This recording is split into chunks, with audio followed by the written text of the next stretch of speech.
первой жертвой войны становится правда. Херсонная область с февраля месяца находится в оккупации. Каждый день российская пропаганда твердит о том, что херсонцев кинули, забыли, отдали без боя. Казалось бы, что такое жизнь в оккупации?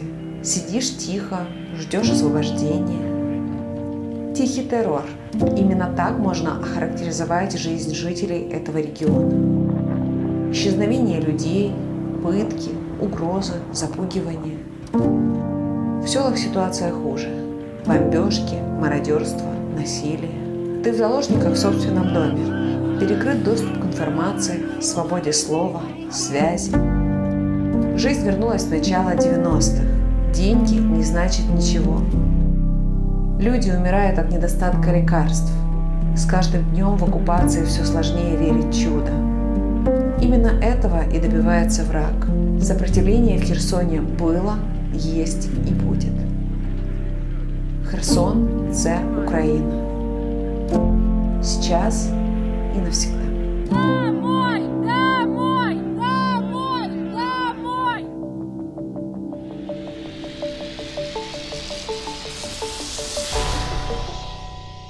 Первого марта русские уже полностью зашли в город.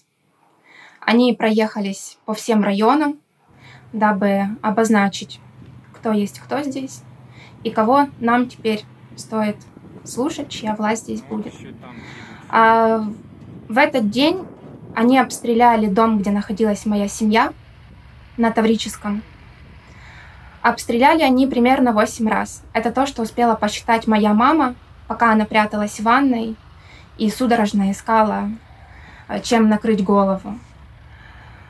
А также они в этом же районе обстреляли школу, где находились люди в подвалах. У нас, получается, была тероборона в городе, парни, которые нас защищали.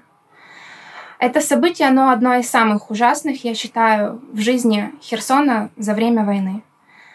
Они заехали в Сиреневый парк и просто обстреляли наших ребят. Там есть видео в Ютубе, где за деревьями стоят коктейли Молотова, и рядом лежат изувеченные тела парней. У кого-то рук нет, у кого-то головы. Вот именно в этот день они обозначили, кто есть кто. Они обстреливали мирные машины, которые проезжали. Просто проезжали, их не трогали. Они в области обстреляли машину с матерью и сыном, которая ехала в сторону Херсона. Просто потому, что они попались им на глаза, просто потому, что они хотели жить. Также на Перекопской на улице обстреляли машину из 3 человек. То есть вот в этот день мы поняли, что мы находимся уже в оккупации, и что война — это серьезно. Это такой был затянутый процесс, но занял он дней 5. Оккупация стала в городе со 2 марта. То есть вот с 24 февраля по 2 марта это русские постепенно продвигались по нашей области и отрезали Херсонскую область на линии, граничащей с Николаевской. Вот. Как я понимаю, это было таким образом, что они шли по Антоновскому мосту вокруг города по объездной, выходя на граничащую линию с Николаевской областью, а потом уже, когда они отодвинули наших военных, стали заходить в город группы силовиков и группы военных для того, чтобы смотреть, какая ситуация происходит в самом городе. Вот. И за счет того, что мы постоянно находились во взрывах, по сей день в Херсоне в области постоянно взрывы. Вот. За счет этого мы не понимали, какая участь города ждет. Это будет ситуация как с Мариуполем, либо это будет какой-то другой сценарий. Вот. И опять же, за счет того, что я имею возможность говорить на местном уровне определенному количеству людей, я стала наблюдать за ситуацией, а потом успокаивать людей, что в Херсоне другая ситуация. В Херсоне задача стоит оккупировать область, поэтому бомбить не будут так, как бомбят другие города.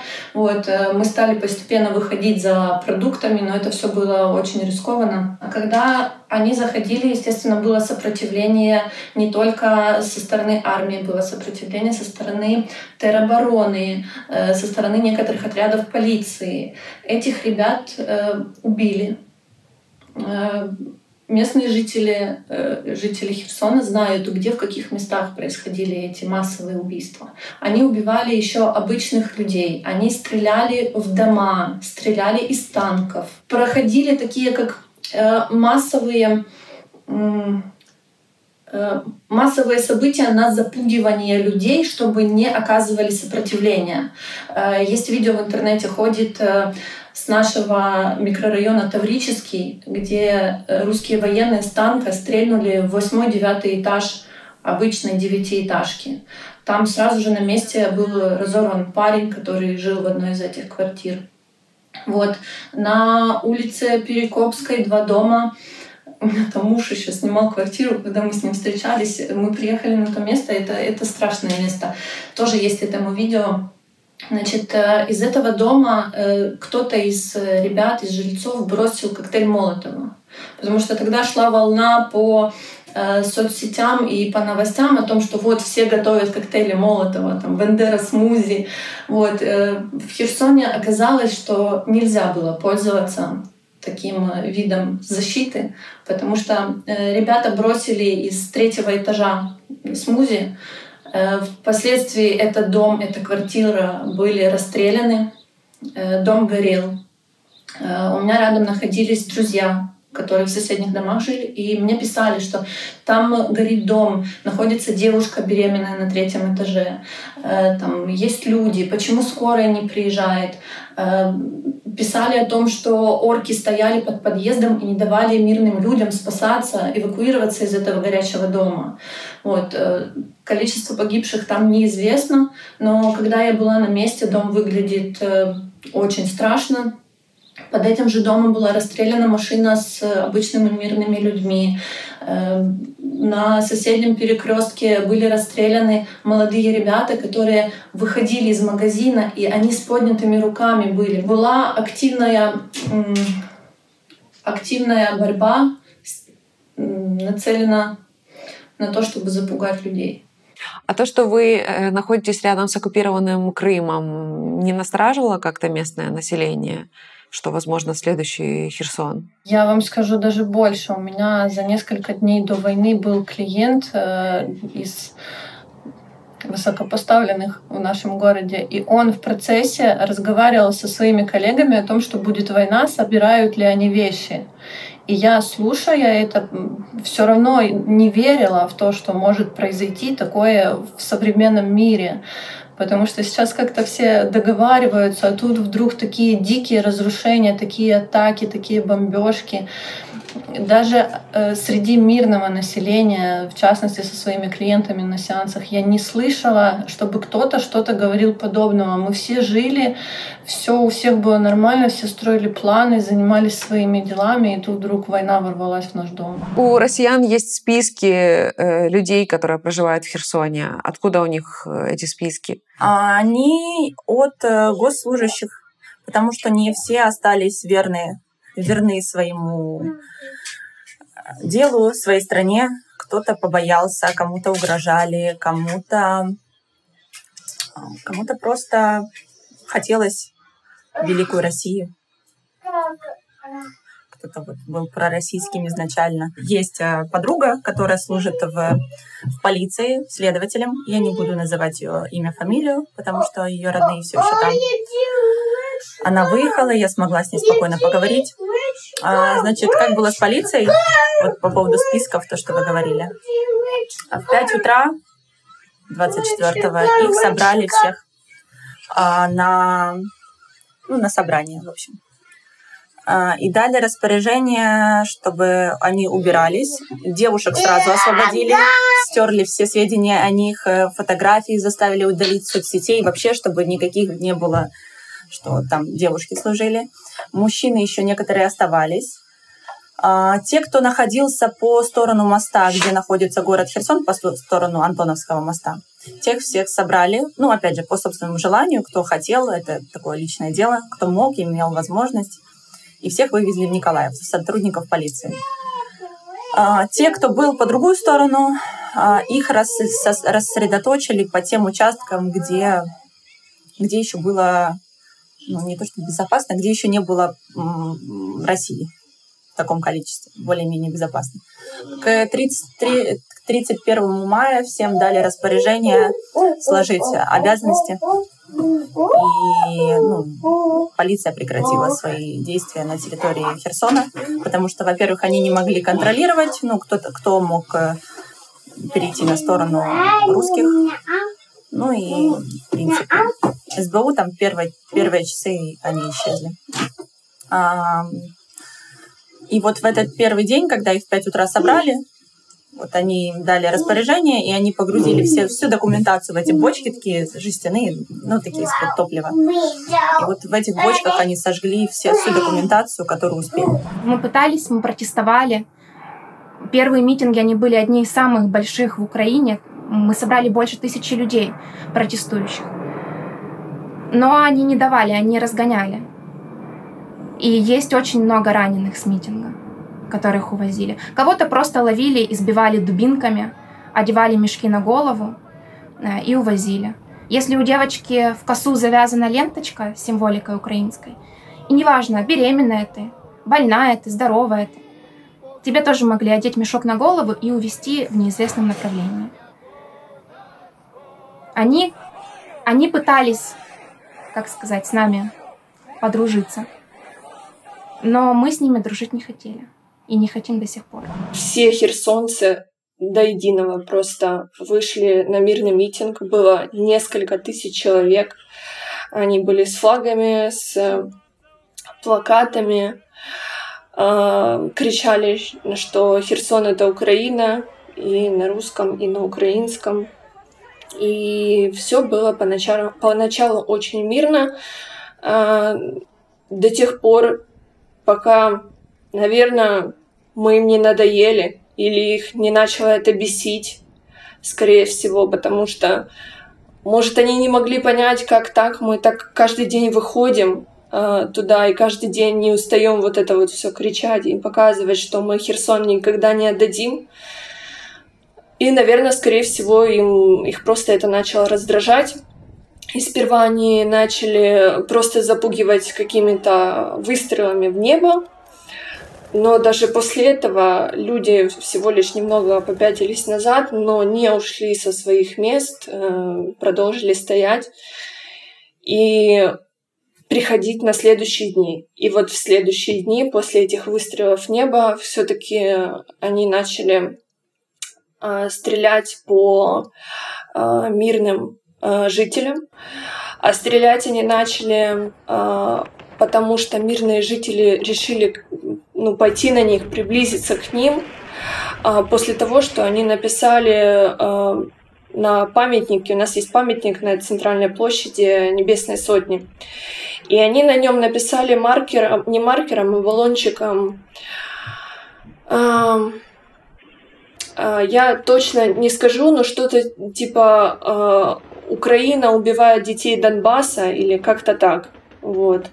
Или «Это вам за детей Донбасса». В общем, наши люди это увидели и, конечно же, решили, наверное, с ними хотя бы словесно разобраться, потому что, естественно, мирные митинги — это без какого-либо оружия и применения силы со стороны мирных людей. Поэтому они пошли к ним, и они начали в ответ просто стрелять и подстрелили человека. Пустили также слезоточивый газ. Но, слава богу, никто... то есть все выжили после этого. И тем не менее, после даже этой ситуации люди все равно выходили на митинги. Почему вы находитесь на месте и не боитесь выезжать? Я знаю, что там с любыми активистами поступают очень жестоко, а вы журналист и известный. Почему вы не выезжаете? История такая наступенчатая. Изначально когда началась война, я сразу же поехал на линию Антоновского моста, где происходили столкновения. Я такой... Началась война, все, я военный журналист, я поехал снимать фронт. Потом когда нас оккупировали, я такой, ну, я понимаю, что я уже не могу ездить на фронт и снимать.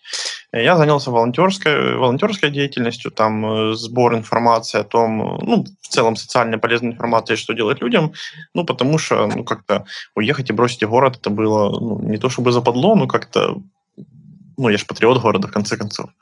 Вот. Потом митинги, сопротивление, и оно все сопровождалось надеждами, что вот-вот нас сейчас деоккупируют, освободят. А когда уже закрутили гайки, когда уже, ну, начались вот эти вот фильтрационные меры, то тогда уже выезжать стало поздно. То есть, ну, э, очень сложно передвигаться по городу уже сейчас. Ну, то есть раньше я там какими-то народными тропами ходил, там местные помогали, там подсказывали, а сейчас русских стало настолько много, что тут даже в магазин выйти очень проблематично, поэтому пока даже о том, чтобы выехать, я не думаю. А вы вот собирали и фиксировали все события, собирали свидетельства очевидцев, и вы понимаете, почему им удалось так легко зайти? Нет, у меня внятного понимания, почему так, нет. Ну, во-первых, я не военный, и не военный, не эксперт, не аналитик. У меня есть мое личное понимание, с учетом того, что я журналист-расследователь, и оно такое очень глобальное. То есть в 90% вообще всей войны и оккупации Херсона в том числе виновата коррупция. Как в Украине, так и в России. Потому что, например, была большая сеть агентов здесь, в Украине, российских агентов, которые получали зарплату в России, здесь ничего не делали и давали наверх отчеты, что здесь все готовы, все всех ждут. И как бы из-за этих ложных разведданных было принято решение начать войну. С нашей стороны тоже вариантов, почему так быстро все произошло, там, начиная от коррупции в армии, разворовывания армейских бюджетов и постачания как-то и поставок, вот, и заканчивая тем, что кто-то сдал планы, кто-то сдал эти минные поля, кто-то разминировал мосты. В конце концов, сам заместитель главы СБУ у нас, ну, был двойным агентом. То есть, ну, по факту говоря, СБУ это и была та организация, которая должна была выявлять всякие такие организации, всяких разведчиков, ну, контрразведка и прочие вещи. И они это тоже успешно прошляпили. Сергей Криворучко. Вот, Сергей Криворучко. Так, он был двойным агентом? Да, его поймали в Черновицкой области. Буквально там в первой неделе войны его поймали и ему, ну, дали госизмену. Это доказанная вещь. То есть вы считаете, что если бы, ну, там, определенные люди делали свою работу более хорошо, то, возможно, бы Херсон и не был под оккупацией? Ну, да, но с большей долей вероятности Херсон бы все равно был бы в оккупации, просто это бы заняло гораздо больше времени, гораздо больше сложностей в оккупации. Ну, мы все-таки приграничный регион, то есть мы самые первые попадаем под удар, поэтому в любом случае мы были бы в той или иной мере в оккупации. А вот как думаете, кто разминировал мосты? Ну, я думаю, что разминировали мосты те специалисты, которые, ну, имели туда доступ. Ну, не может быть такого, что даже там какой-то там разведчик или диверсант пришел, прошелся по минному полю, выкрутил взрыватели. Ну, то есть ни вы, ни я не можем прийти на военный объект и повыкручивать, ну, походить по полю, раскопать мины и повыкручивать взрыватели. Ну, мы же не можем даже себе такого представить. Все это очень хорошо просматривается, и помимо этого нужно знать саму карту минных полей. Тем более, что другие там эксперты говорят, что ну, одними минными шлагбаумами, ну, нельзя остановить там тысячи танков. Ну и в целом-то действительно это вполне логическое замечание. Поэтому, то есть, ну, как бы минные поля, они, ну, хорошо, могли бы там остановить, предположим, при самом оптимистичном раскладе 20 танков они взорвут. Ну, там, если не идет впереди техника, которая занимается разминированием. А танков-то заехало там порядка 1000. Ну, их Да. остановить все равно было невозможно. Просто вопрос в том, что вот эти рубежи обороны, которые должны были быть, они сработали не так эффективно. Это в том числе и разминирование, и наличие войск, и наличие там контрбатарейных средств, средств ПВО, и много-много вещей, которые там, как бы, если мы сейчас будем в них углубляться, конкретно там, есть за каждым, скажем так, просранным моментом есть конкретная ситуация, конкретная личность. И мы, если это будем сейчас там детально обсуждать, это займет очень много времени. Поэтому, в целом, глобально подытожим, что это коррупция. Коррупция, взятки, подкупы. А как вы объясняли детям, что сейчас происходит? У меня 2 дочки старшие, одной 12 лет, другой 8. И с ними можно уже проводить диалоги. А малышке 3 годика. Так вот, ей никак не получалось доносить, потому что маленькая не понимает. И в какой-то момент, когда мы шли в подвал, один раз мы были в подвале, она идет, слышит взрывы и кричит: «Мама, это луна стреляет». И я понимаю, что у ребенка исковерканное восприятие, луна стреляет. А я не хочу, чтобы она думала, что луна стреляет, потому что она светит постоянно, ее не нужно бояться. И я ей говорю: это не луна стреляет, это там ветер шумит или там, не знаю, самолетик пролетел. Вот.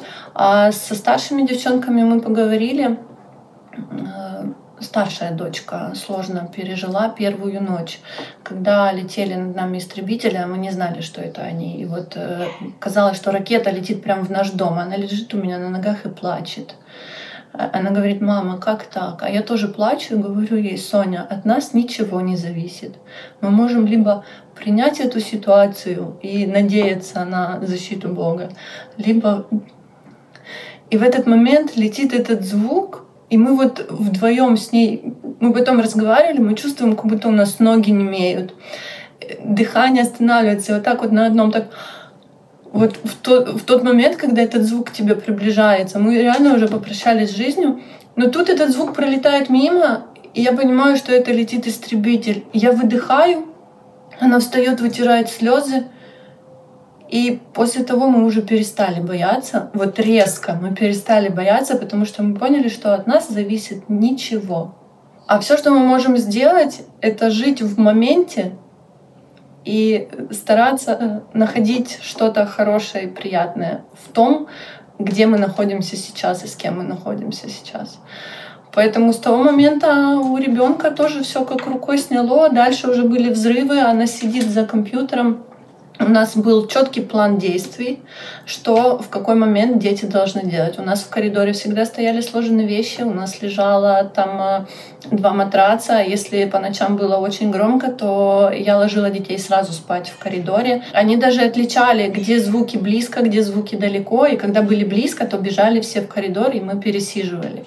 И вот те звуки, которые были близко, потом, когда я уже стала выходить, я увидела, что на соседней улице была большая машина русская с буквой Z, вот такой вот. Она была разбита. И когда ты такое видишь, то даже радость испытываешь. У нас кусок жопы лежал на проспекте недалеко от моего дома. Вот просто кусок жопы. И ты смотришь, и тебе не противно от этого, потому что это люди, которые пришли в твой дом, которые пришли убивать тебя и твоих родственников. Поэтому ты воспринимаешь все вот такое, как радость за наше ВСУ, которое справляется насколько может с задачей.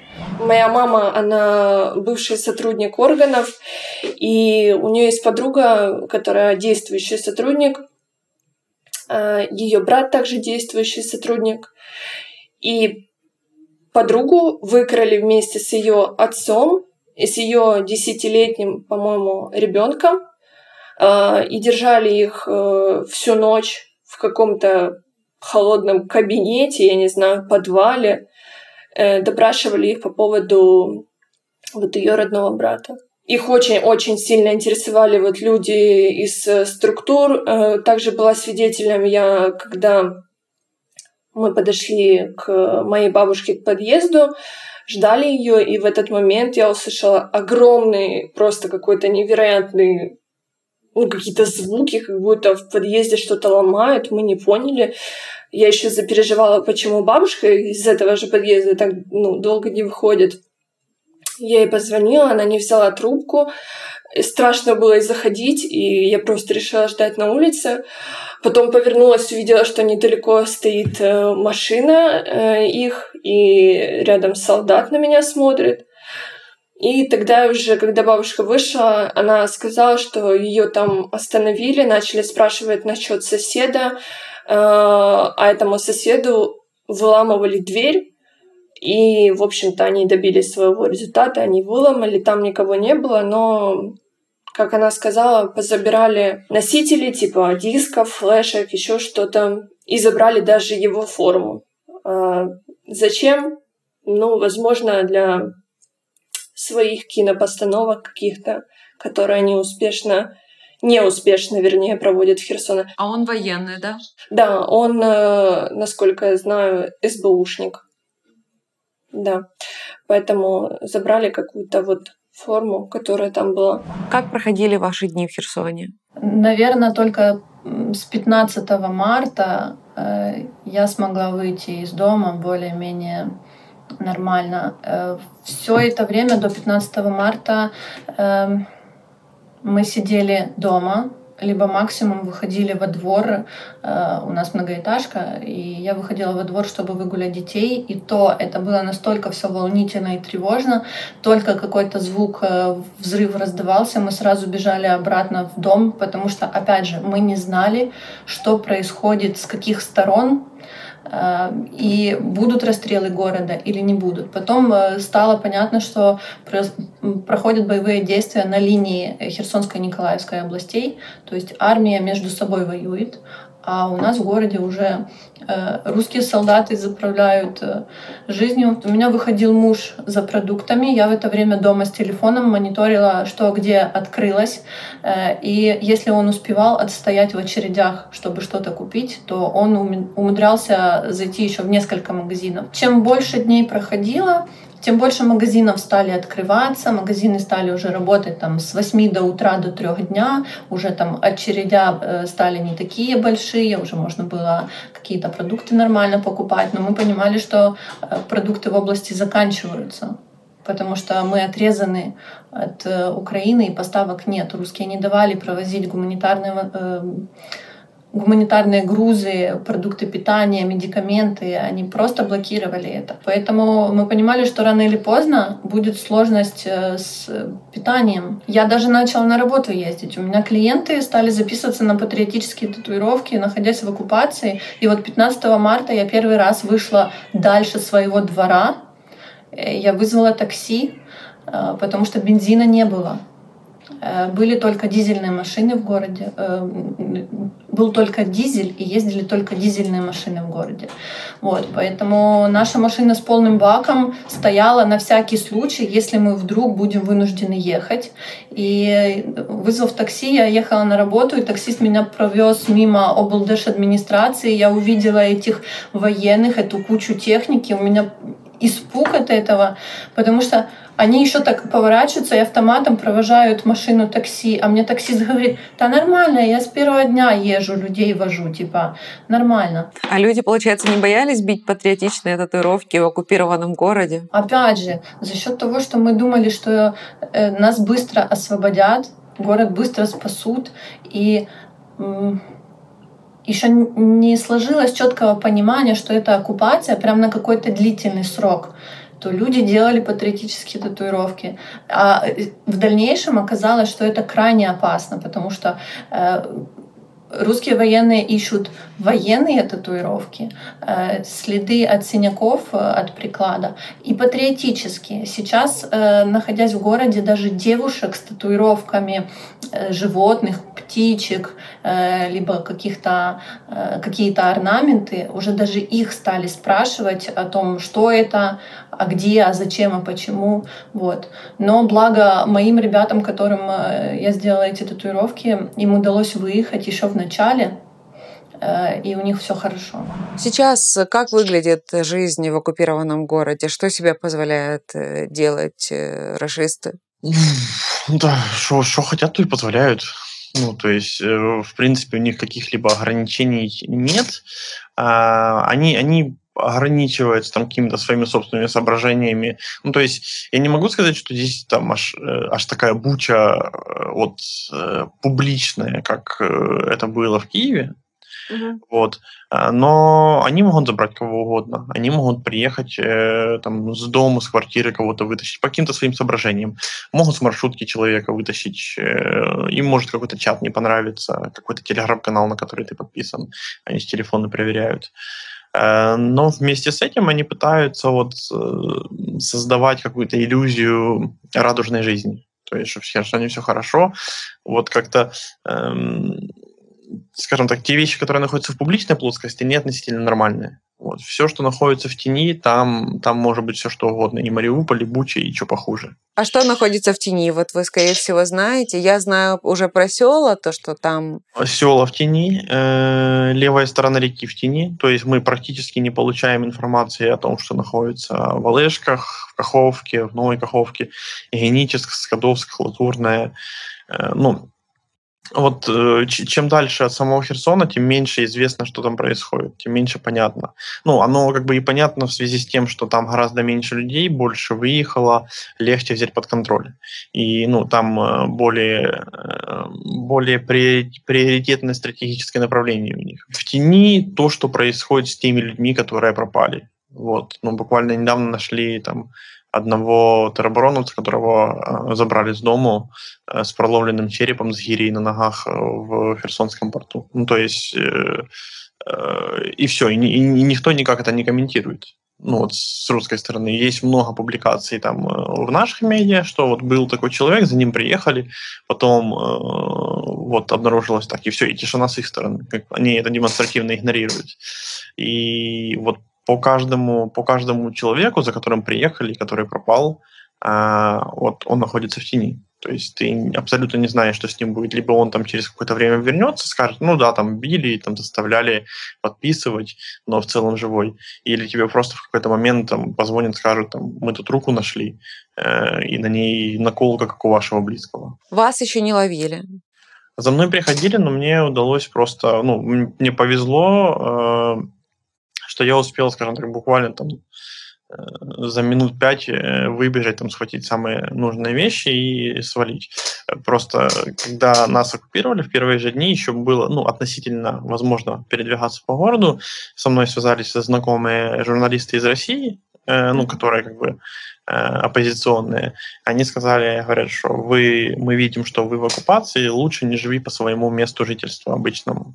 Вот, и у меня как раз уехали соседи. Каждый день мы просыпались в 8 утра примерно, когда удавалось поспать. Мы просыпались, собирались, шли в очередь, становились в магазины, стояли по 5-7 часов в магазинах, в очередях, чтобы купить себе покушать, успеть купить.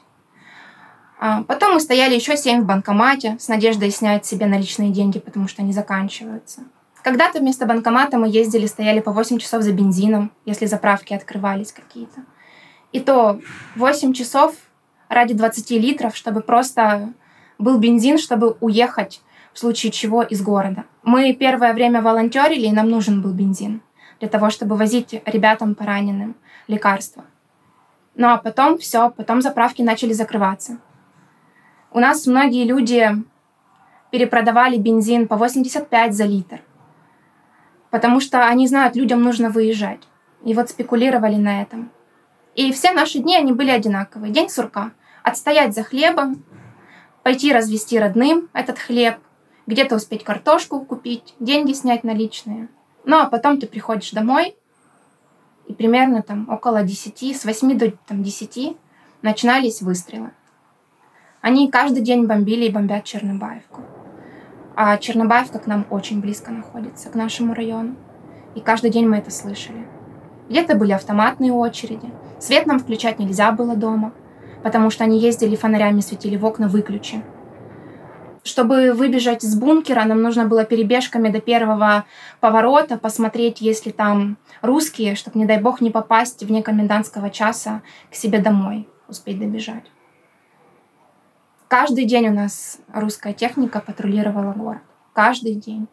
их немеренное количество в городе. Они осели везде, в каждом здании. Мне порой казалось, что их больше, чем мирного населения. Но они каждый день нас держали в страхе. Вот эти вот угнетенные их разговоры, даже сейчас, они заходят в маршрутку к людям и говорят: «Ну что, вы из Украины?» Но они знают, что никто ничего им не ответит, потому что люди боятся. И каждый день до 4 ты должен был вернуться домой. В 4 часа людей вообще в городе не было. Мы еще жили на улице, оживленной очень. То есть 4 часа люди возвращались с работы. Это был самый час пик. Там всегда было очень много людей, таксистов. А здесь просто никого. Люди бежали бегом, чтобы успеть до подъезда своего добежать. Тебя даже никто не спасет. Уже они пытались устраивать один раз театральное представление у нас на этой же главной нашей центральной площади. Это была раздача российской гуманитарной помощи. Честно, это было настолько смешно. Мы все видели, как в город въезжают эти грузовики. Это там было порядка 20, наверное, грузовиков, полностью там наполненными продуктами. То есть насколько у них было, представляете, завышенное ожидание насчет того, сколько людей придет за гуманитарной помощью, что они Херсон не такой большой город. Они пригнали 20 огромных фур с продуктами. В итоге они все-таки начали снимать свое кино, но в этом представлении участвовали лишь их люди, которых, я думаю, вся Украина видела потом в других роликах. То есть это одни и те же люди, которых снимают просто по разным городам. В Херсоне у них не получилось ничего снять такого. Никто из наших людей не подошел абсолютно. Поэтому в интернете позже мы увидели видео, якобы Херсон принял гуманитарную помощь, там, где люди брали эти пакеты с едой, но это был не Херсон, а, насколько мы все прочли в комментариях, это был Геническ. Как выглядит сам город? Есть ли там разрушенное здание? Да, дом, который обстреляли с первых дней, он напоминает на дом, вот как будто бы из зоны отчуждения. Там окон нет у многих, балконов нет у многих, рамки с окон повылетали. Первое время там стекло валялось по всему району, трупы несколько дней лежали, потому что просто их не могли забрать, они не давали забрать. Они здание полиции на Суворова сожгли и поставили тряпку свою. Школа обстрелянная, люди уже потом сами забивали пленками окна. То есть фабрику, вот наш ТРЦ в городе, в первые дни они тоже обстреляли 1 марта. Они не дали пожарным потушить пожар. Они обстреляли пожарную машину. Слава богу, что никто не пострадал. И ребята успели чудом наши спастись. При том, что на фабрике тоже находились охранники, которые охраняли, владельцы магазинов, которые там забирали какие-то товары, свои личные вещи. Там зоотовары находились, зооуголки. Люди, добровольцы, потом сами по всей области искали лам, которые сбежали. То есть зданий хватает разрушенных. Жилые дома на Перекопской, там 2 или 3 квартиры в ряд, они просто черные, они выгоревшие. У нас столбы все, Антоновский мост, очень много чего разрушенного. Город напоминает, знаете, как в 90-х когда-то родители рассказывали, когда на машинах люди выезжали, расстилали тряпочки, вылаживали у кого что есть, у кого-то туфли, у кого-то там паста зубная. И вот так вот сейчас выглядит наш город. У нас нет нормальных магазинов, функционирующих, полных. Наверное, люди вообще забыли, что такое магазин.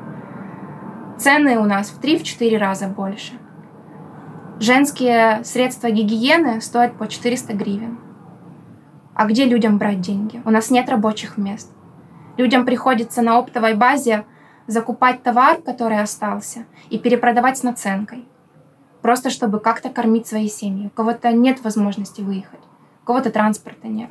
Один из самых страшных случаев был, это когда попали в жилой дом моей бабушки, и там, получается, 3 дома рядом стояли, и вот во все 3 дома попали. Один дом просто обстреляли из танков, то есть там абсолютно рандомно, просто в 1-е, 9-е этажи, 5-е. А в другой дом рядом попала ракета прямо в квартиры, там просто вынесло 2 этажа вообще под ноль, там жертвы были, люди погибли. Прям в этот момент, когда все это происходило, мы были в частном доме, бабушка была в квартире, квартира у них на 2-м этаже, у них выбило окна, она нам позвонила и сказала, что это происходит вот прямо сейчас. Это было слышно по телефону. Что делать, мы не понимали. Выезжать за ними, мы не понимали, разумно ли это вообще выезжать, не встретим ли мы кого-то там по пути или рядом мы не попадемся. Не знаю, но они приняли такое решение, слава богу, все получилось. Буквально в течение получаса уехать из квартиры, все просто вот так вот бросив, как есть, и они уехали. То есть, в принципе, они не пострадали. Пострадала только там квартира частично. А много ли людей осталось в городе? И как думаете, почему не выезжают? Да, людей осталось очень много в городе. Достаточно. Мы состояли в чатах, где люди делились своим опытом выезда. И очень много было сообщений с просьбой о том, что помогите уехать. У нас нет своего транспорта. У кого-то, я знаю, есть лежачие родители, бабушки, дедушки. У многих просто не хватает финансов, чтобы обеспечить себе жизнь в другом городе. Многие потеряли работу, но просьб было очень много. Вот очень. И каждый раз ты читаешь, хочется помочь каждому. Но ты не в силах. У тебя своя семья за плечами. Там, у тебя 2 машины в семье, допустим, и ты вывозишь своих родных. Но мы массово старались репостить такие просьбы. Возможно, кто-то откликнется. У меня тетя лично вывезла 3 с детками. По возможности люди старались брать таких людей и вывозить, помогать. Но многие не имеют такой возможности. Многие перевозчики брали очень огромные деньги, по 6 тысяч гривен, по 10, за то, чтобы их вывезли. Но нет гарантии того, что ты выйдешь по каким-то другим путям. Все точно так же стояли по 15 часов под обстрелами. Все точно так же стояли и молились: Господи, чтобы сюда не прилетело. И точно так же есть информация о том, что один перевозчик собрал деньги. Он даже не предупредил людей, что им в случае говорить, если их зайдут проверять. К ним зашли русские, люди сидели в оцепенении. Они спрашивали: с вас берут деньги за то, чтобы из города вывозить? И люди даже боялись что-то им сказать. То есть это своего рода у многих тоже бизнес. Многие перевозчики, наверное, делятся с русскими за то, чтобы вывозить. Но это очень страшно, очень страшно. У нас вся область, она вся в минных растяжках. Мы ехали, и везде мины, мины, мины. Девушка подорвалась на мине недавно, чтобы выехать. И люди очень многие боятся выезжать. Мы понимаем, что мы в оккупации. Мы понимаем, что мы с этим сделать ничего не можем. Мы пытаемся просто хотя бы как-то, не то чтобы жить, просто существовать. Вот. Работы нет, продуктов только самые дешевые посредственного качества с Крыма. Лекарств нет, медицинской помощи нет, полиции нет. Стараемся обычный день там человека в оккупации. Встал, сходил на рынок, посмотрел, дешевле, скупился, постарался до 2 часов вернуться домой. Там, либо сидишь возле подъезда, либо сидишь дома, не выходишь на всякий случай. Потому что, есть буквально там неделю назад стояли 2 мужика на рынке, просто стояли там, встретились, курили, пили кофе. К ним подошли, их забрали. Без какой-либо причины. И таких задержаний очень много, поэтому люди стараются с домов не выходить. Если брать сводку Генштаба и карту смотреть, то вроде как ВСУ находится в 10-15 километрах от Херсона. Вот людей, которые находятся в оккупации, эта мысль как-то подбадривает? Уже нет. Уже нет. Мы слишком... Вот у нас как-то... У нас фрустрация выжила вот это вот ощущение надежды, потому что мы ж сидим все это время, ну вот, мы больше 3 месяцев в оккупации, и каждый раз там 2 недели, мы уже близко, мы в вашем направлении, мы в вашем направлении танк сожгли, мы в вашем направлении рэп уничтожили. И вот потихоньку выработался такой иммунитет, типа, ну, вот пока мы не увидим там, допустим, наши БТРы с нашими флагами там, и танки в городе, да, мы все, ну, мы не будем даже в это включаться, потому что каждый раз, когда ты находишься в таких качелях вверх-вниз, оно тебя просто изнутри уничтожает. Вот у меня есть там несколько знакомых, которые там очень давно бросили пить и не пили там более 15 лет, они развязались, они начали пить, потому что, ну, они не выдерживают. А как думаете по поводу референдума? Будут ли они его проводить? Я думаю, не будут. Это чисто так психологическое давление? Нет, там много причин. То есть, в первую очередь, все эти заявления о референдумах, они были лакмусовым индикатором. То есть, ты когда хочешь пропинговать население, тебе нужно понимать, в каком оно находится состоянии, положении и настроении. То есть, вот как это, с чем бы так сравнить? Пикап. Когда вот едешь в систему пикапа, когда мальчик начинает там подходить к девушке, и он начинает там перечислять какие-то вещи, которые являются у нее триггером. То есть там показал машину, машина не сработала, показал часы, не сработало, показал фотографию там из-за границы, сработало. То есть и он начинает понимать, что в этом направлении нужно двигаться. Вот так же самое и работает вот эта тема с референдумами. Они раз показали, типа, хотим референдум. Народ встал, вышел, сказал, идите по курсу корабля. Хорошо. Поработали с населением, там, позапугивали, поизбивали, попохищали. И еще раз референдум. Народ все равно встал, показал. И еще раз встал, показал. Вот. И вот если провести таких 2 линии, риторику по поводу референдума и народные протесты, волнения, то можно заметить, что чем дальше, тем больше было возмущения и тем меньше было риторики о референдумах. Они плавно от разговора с референдума пришли к разговору в восстановлении исторической справедливости. Из-за того, что те, кто там находился, чем-то занимался и это снимал себе в сторис, люди, которые находятся не в оккупации, сложили неправильное мнение о том, что находиться в оккупации нормально. И те, кто там живут, это предатели. А на самом деле те, кто там живут, они либо не имели машины, чтобы выехать, либо не имели денег, чтобы выехать, либо у них есть родственники, которые не выездные, дедушки, бабушки. В конце концов, это дом. Если бы я не была дочкой военного, и мне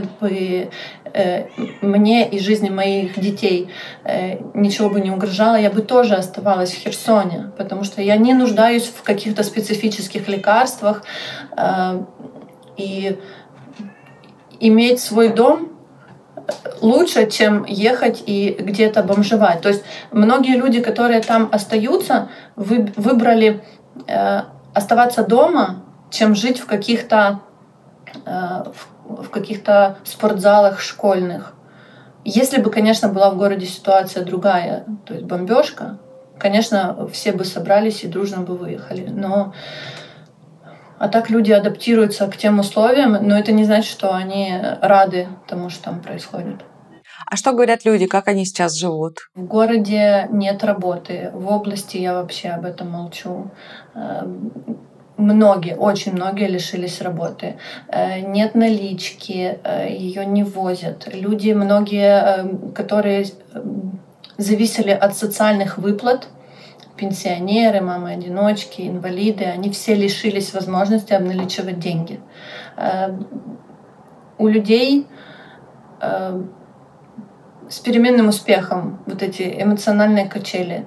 то они верят и ждут, то у них наступает какой-то момент отчаяния, грусти, потому что это очень угнетающая обстановка. Вот я была 42 дня там, и это очень давит на психику. Ты не у себя дома, хотя ты дома, но ты не можешь делать то, что ты делал раньше, потому что со стороны ты можешь не понравиться русскому военному, и он может тебя в лучшем случае забрать и увезти куда-то, а в худшем случае прямо на месте расстрелять. Я вот общаюсь со своими клиентами, с подписчиками, и очень часто девочки пишут о том, что Катя, вот руки опускаются, вот теряю надежду, теряю оптимизм, вот как так? И они там сбрасывают какие-то ситуации, которые там прочитали. Вот сегодня заявили, что наш порт запускают в работу. А люди, которые находятся в оккупации, для них такие новости, как подтверждение того, что это все надолго. А если надолго, то у людей руки опускают. Потому что ты там не чувствуешь себя свободно, не чувствуешь себя в безопасности. Там опасно передвигаться по городу, вот даже просто едя на машине. За последнюю неделю было 3 ситуации, когда русские на своих больших военных машинах просто наезжали на машину мирного человека, который ехал по делам. И, конечно, когда ты находишься постоянно в этом окружении, в этих мыслях, в этой закрытости и незащищенности, то начинаются депрессии, и руки могут опускаться. Состояние очень депрессивное, очень угнетенное. Все планы, которые были до, они там и остались. Ты просыпаешься без планов, без амбиций, без каких-то идей, как жить дальше. Ты просто ждешь. Каждый взрыв, они происходили иногда настолько громко, что кажется, вот-вот, наверное, это в соседнем дворе. Ты хочешь куда-то бежать, а бежать-то некуда по факту. Ты сидишь в подвале и думаешь, Боже, чтобы этот дом на тебя не упал. Пожалуйста, спаси и сохрани нас всех. Тогда казалось, что нас никто не слышит. Но это лично у меня было такое чувство. Мне казалось, что вот никто не знает, каково оно быть в оккупации. Они везде, эти русские, вот просто везде. Они заняли каждое здание. Они возили матрасы со школ, садиков себе, чтобы им спать там было лучше. Они возили технику с магазинов, на Крым отправляли. Мы это все видели, а сделать ничего не могли. У нас каждый день на наших глазах кого-то забирали, а ты ничего не можешь сделать. Ты не можешь вызвать полицию. К тебе даже скорая не приедет, потому что в Херсоне уже которую неделю нет украинской связи. Я своих родных уже очень долго не слышала и не могу поговорить нормально. Спросить, как у вас дела? Я вас так сильно люблю. И что вы там? У вас есть что кушать, что пить? У нас не работают сейчас банки украинские, потому что связи нет. Кто как-то перешел там на российские, дают еще людям возможность получать пенсии, зарплаты какие-то. Просто чтобы словить связь, люди бегают по всему городу и ищут точку доступа. Там не грузится ни один украинский паблик, ни соцсеть не грузится, только с VPN, который тоже очень долго грузится. Недавно День России у нас праздновался в Херсоне, и русские военные заходили в транспорт и спрашивали у людей, как вам, поздравляем вас с праздником. И один мужчина ответил, это не наш праздник, мы вас здесь не ждали. Его вывели и при всех избили. Показали, что не ждали, мы пришли. А как вы решились на эвакуацию? Почему решили выезжать? Я у себя в блоге писала о том, что выеду только по 2 причинам. Первая — это бомбежка Херсона, и вторая — это ХНР. Чем дольше мы оставались в городе, тем больше я понимала, что они пускают корни, русские военные пускают корни в нашем городе, и город уже находится под властью РФ. То есть ХНР — это как де юра, но де-факто мы уже все равно находились под их властью. Соответственно, находиться в городе было очень опасно. Мой папа военный, и он с 2014 года вернулся в армию, стал воевать. с первого дня он находится на линии огня. Плюс как локальный блогер, лидер мнения и человек с явно проукраинской позицией, мне было крайне опасно там находиться, потому что ко мне в дом могли войти русские военные. И я понимала, что это будет травма на всю жизнь для моих детей. Но я оттягивала, насколько возможно, до того момента, пока моего хорошего друга, моего родственника не удерживали русские. Он занимался волонтерством, свой бизнес с первого дня войны он переоборудовал под волонтерский штаб, и к нему туда вошли. Вошли, все украли, избили парня, который помогал. Вот. А моего друга тогда там не было. Но ему оставили послание в виде того, что у девочек забрали телефоны, чтобы он пришел к русским.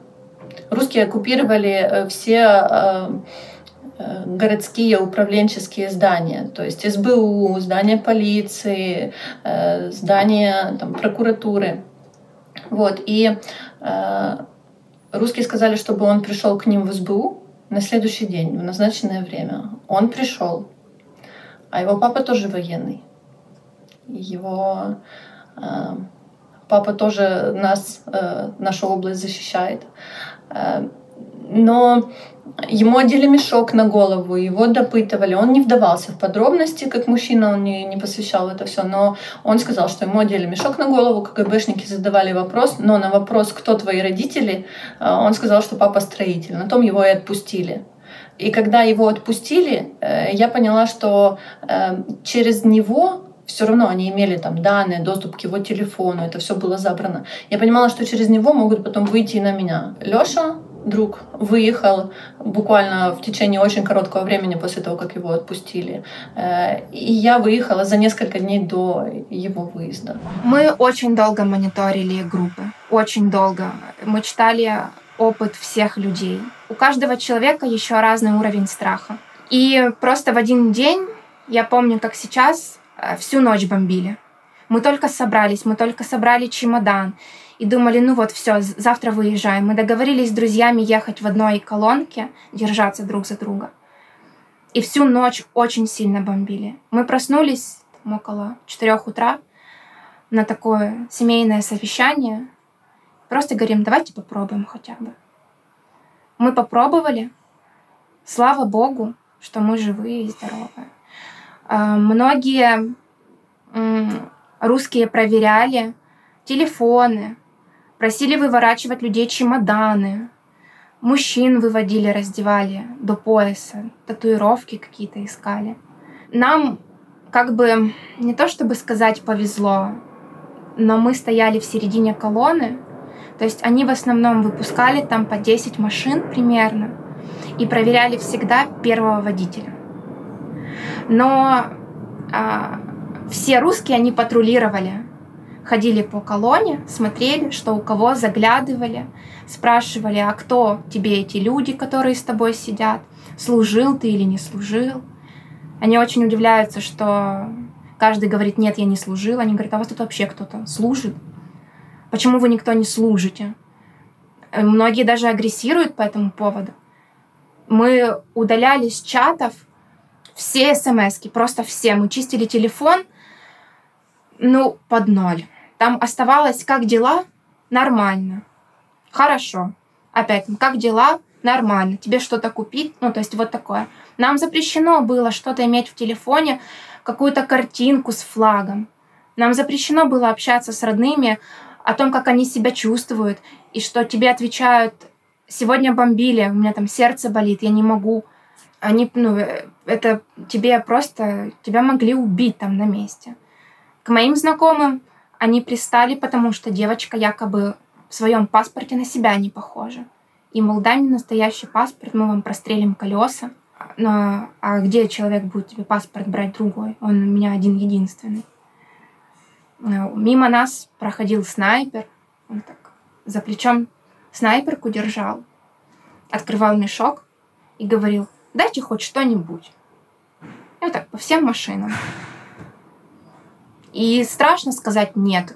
и тебе вообще ничего давать не хочу, и вообще тебе ничего не должен. И люди давали хоть что-нибудь, но чтобы он просто прошел мимо и, не дай бог, никого не трогал. Мы свои же деньги прятали в нижнее белье, в штаны, в кроссовки, еще куда-то. Свои же заработанные деньги. Потому что тебя могли раздеть и сказать: давай сюда. И никого не интересует, что тебе семью кормить. И жить непонятно сколько, где-то. Это, мне кажется, был путь длиной в жизнь. Мы ехали, я не думала вообще, что столько часов можно ехать до Николаева. Мы доехали за 12 часов до Одессы аж. С Одессы я села на поезд до Киева. Но потом я узнала, что на следующий день, например, люди ехали 12 часов до Николаева.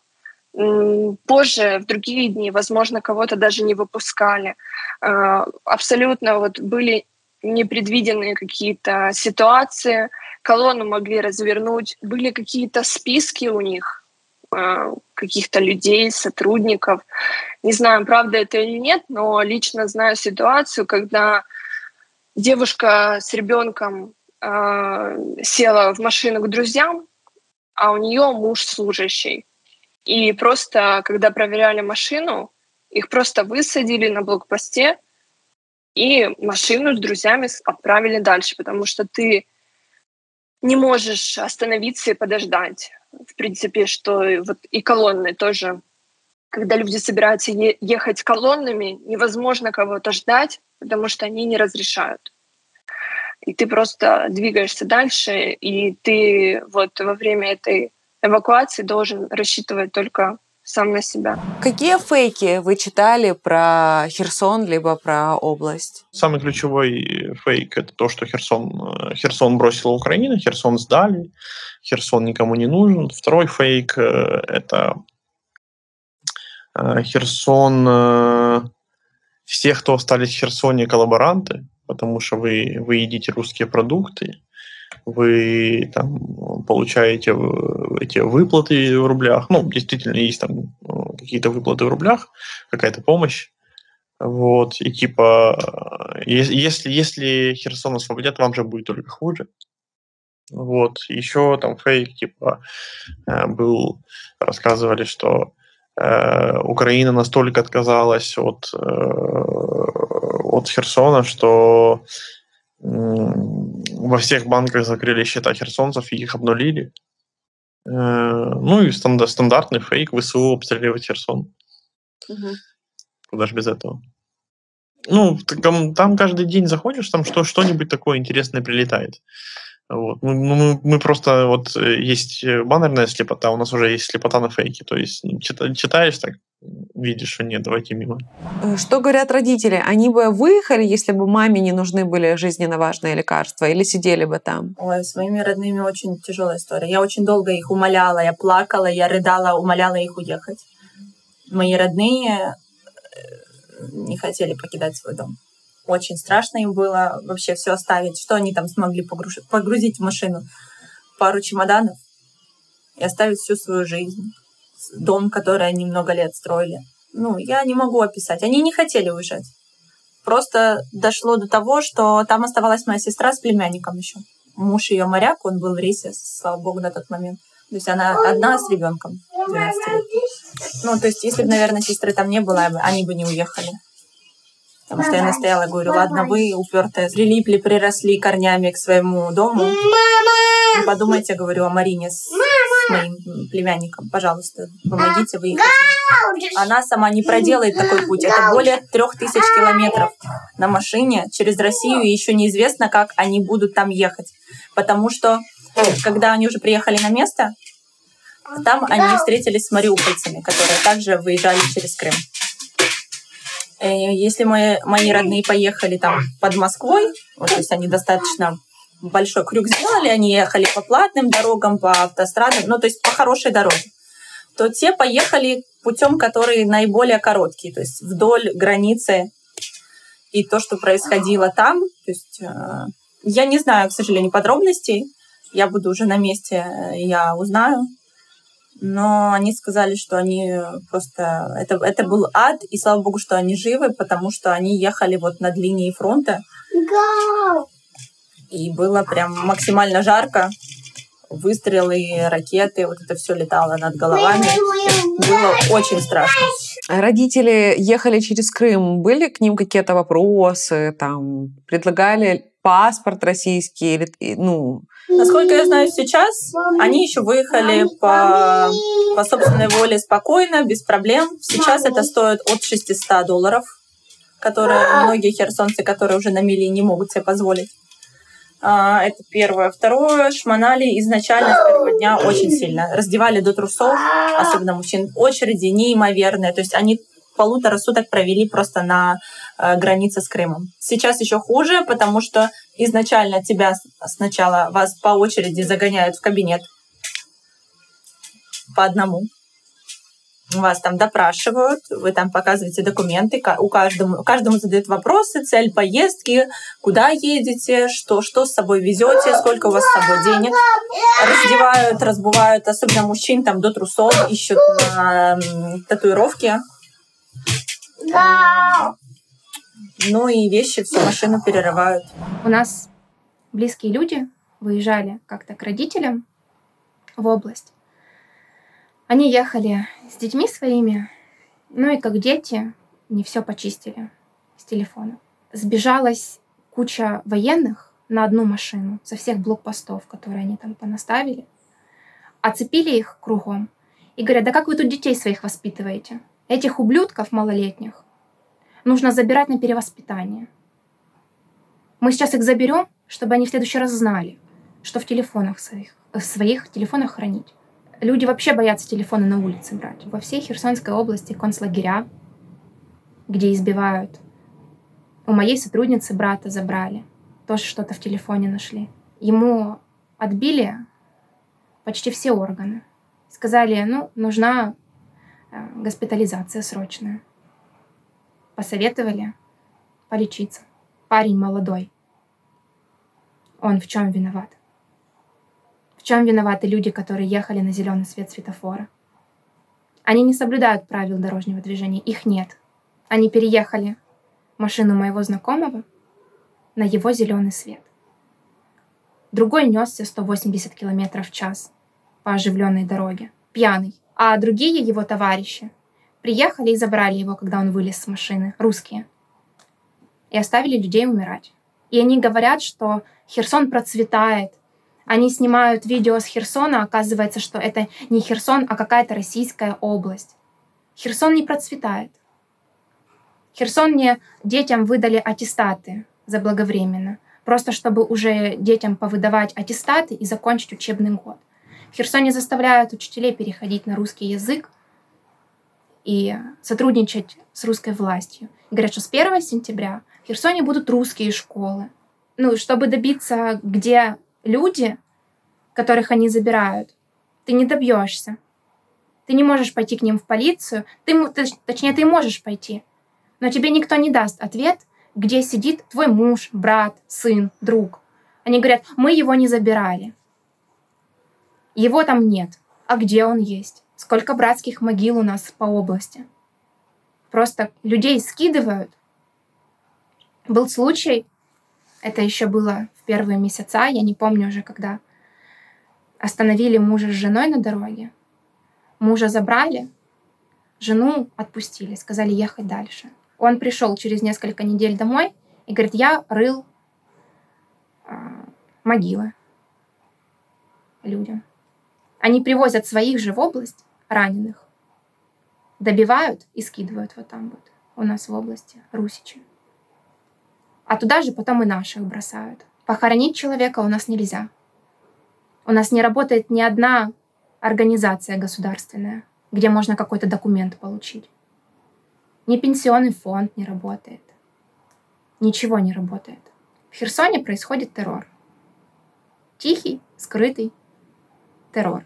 И хочется, чтобы как можно больше людей знало об этом. Очень много ЛНР, ДНР стоят у нас в области. Очень много. Что говорят? Они не разговаривают с нами. Они Все стоят с видом, как будто бы они здесь все очень главные, как будто бы мы их рабы, мы им что-то должны все. Ну и они вот решают, тебя я пропущу сегодня. А ты почему-то мне вот не понравился, ты сегодня не поедешь, едь назад. Очень много машин разворачивали, очень много. Я не знаю, по какой причине. Либо кто-то, может быть, не дожидался, 15 часов стоять нужно, 7 часов, еще сколько-то. Кого-то просто не пропускали, потому что не понравился. То есть еще очень важно выйти лицом, так сказать, чтобы ты им понравился. Мы выезжали, я одевала на себя капюшон, 3 свитера, чтобы, не дай бог, там, волосы не распустить, завязала в гульку, куртку по шею, чтобы лишнего взгляда даже не было. Ты когда подъезжаешь в городе к ним на блокпост, они тебе улыбаются. С насмешкой с такой. А ну, открой багажник.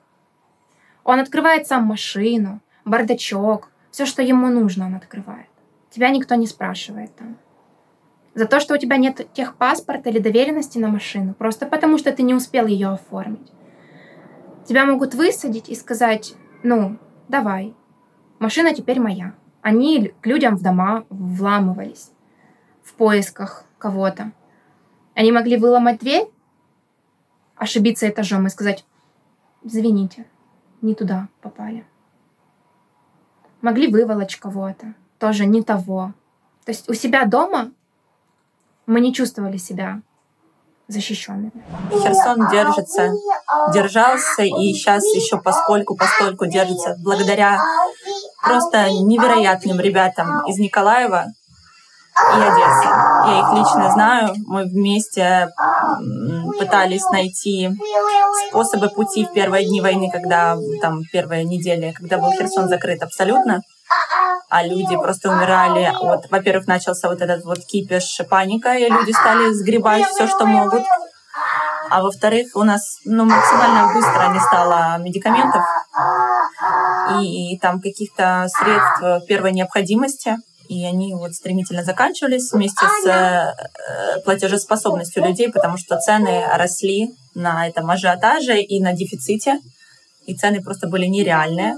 Соответственно, благодаря только этим людям, которые бесплатно возили лекарства в Херсонскую область, рискуя собственными жизнями, потому что там пару было моментов, когда убивали людей, которые везли. В какой-то момент, это уже шел 2-й месяц войны, в Скадовске, это Херсонская область, город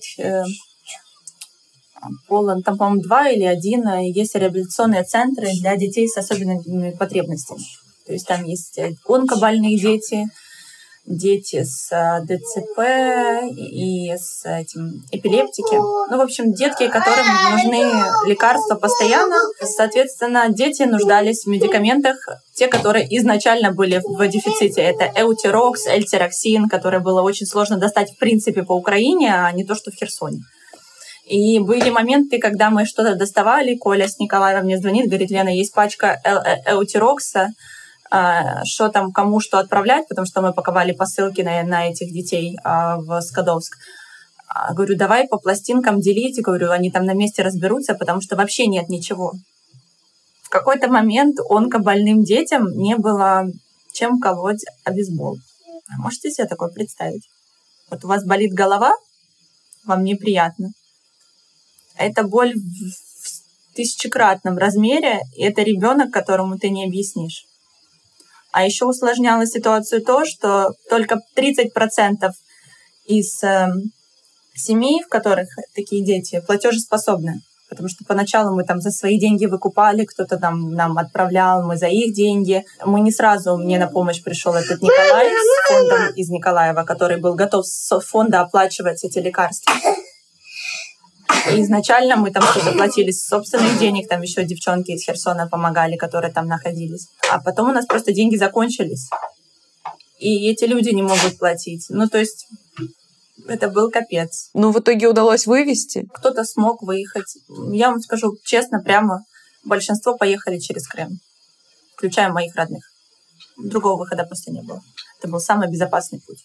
самый сложный, неизведанный, и все боялись. Ну, то есть или так, или медленная, мучительная смерть. В случае с моей мамой это было бы именно так, потому что она болеет более 11 лет, она зависима от лекарств, и достаточно тяжелых и сложных.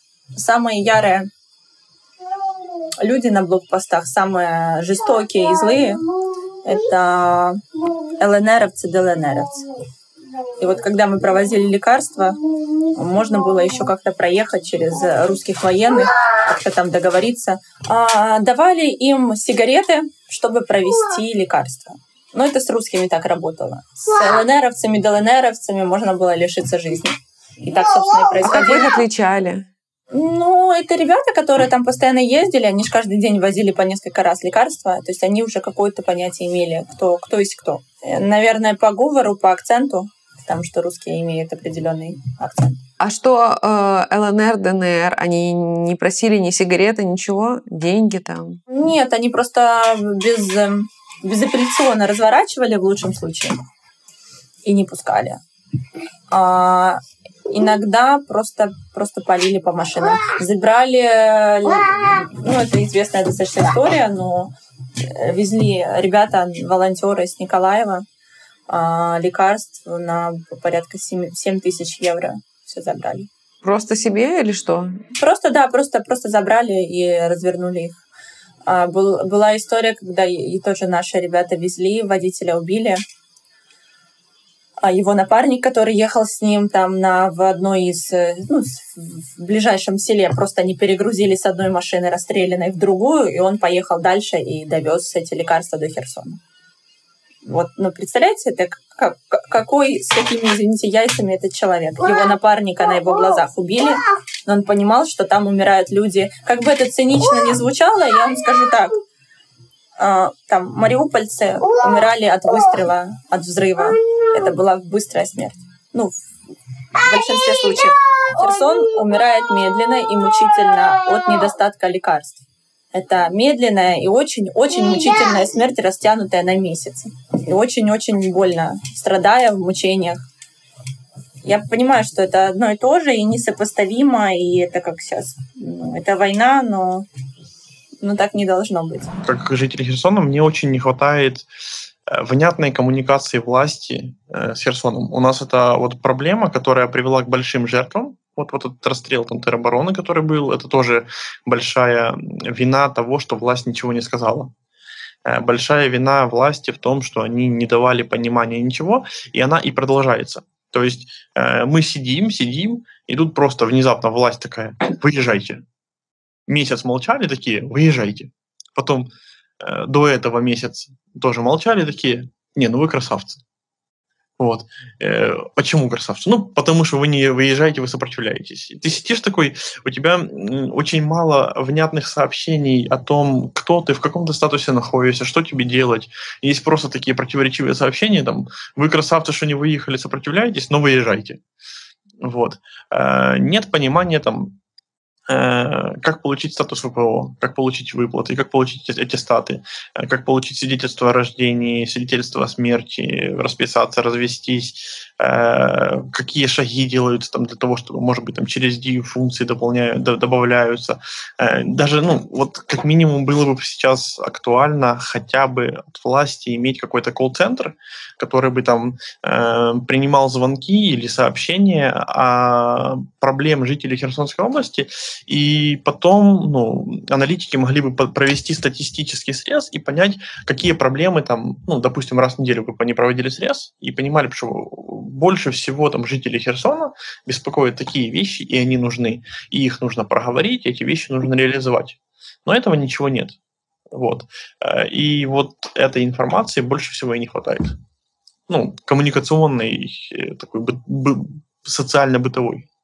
А вот когда вы говорите про власть, это кого вы имеете в виду? Да, в принципе, все эти ветки власти. Конечно, там к центральной власти вопросов меньше, потому что у них там и сфер больше, и направлений больше. Но в первую очередь вот этот наш главный партизан области Лагута, Самойленко, Хлань.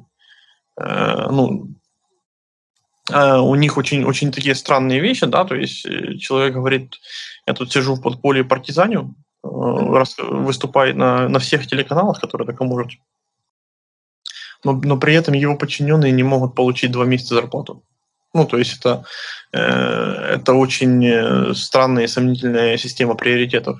Вот как раз здесь от центральной власти не хватает, чтобы кто-то с офиса президента приехал, дал подзатыльник, сказал, ты что здесь по телекам распинаешься, эти люди без зарплаты сидят.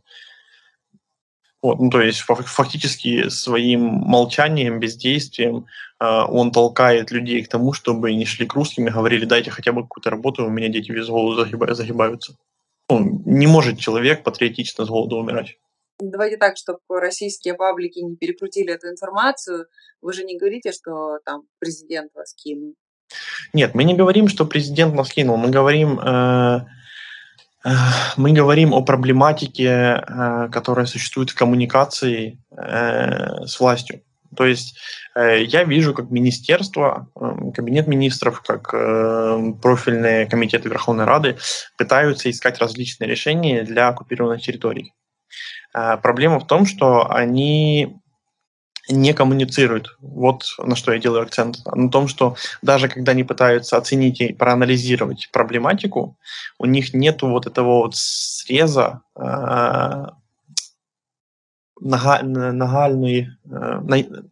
среза на явные проблемы прямо на сейчас. У нас проблемы меняются от недели к неделе.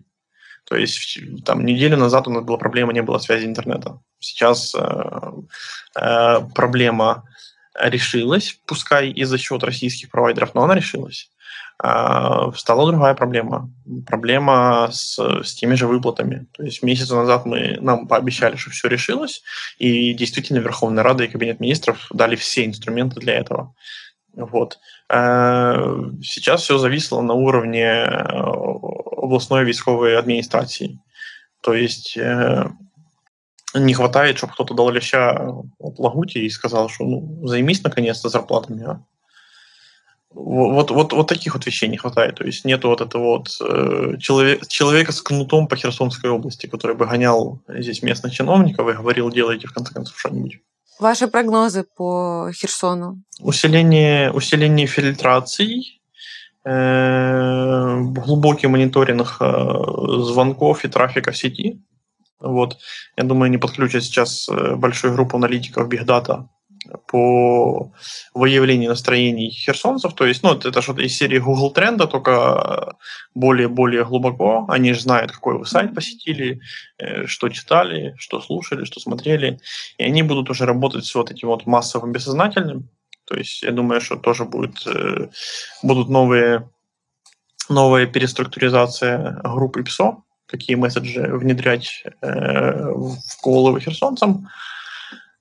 Вот. И они будут максимально стараться, скажем так, всех замазать одной грязью. То есть вот сейчас есть уже информация о том, что они заставляют учителей, полицейских, кого угодно, фактически заставляют выходить на работу, обещают им всякие наказания по военному времени, чтобы дать человеку выплату в рублях. Потому что дал человеку выплату в рублях, а потом ходишь и тыкаешь пальцем, говоришь, все, ты теперь коллаборант, ты теперь у нас деньги взял, для Украины ты предатель. И есть же такие дурные, которые будут тоже ходить кричать, что он деньги в рублях взял, он предатель, а ему деваться было некуда. Вот. Вот такая тема. То есть анализ нас и попытка замазать в коллаборацию. Знаете, многие говорят, что а что вы там жалуетесь? Вас не бомбят. Да, Херсон не бомбят, зато всю Херсонскую область бомбят. Очень много населенных пунктов разрушено. Очень. Очень много людей убито. Им просто хотелось на весь мир прокричать «Я здесь! Я здесь! Просто услышьте нас!» Мы Украина. Мы так боялись, что подумают, что мы там за референдум, что мы хотим быть в России, что мы там уже чуть ли не готовы бежать за гуманитаркой. И хотелось просто кричать «Помогите нам! Помогите! Услышьте нас! Услышьте!» Не было ни одного дня, когда ты просыпался с хорошим настроением. Было так, ты проснулся, слава Богу, спасибо Боже, что жива. Спасибо за сегодняшний день нашим парням. Вот правда. Я каждый раз молилась о том, чтобы, упаси Господь, лишний раз с кем-то не созвониться и не сказать: ты знаешь, того-то, того-то убили, того-то, того-то взяли в плен. Это очень страшно. Мы все готовы кричать, все. Мы — это Украина. И никакая русская власть не может этого поменять. То есть в ближайшие 2-3 недели деоккупацию не ждете? Я более чем уверен. Я даже скажу, что скорее всего какой-то, несмотря на все оптимистические заявления, скорее всего реальные вопросы о деоккупации будут подниматься, дай бог, чтобы к середине сентября. Если до конца октября нас не деоккупируют, то все. То есть мы попали надолго, мы уходим в глубокий отопительный сезон. Ну, то есть зимой проводить деоккупацию — это очень проблематичная и сложная ситуация. Ну, холода, требуется другая форма, другие условия, другое обмундирование. И тогда давайте так, чтобы я не сильно философствовал. Если до середины октября нас не деоккупируют, следующие внятные попытки деоккупации начнутся со следующего марта. Я читала статистику, что чем дольше местность в оккупации, тем сложнее потом вообще деоккупировать ее. Ну, конечно. Вас это пугает? Ну, конечно, пугает. Ну, я просто не хочу быть вот этим вот ура-оптимистом, да. Сейчас я там посмотрю различные веселые, интересные прогнозы, послушаю Арестовича и скажу, что вот мы чувствуем. Ну, взрывы мы слышим регулярно. Периодически что-то взрывает, периодически прилетает. Ну, как бы, и давать там, не будучи, во-первых, специалистом, не располагая там какими-то внятными данными, делать прогнозы очень проблематично. Вот. Ну, исходя из темпов того, что сейчас видим, картинка получается такая. Картинка динамичная, она может меняться. То есть, если вот прямо сейчас, допустим, приедут те 1000 гаубиц, про которые говорил Подоляк, то картинка очень быстро поменяется, и прогнозы будут совершенно другие. Если все будет идти такими же темпами, которые и идет, то тогда мы уходим в картинку, которую вот только что я озвучил до следующего марта. В оккупации психология работает по-другому, и самая, скажем так, самая щадящая форма ожидания – это надеяться на лучшее, готовься к худшему. Вот просто в голове у себя даже, ну, не говоря про какие-то физические действия. Ну, а если так произойдет, как вы сказали, при худшем сценарии, будете выезжать? Я пока не готов ответить. Ну, как бы, есть везде свои плюсы и минусы. То есть, выезжая на неоккупированную территорию, ты оказываешься вне стен своего дома. Ну, как ни крути, серьезно, но дома и стены помогают. Есть там знакомые, друзья, там что-то взял по бартеру, где-то взял там, потому что знаешь, что там можно взять, где-то там одолжили. Ну, как бы, есть, по крайней мере, где жить и прочее. Ну и плюс какие-то там свои наработки и местные особенности. Выезжая на неоккупированную территорию, ты сталкиваешься с тем, что у тебя нет работы, таких людей, которые сидят без работы, там целая куча, у тебя нет жилья, людей, которые без жилья, тоже целая куча, но с этим нужно как-то быть. Ты постоянно находишься под риском ракетных обстрелов, ну и бегаешь локтями, выбиваешь себе статус там переселенца, беженца, и выбиваешь у таких же, как и ты. То есть здесь ты сидишь с другой проблемой, то есть у тебя есть где жить, у тебя минимально есть, что есть, но при этом за тобой могут прийти, и ты чувствуешь внутреннюю несвободу. Поэтому и вот, ну, как бы, лично для меня эта чаша, эти весы, они, ну, не то чтобы там прям сильно уравновешены, но они постоянно колеблются. Потому что я вот сижу, думаю, сейчас я выеду, да, а куда? А вот куда я сейчас поеду? Хорошо, у меня есть там знакомые в Киеве. Они уже приютили 3 семьи беженцев. У них двухэтажный дом. Ну, то есть я туда приеду, вот, сяду где-нибудь на топчанчик, и что я буду делать там? Ну, все сидят друг у друга на головах, там завтрак идет в 3 захода. Ну, потому что люди просто на кухне не помещаются. Вот. И так везде сейчас, ну, в более-менее безопасных областях. Вот. То же самое с работой. То есть, либо ты ходишь там, заглядываешь в глаза каким-то знакомым, каким-то там донорским организациям, и говоришь: дайте, пожалуйста, копеечку, кушать хочется. Или работу дайте, пожалуйста, любую. Вот. Или здесь ты, в принципе, тоже ходишь и думаешь какую-то работу и копеечку, но здесь хотя бы дешевые овощи, какие-то там волонтерские центры, люди пытаются как-то кучковаться, и какая-то еда есть, и ты не сидишь там у всех на голове. Это очень, очень личностный, очень, очень глубокие личностные размышления, на которые очень сложно дать какой-то внятный ответ.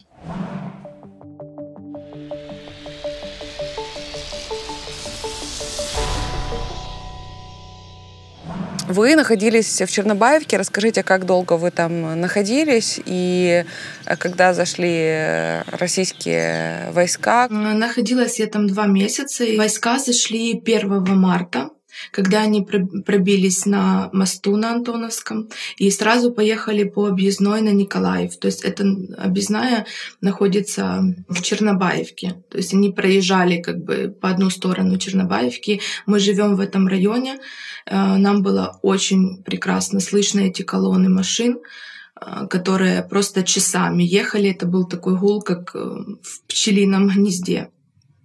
И после этого мы уже поняли, что войска зашли к нам, что они пошли дальше, что они пошли прорываться на Николаев. Бомбили Чернобаевку с самых первых дней. То есть как мы проснулись 24 числа в 5 утра от взрыва, от того, как бомбили наш аэропорт, а в Чернобаевке находится военная часть и находится гражданский аэропорт. После того все время бомбежки. Мы можем на пальцах посчитать спокойные дни, когда люди могли просто поспать, не в подвале. И знаете, нам иногда, конечно, не смешно читать вот эти все истории про Чернобаевка 20, 0, Чернобаевка, чернобаевские ведьмы там и тому прочее. Нам уже просто не смешно. Нам хочется всем плакать, и всех жителей это ужасно бесит. Потому что люди говорят: да у вас спокойно. У нас неспокойно. У нас ни разу не было, чтобы мы сказали, что да у нас спокойно, от чего мы хотим, чтобы нас освобождали. У нас даже с мамой были вечерние посиделки такие каждый вечер, за которые мы мечтали, что вот скоро зайдут наши солдаты, мы напечем пирожков и будем их встречать.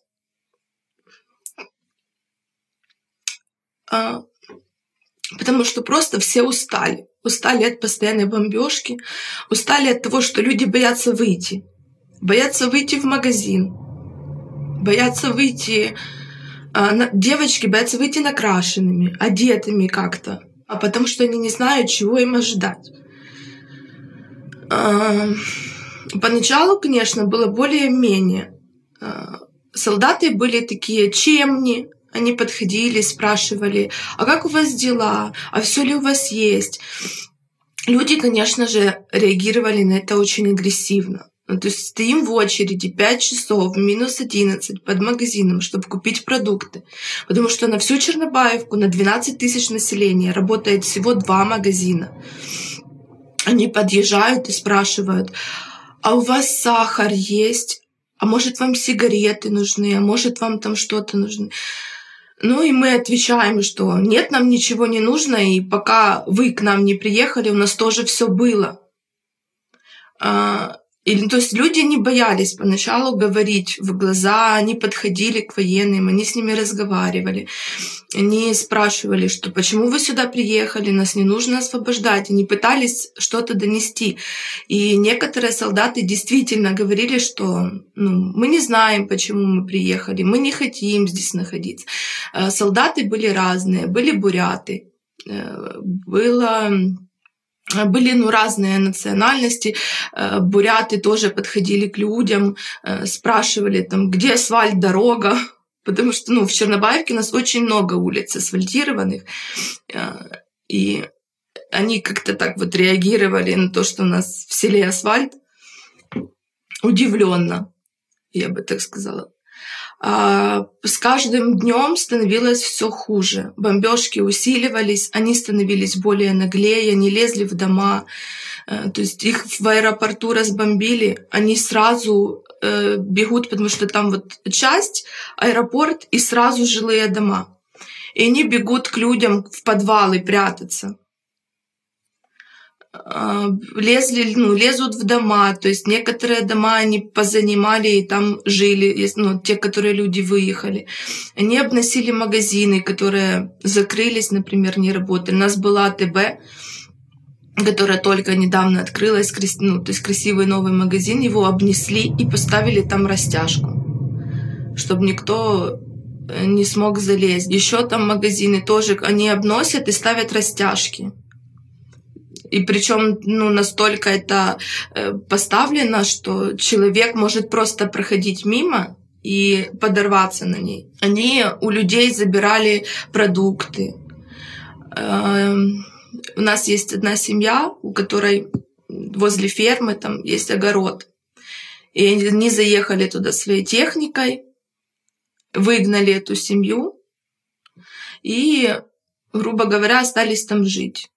Порезали их животных, свиней, жарили там шашлыки. А потом мы слышим перехват их разговоров, когда они говорят: да мы здесь развлекаемся, мы шашлыки жарим. А мы понимаем, что это у нас в Чернобаевке, что они приехали и развлекаются здесь, а люди боятся выйти. Они пугали людей.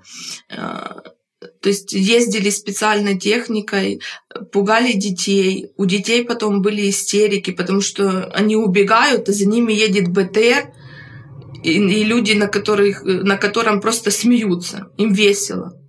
А у детей истерика. У нас есть дети, которые перестали говорить после бомбежки.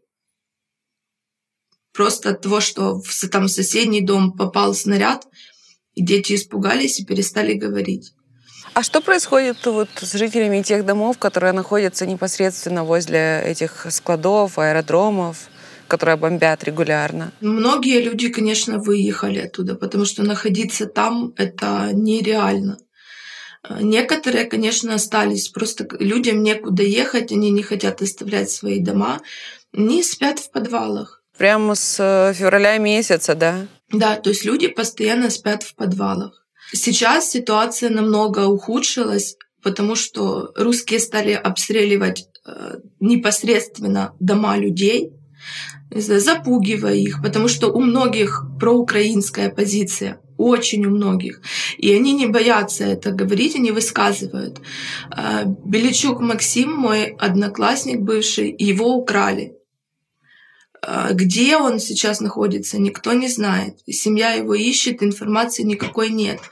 Учитель физкультуры в школе в Чернобаевской, где учится моя дочка, его тоже украли.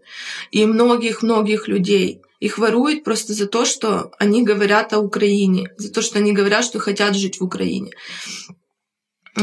После того, как обстреливают дома, приезжают, снимают видео. И при этом рассказывая, что видите, как ваши вас не жалеют. То есть, что наши обстреливают наши дома кассетными снарядами. И когда люди подходят к солдатам и спрашивают: а почему наши нас не обстреливали все это время, а сейчас они обстреливают наши дома? Они молчат, они ничего не говорят. Но правда, что вот один подошел потом к женщине и говорит: а мы не хотим, чтобы вы вступали в НАТО. Ми не хотим, щоб ви були в НАТО. Одразу, як почалася війна, зі своєї квартири в Херсоні приїхали до батьків за місто. Це 15 кілометрів в селищі Білозерка. Ми приїхали 24-го в обідній час до батьків. Військових там ще не було. Окупація самої Білозерки відбулася десь 7, 8, 9 березня. Десь так.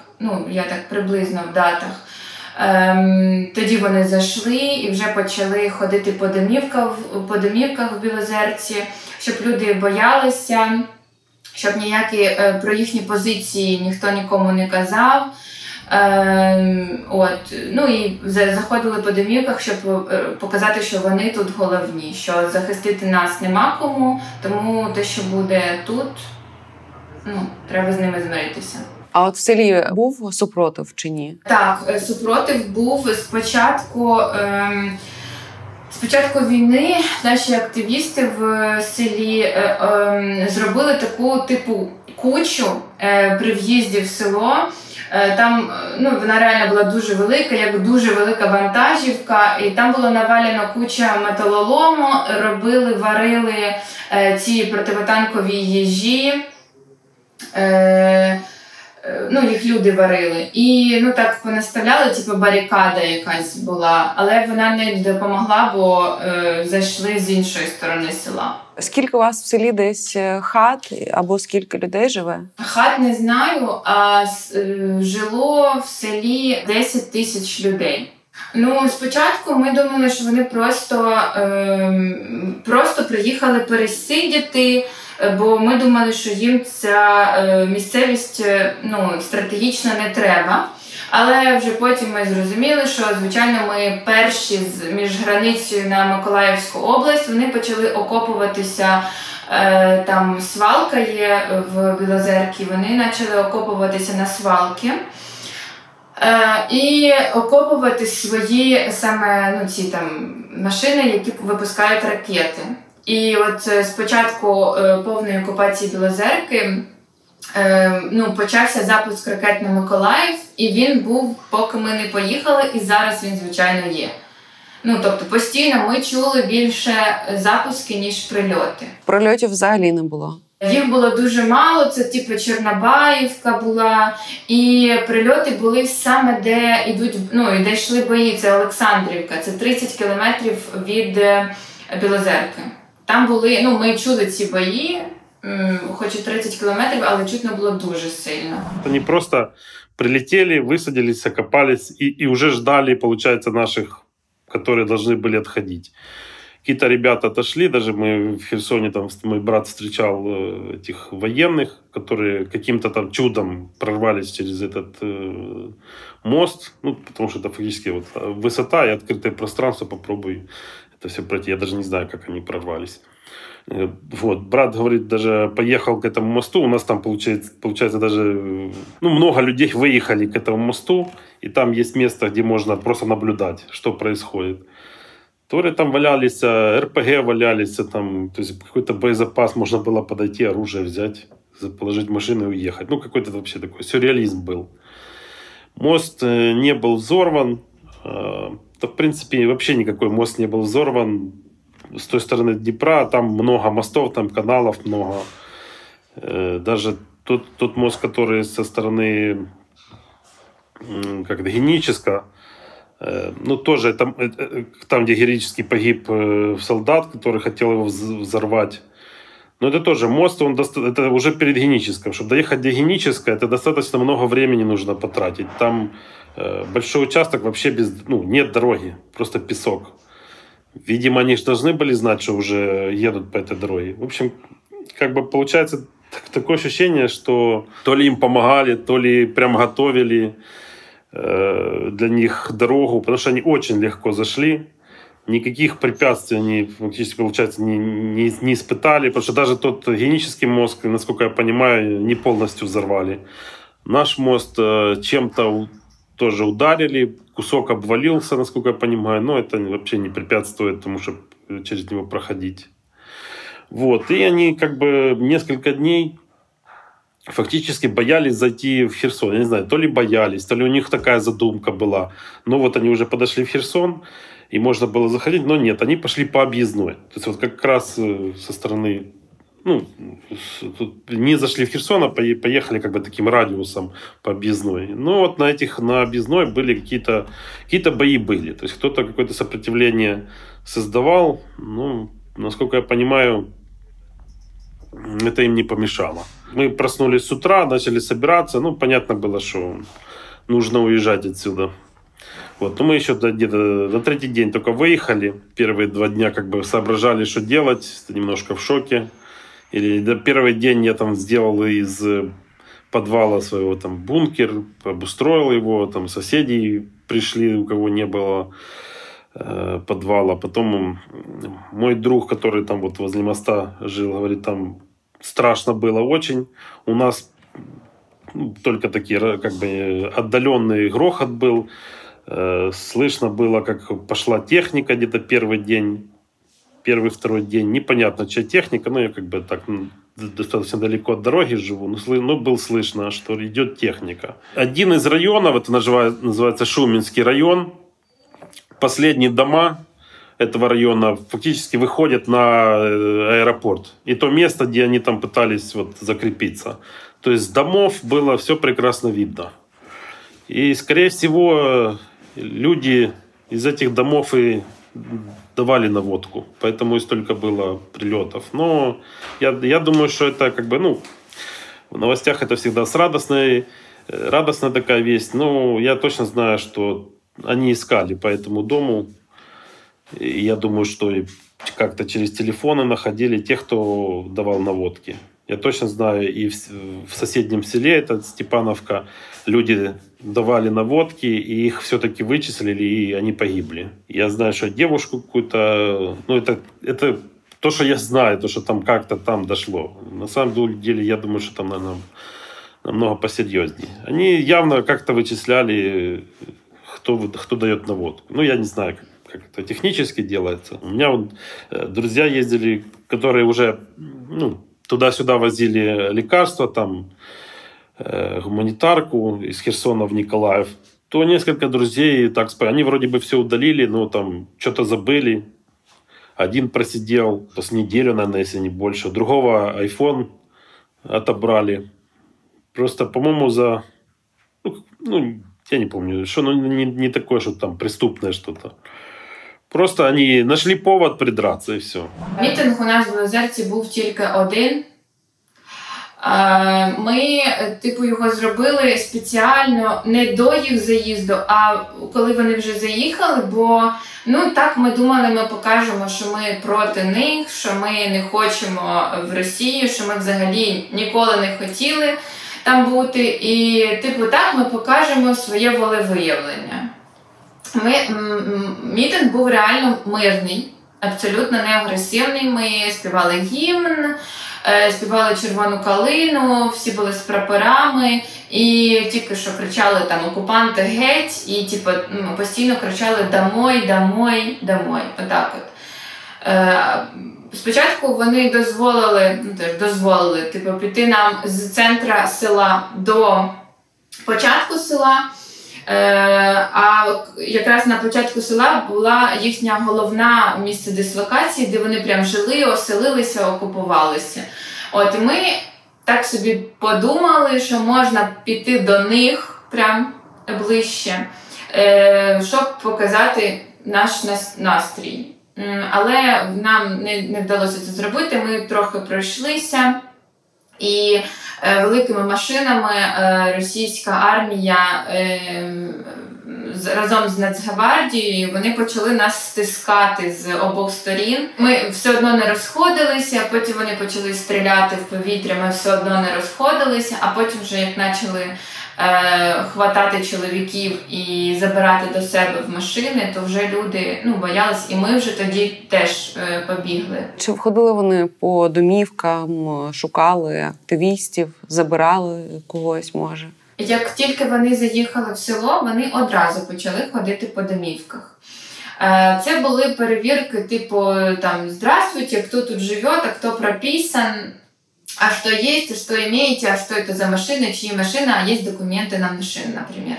Потім, коли вже у нас був цей мітинг, вони почали ходити шукати, хто був на мітингах. І прямо заходили в дім і казали, ви були на мітингу, покажіть кармани, бо в карманах вони шукали саме символіку. Почали лазити по шкафах, бо там теж шукали символіку, прапори і так далі. От, тоді до нас не заходили ще. Вони якось по різним районам села ходили. Тоді до нас не зайшли. До нас зайшли вже пізніше, коли вже перевірки були більш, я не знаю, тщательні. Так, вони зайшли до нас десь вже був кінець березня, вони дійшли до нашого дому. На той час вони у нас були перший раз, а вже були будівлі, домівки, в яких були вже і другий, і третій раз. Тобто вони повторно ходили? Так, бо кожен раз різні були. От Нацгвардія, якось вони приїжджали, заселялися в школі, трохи жили і виїжджали. Потім знову якось вони так мінялися, а потім вже так вони заселилися в школі і все, вже не виходили.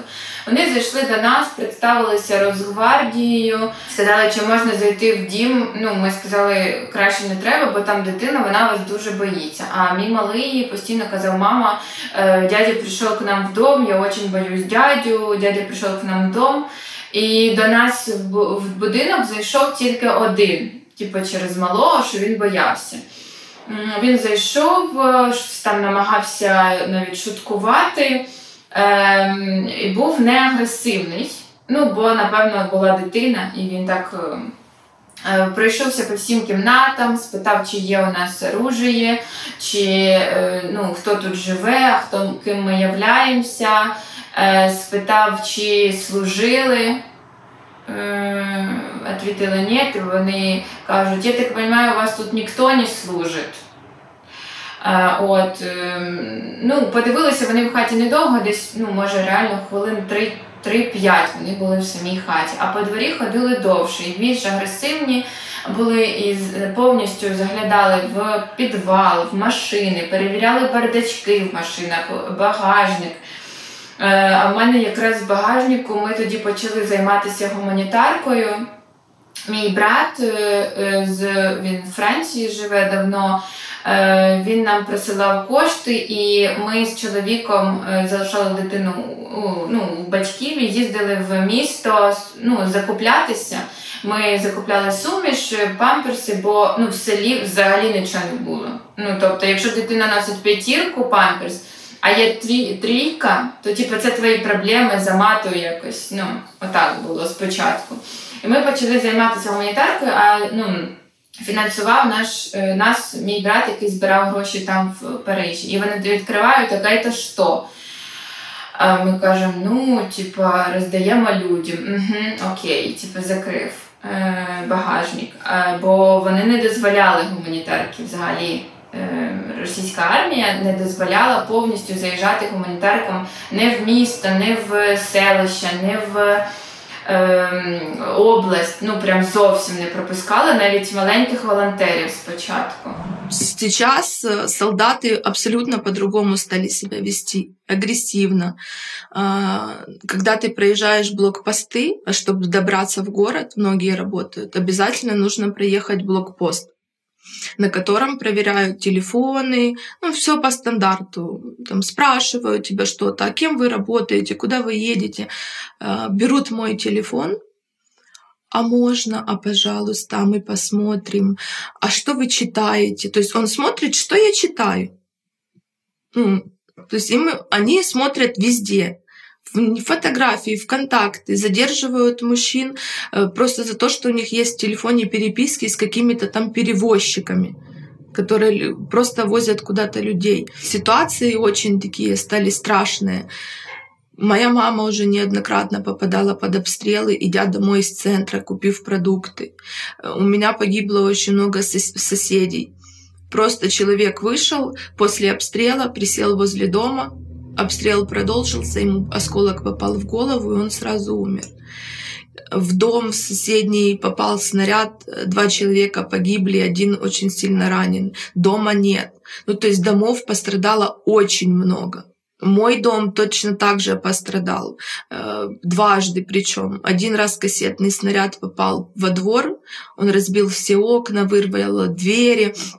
Там в хозпостройку побило все стены, но слава богу, что мамы не было дома, и все остались живы. 2 раз снаряд упал уже в огород, то есть он покосил полностью там рассаду. На соседней улице тоже попадали снаряды кассетные, там погибла женщина. Погибших очень много. И с каждым днем мы считаем, что там очень много погибло людей уже. Они обязательно же приезжают, все это снимают, как после обстрела, там, вот в центре Чернобаевки пару дней назад был обстрел, 2 человека, то есть прям по центру Чернобаевки, там, где рынок, где люди торгуют, в базарный день, рано утром, в 7 утра пустили кассетные снаряды, 2 человека погибло и 6 человек раненых. То есть просто люди раньше боялись ночи, а сейчас они боятся и дня, боятся и днем выйти. А вы наших военных вообще не видели?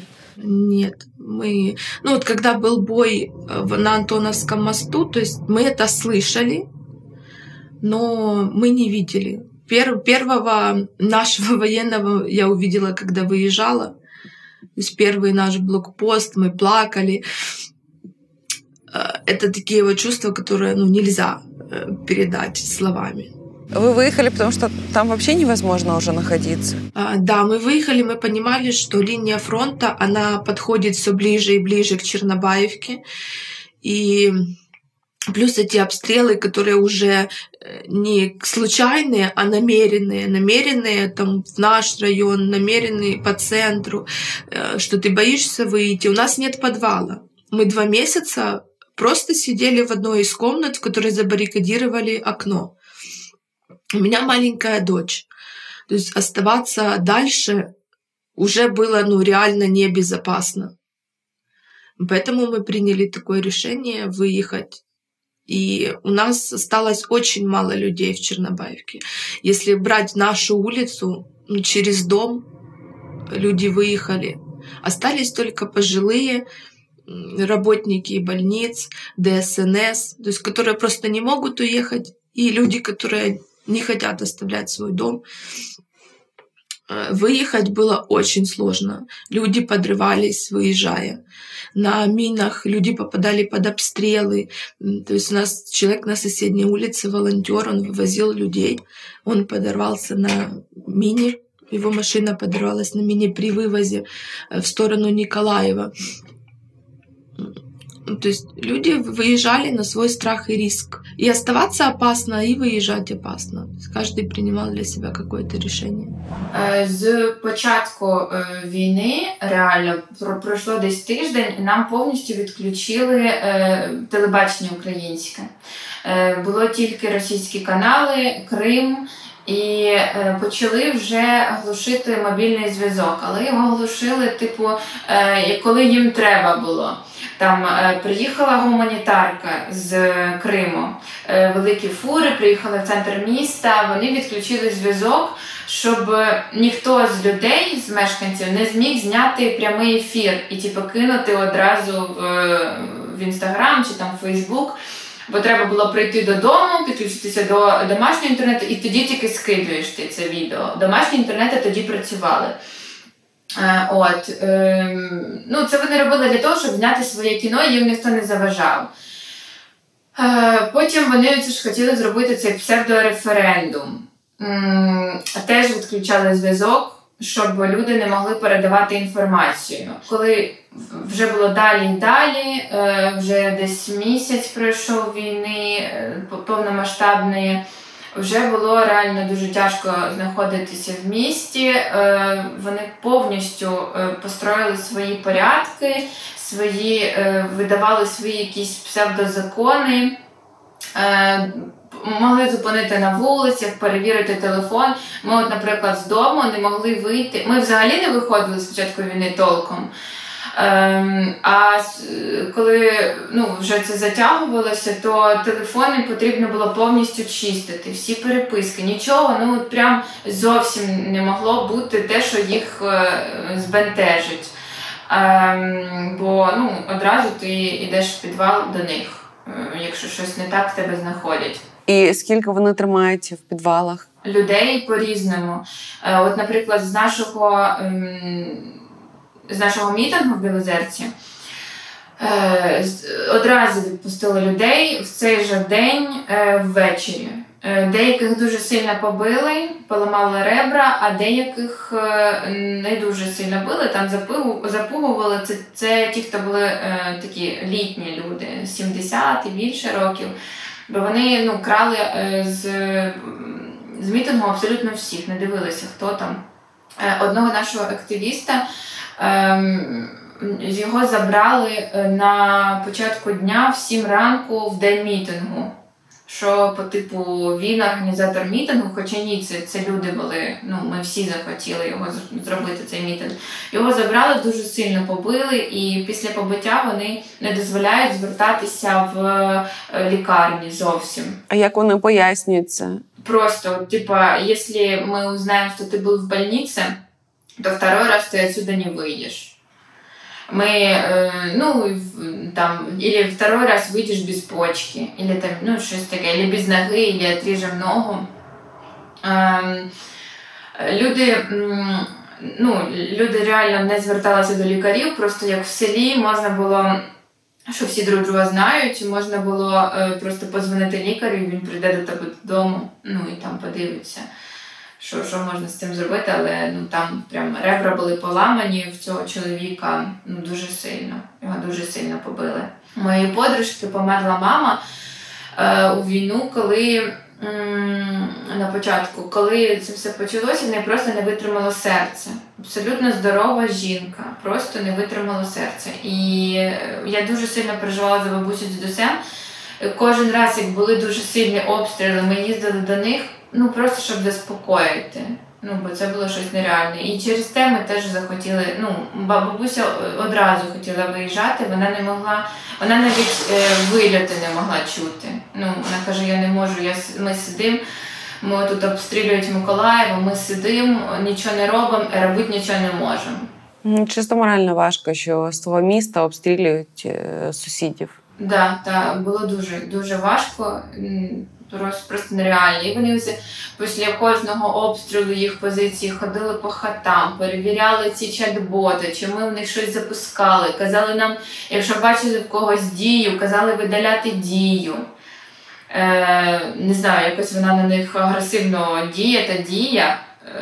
Просто якщо бачили заголовок дія, казали видаляти. Його треба було видаляти дію, коли ти їдеш на виїзд через блокпости, її обов'язково треба було видаляти. Реальность намного страшнее. Во-первых, люди у меня в моем доме живут, их дом находится там недалеко. И, скорее всего, это результат как раз того, что бомбили, орков бомбили и зацепили, их дом разрушили. То есть они теперь без дома живут у меня. Я их вообще никогда не знал, и там буквально только по телефону, по фотографиям их увидел. Мне соседи сказали, что мои соседи знали этих людей. И они уже, я так понимаю, с месяц жили в школе или что-то такое, в каком-то там государственном здании жили, так сказать. Уже именно там практически сначала разбомбили. Вот. И уже потом они мне сказали, что есть такие люди, могут пожить. Так они ко мне заселились.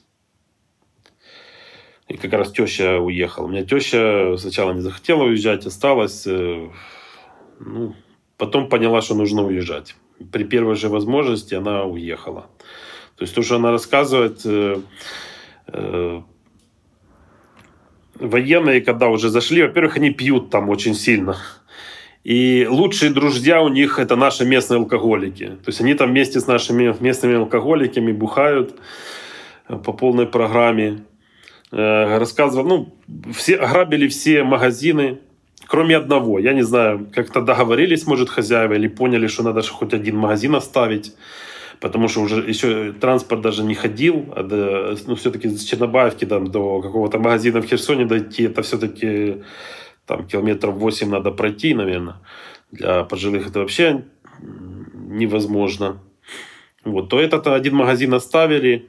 И вот теща рассказывала такую ситуацию, когда они стояли в очереди, а очереди были там чуть ли не по 3 часа надо постоять, чтобы хлеба купить. Обыкновенного хлеба и обыкновенные товары там.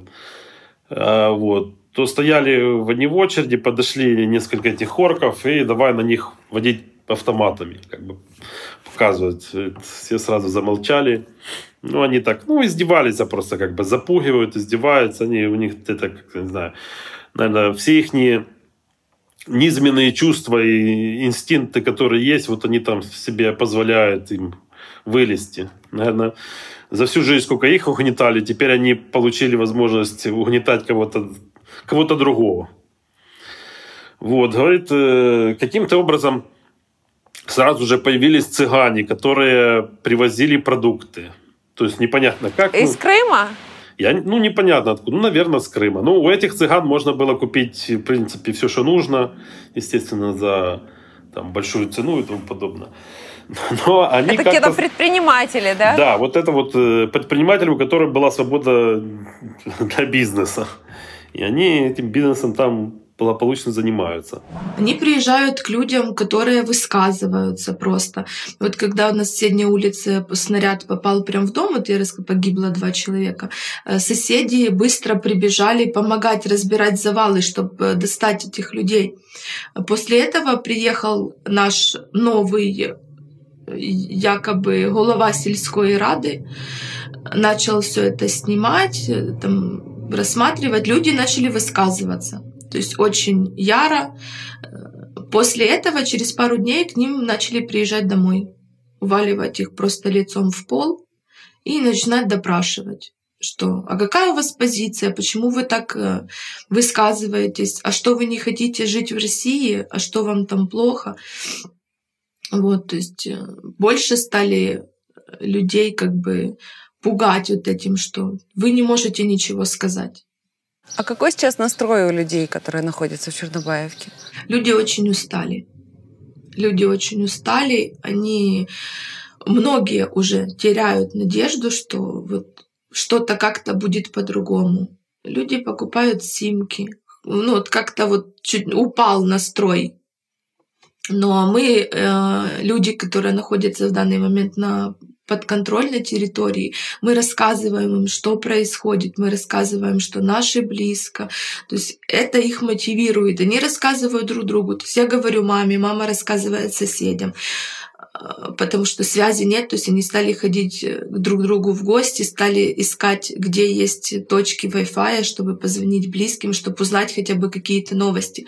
Потому что, находясь на территории, где русская связь, где русское телевидение, где нет наших новостей, очень тяжело понимать полную картину происходящего.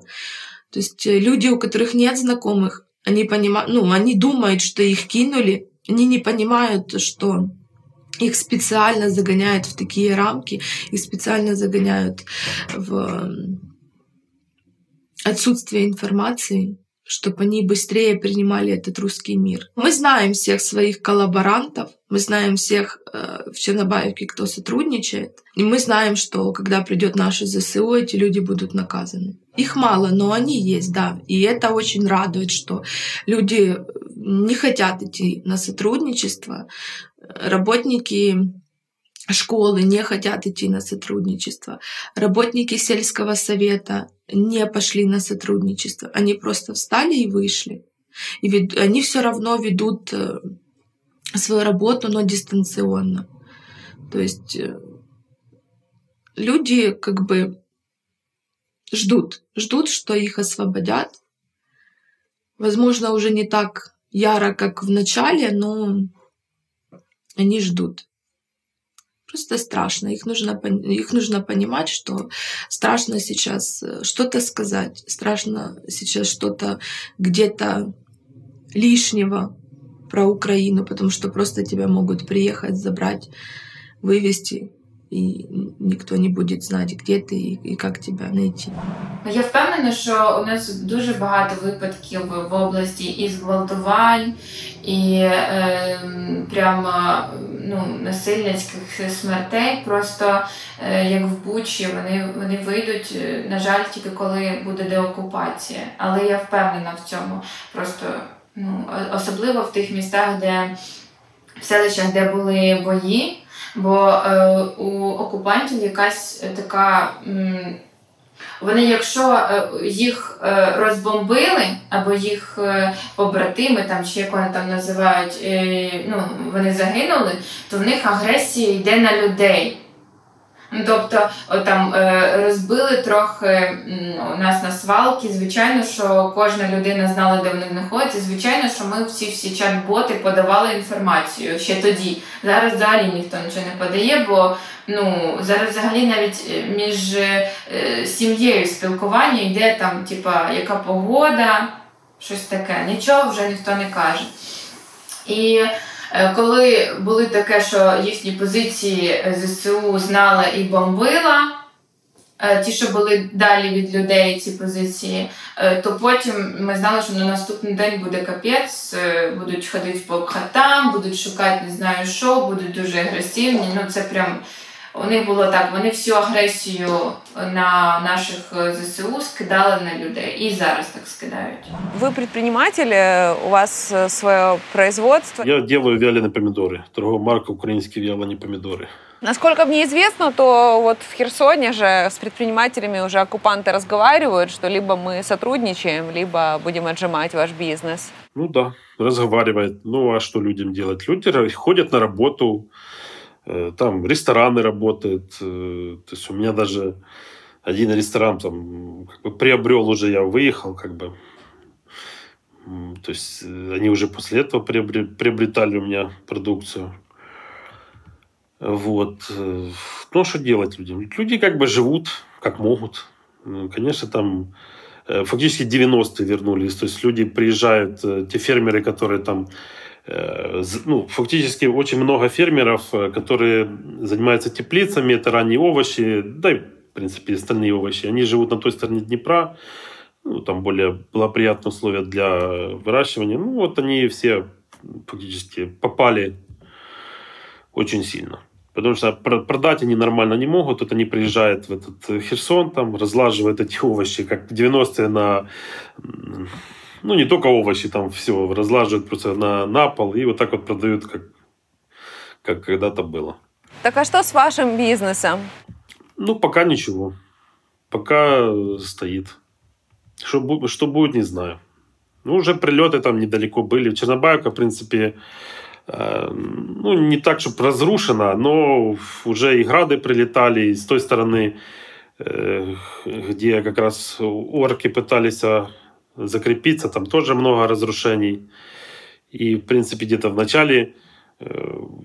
самом начале прилетел град, разрушил людям там где-то в центре села. Не так, чтобы разрушил, хотя нет, несколько домов, в принципе, сразу разрушились. Там побили крыши и тому подобное. Недалеко от меня тоже прилетело в дом, разрушилось полностью. То есть пока есть так, как сказать, выборочно, или кому повезло, кому не повезло. Не разворовывали ничего, да? Да, воруют все. Я думаю, что и местные воруют. Если знают, что никого нету, все разворовывают. Потому что людям нечего есть уже, да? Я не знаю. Может, те, кто... Там есть работа. То есть люди ходят на какую-то работу, получают какие-то деньги. То есть у них есть возможность, в принципе, жить есть. Да, это сложно. Это там, я так понимаю, все тратится на еду, вся зарплата. Но есть люди, которые не хотят работать, они сразу... То есть откровенные мародеры, и военные тоже ищут. То есть мне теща рассказывала, что прям шли по селу, смотрели, где никого нет, и залазили, разворовывали все. Скажем так, село достаточно большое, и скажем так, там живут много состоятельных домов находится. То есть люди, это, наверное, самый лучший пригород в Херсоне. Он самый удобный, и там достаточно много людей богатых жило. Я думаю, що всі багаті дома, які залишились без хазяїва, точно розворовали. Про касетні бомби, які відбулися, якщо я не помиляюсь, в 20-х числах травня, не писали ніде. Тобто це відбулося в той самій Білозерці. Окупанти випустили в центрі села касетну бомбу, яка розлетілася просто на пів села. Померло, загибло 2 людини. Одна з них 30 років дівчина, я її знаю, дуже хорошо знаю, її ще зі школи. Інша жінка літня загинула в лікарні, бо окупанти, її було ранено, окупанти забрали її до себе в машину, вкололи якийсь укол їй і привезли в лікарню. І там вона одразу померла. Родичі мого чоловіка теж попали під цей обстріл, вони теж були в цьому місті, на жаль, в той час. І нашому дяді Толі уламки попали в живіт, йому операцію зробили тільки вчора, бо він був дуже поганим вчора, позавчора, десь так, в поганому стані. Через те, що не могли йому зробити операцію, немає ліків, немає лікарів, реально мало. І він міг просто не перенести ту операцію. І за цю ситуацію, наприклад, писали тільки в херсонських телеграм-каналах. А от скажуть люди, якщо село під окупацією, як вони можуть бомбити самі себе? Одразу після того, як вилетіла ця касетна бомба, пройшло 20 хвилин, і вже було відео в їхніх РІА Новості. Буквально зразу це відео було, і вони ще зняли, там було, якщо не помиляюсь, 2 інтерв'ю. Один, людина, яка давала інтерв'ю, чоловік, він дійсно житель Білозерки. В нього нічого такого не питали, і я так розумію, він взагалі не знав, що то за новини, хто то знімає. Він просто там розказував, що там пульнули, люди сильно кричали, я почув, що дуже сильно кричать люди, що когось вбило, я почув, отак от він казав. А ще одну сім'ю вони зняли, яка конкретно казала, що ЗСУ обстрілює. Але ми ж тут теж і спілкуємося в чатах цих всіх, і ніхто їх не знає з односельчан. Деякі люди знають, що вони просто приїхали в Білозерку, почали там жити буквально півроку чи рік назад. І коли почалася така сильна вже окупація, ми подумали, що може реально до нас в місто приїжджали або навіть жили ці їхні колаборанти, які на зарплаті були в Росії, і доповідали інформацію, і може таким чином вони розказували, що ми проросійські, ми приходьте, ми будемо раді всім. Я не знаю, як це було, але та інформація була абсолютно ложною. Я ж кажу, бо у нас ніколи нічого не було проросійського зовсім. Я думаю, що та жінка 100%, вона їх агент, і її можна здавати легко.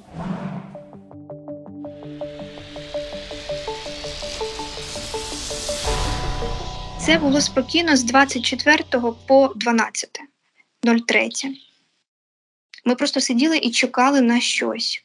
Ми чули вибухи. Вибухи були біля Нової Каховки. Це було чутно нам, але вони були ще далеко. І 12 березня, десь в 5 годин вечора, вперше російські війська їхали вже по нашій трасі. І ми їх бачили. Нам повезло більше, тому що ті села, які знаходились на березі Дніпра, вони не заїжджали туди, тому що в них був приказ їхати на Кривий Ріг і в сторону степових сіл. От степовим селам пощастило менше.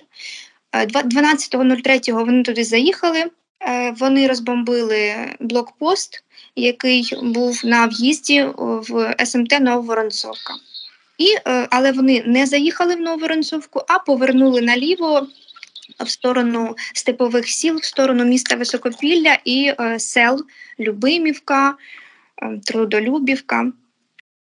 Ось. І в цей день вони заїхали туди, відразу почали розгортати свою техніку. Техніки було дуже багато, дуже. Це десь було близько 200 одиниць. Ми рахували, навіть коли вони їхали по трасі, ми рахували і бачили. Але вони їхали з 2 сторін. Справа в тім, що з однієї сторони вони їхали від нас, а з іншої сторони вони їхали з сторони Великої Олександрівки. І вони заїхали в Любимівку. Це вже розповідали мені біженці, які жили у нас вдома з Любимівки.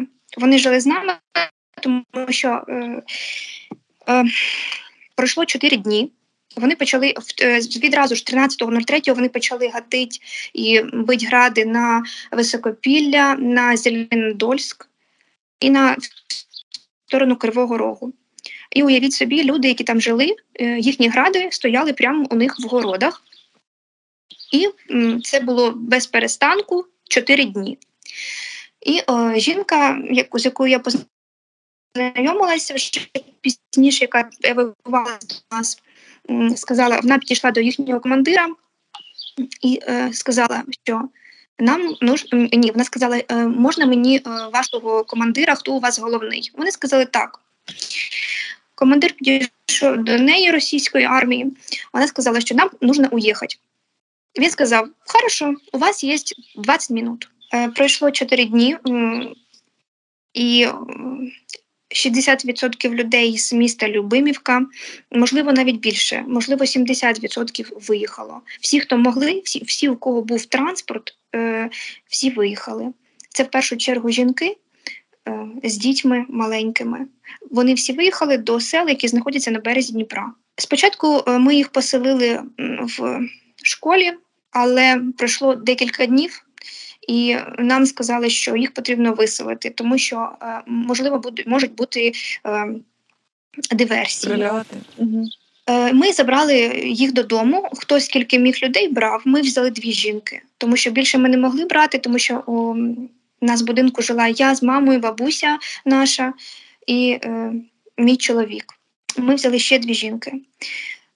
Так ми прожили 2 місяці, і 2 місяці ми жили під постійними бомбардуваннями. Прильоти були від нас. Від нас вони постійно стріляли на Нововоронцовку, на Сокоровку і на Криворізький напрямок. Ми чули, ми знали, наприклад, було такий час, коли ми чуємо, що від нас прильоти, і ми дзвонимо в Нововоронцовку до своїх знайомих і говоримо, що зараз будуть до вас прильоти. Від нас відльоти, до вас будуть прильоти. Вони говорять так, вже є. І так, ми жили 2 місяці. Справа в тім, що ми не газифіковані, ці всі села. У нас в основному вся техніка наша будинку на електриці. І дуже часто пропадало світло, тому якщо немає світла, ми нічого не можемо ні приготувати їжу, у нас немає ні води. Ми так готували їжу на вогнищі. І воду запасались водою постійно, тому що постійно були обстріли і перебивали високовольтні лінії. Когда они оккупировали наше село, это было в марте месяце, они к нам зашли. Я находилась дома, это было после обеда. С утра мы были на работе в школе, хотя мы учились дистанционно, но мы туда приходили, мы помогали, мы плели сетки, мы готовили продукцию для наших воинов. Но когда они зашли, мы были дома, и муж забежал в дом и говорит, посмотри в окно, они едут. И мы живем недалеко от проселочной дороги, где кладбище и фермы у нас, поэтому нам очень хорошо было видно, как шли машины. И это, конечно, было очень страшно с этой буквой Z. Ой, и, почему еще так вообще страшно? Мы никогда не думали, что они к нам зайдут. Вот когда они зашли в Херсонскую область, мы думаем, ладно, они там где-то, может, скоро они и выйдут, может, их там и разобьют. Мы не понимали, почему они вот вдруг зашли сюда к нам. Хотя вы знали уже, что с Береслава двигается колонна, знали. Потом мы узнали, что они прошли соседнее село. Это все у нас по связи, еще связь была.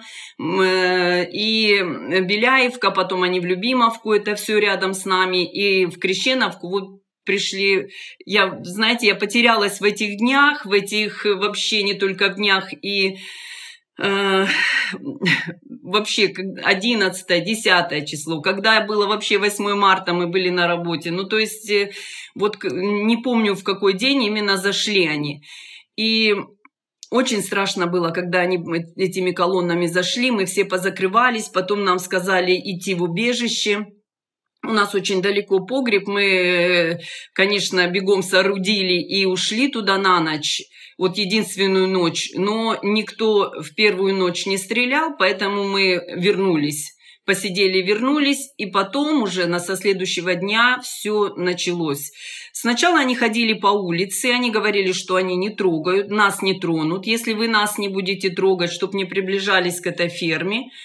Но все равно мы закрывались, нам было страшно, как эти солдаты ходят с оружием. То есть они там жили, Они да? там на ферме? жили, да, они там жили, пока они село не трогали.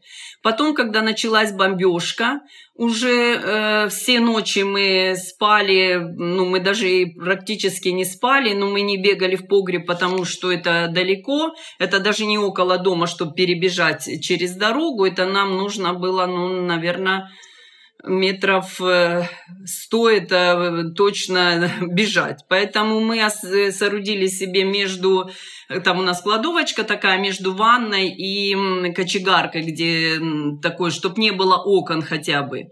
И вот вроде только заснул, матрасы туда покидали. Вот несколько дней мы просто спали одетыми, пока мы не выехали. Мы вообще не раздевались, потому что это... И мы так просыпаемся от этого, все началось, вжимались вот так друг друга с мужем. И не знали, то ли нам вставать, то ли нам лежать, то ли... Ну, это было очень страшно. Мы не понимали, что делать. Днем тоже были... Ну, тоже бомбили днем. Один раз я вышла на чердак. Ну, света у нас не стало. Вообще полностью все. И нам сказали, его и не будет. Никто не приедет в Крещеновку его исправлять, потому что это все понимали, что происходит. И... чтобы словить связь какую-то, потому что очень переживали дочери за меня. Я забралась на этот чердак, и очень сильный был взрыв, что мне пришлось просто там упасть. Я вообще не знала, то ли мне бежать с чердака, то ли мне туда, то я вот просто упала и лежала. Потом все вроде прошло, встала, спустилась с этого чердака и уже боялась вообще туда заходить. Коли вони тільки зайшли, в цей день якраз припинилися бої. От вони зайшли, і все, приблизно 2 діб була просто така мертва тиша. Хоча до цього, з 11 березня, вперше ми почули на Високопільщині вибухи. 11 березня, так, були перші вибухи, і 13 березня ми вийшли на вулицю від того, що прямо до нами прилетіла ракета, і ми побачили, що вона прямо на Високопільщину. Ну, а ми знаходимося в Потьомкіно. Це 5 кілометрів від Високопілля. Мені з інших сіл кажуть, що вони навіть не чули сирени. А у вас це все було? Ні, сирени взагалі не було. В протязі всього часу, що ми там знаходились, це 1,5 місяці рівно. Ні разу не було ніякої тривоги, абсолютно. Був супротив якийсь, чи як вони зайшли? Так, був супротив приблизно 2 дні, от з 11 березня по 13 березня. Був супротив, але потім наші війська відійшли, тому що був дуже сильний напор з їх сторони. І перша жертва у Високопільщині була якраз 11 березня ввечері, коли у нас ще в селі був зв'язок. Мій друг мені написав, що його відчима ранило в ногу, і він не знає, що з ним відбувається, бо у Високопіллі в районі вже не було зв'язку, а у нас ще був. Тому я сподівалася, що з ним все добре, але як потім наступного дня виявилося, що він загинув. Це була перша жертва, цей чоловік. Взагалі багато у вашому селі людей? Зараз залишилося близько 15 чоловік. 15 чоловік? Так. А було скільки? Близько 400 чоловік було спочатку. Скільки на 400 людей російських військових? Точні цифри я вам точно не можу сказати, але, наприклад, в одному будинку, коли вони зайшли, вони прогнали одну бабцю, вона там проживала, вибрали собі такий провулочок маленький, там знаходиться 2-3 хати, вони там зробили свій штаб, і спочатку вони там проживали. Цифра була около 100 чоловік. Тобто 25% від загальної кількості населення? Так. Так, а вони живуть в хатах людей, які поїхали? Так, звичайно. Спочатку, коли вони зайшли, вони займали порожні хати. На той момент деякі люди встигли виїхати, але не всі. так як у нас була дитина, мій тато просто не ризикнув виїжджати. Ми намагалися виїхати, але в останню мить передумали, повернулися назад і залишилися. Потім намагалися вийти, але вже було пізно, бо 15 березня спершу перед окупацією, перед тим, як потрапити в окупацію, була розвідувальна група, як я розумію. Це були буряти. У нас ще був зв'язок, світло. Ми просто дивилися телевізор, прибігає моя мама з сестричкою від сусідів і каже, на нас їдуть танки.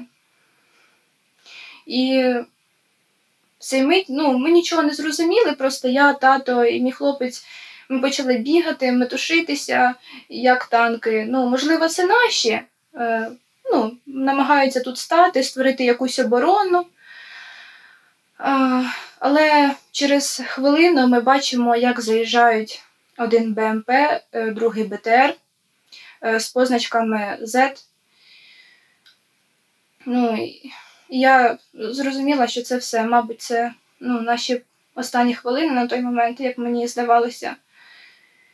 І ми живемо наприкінці вулиці, з цього кінця вони якраз і зайшли, і ми дивимося в вікно, прям було видно, як вони заходять в першу, в другу і третя хата наша з кінця села.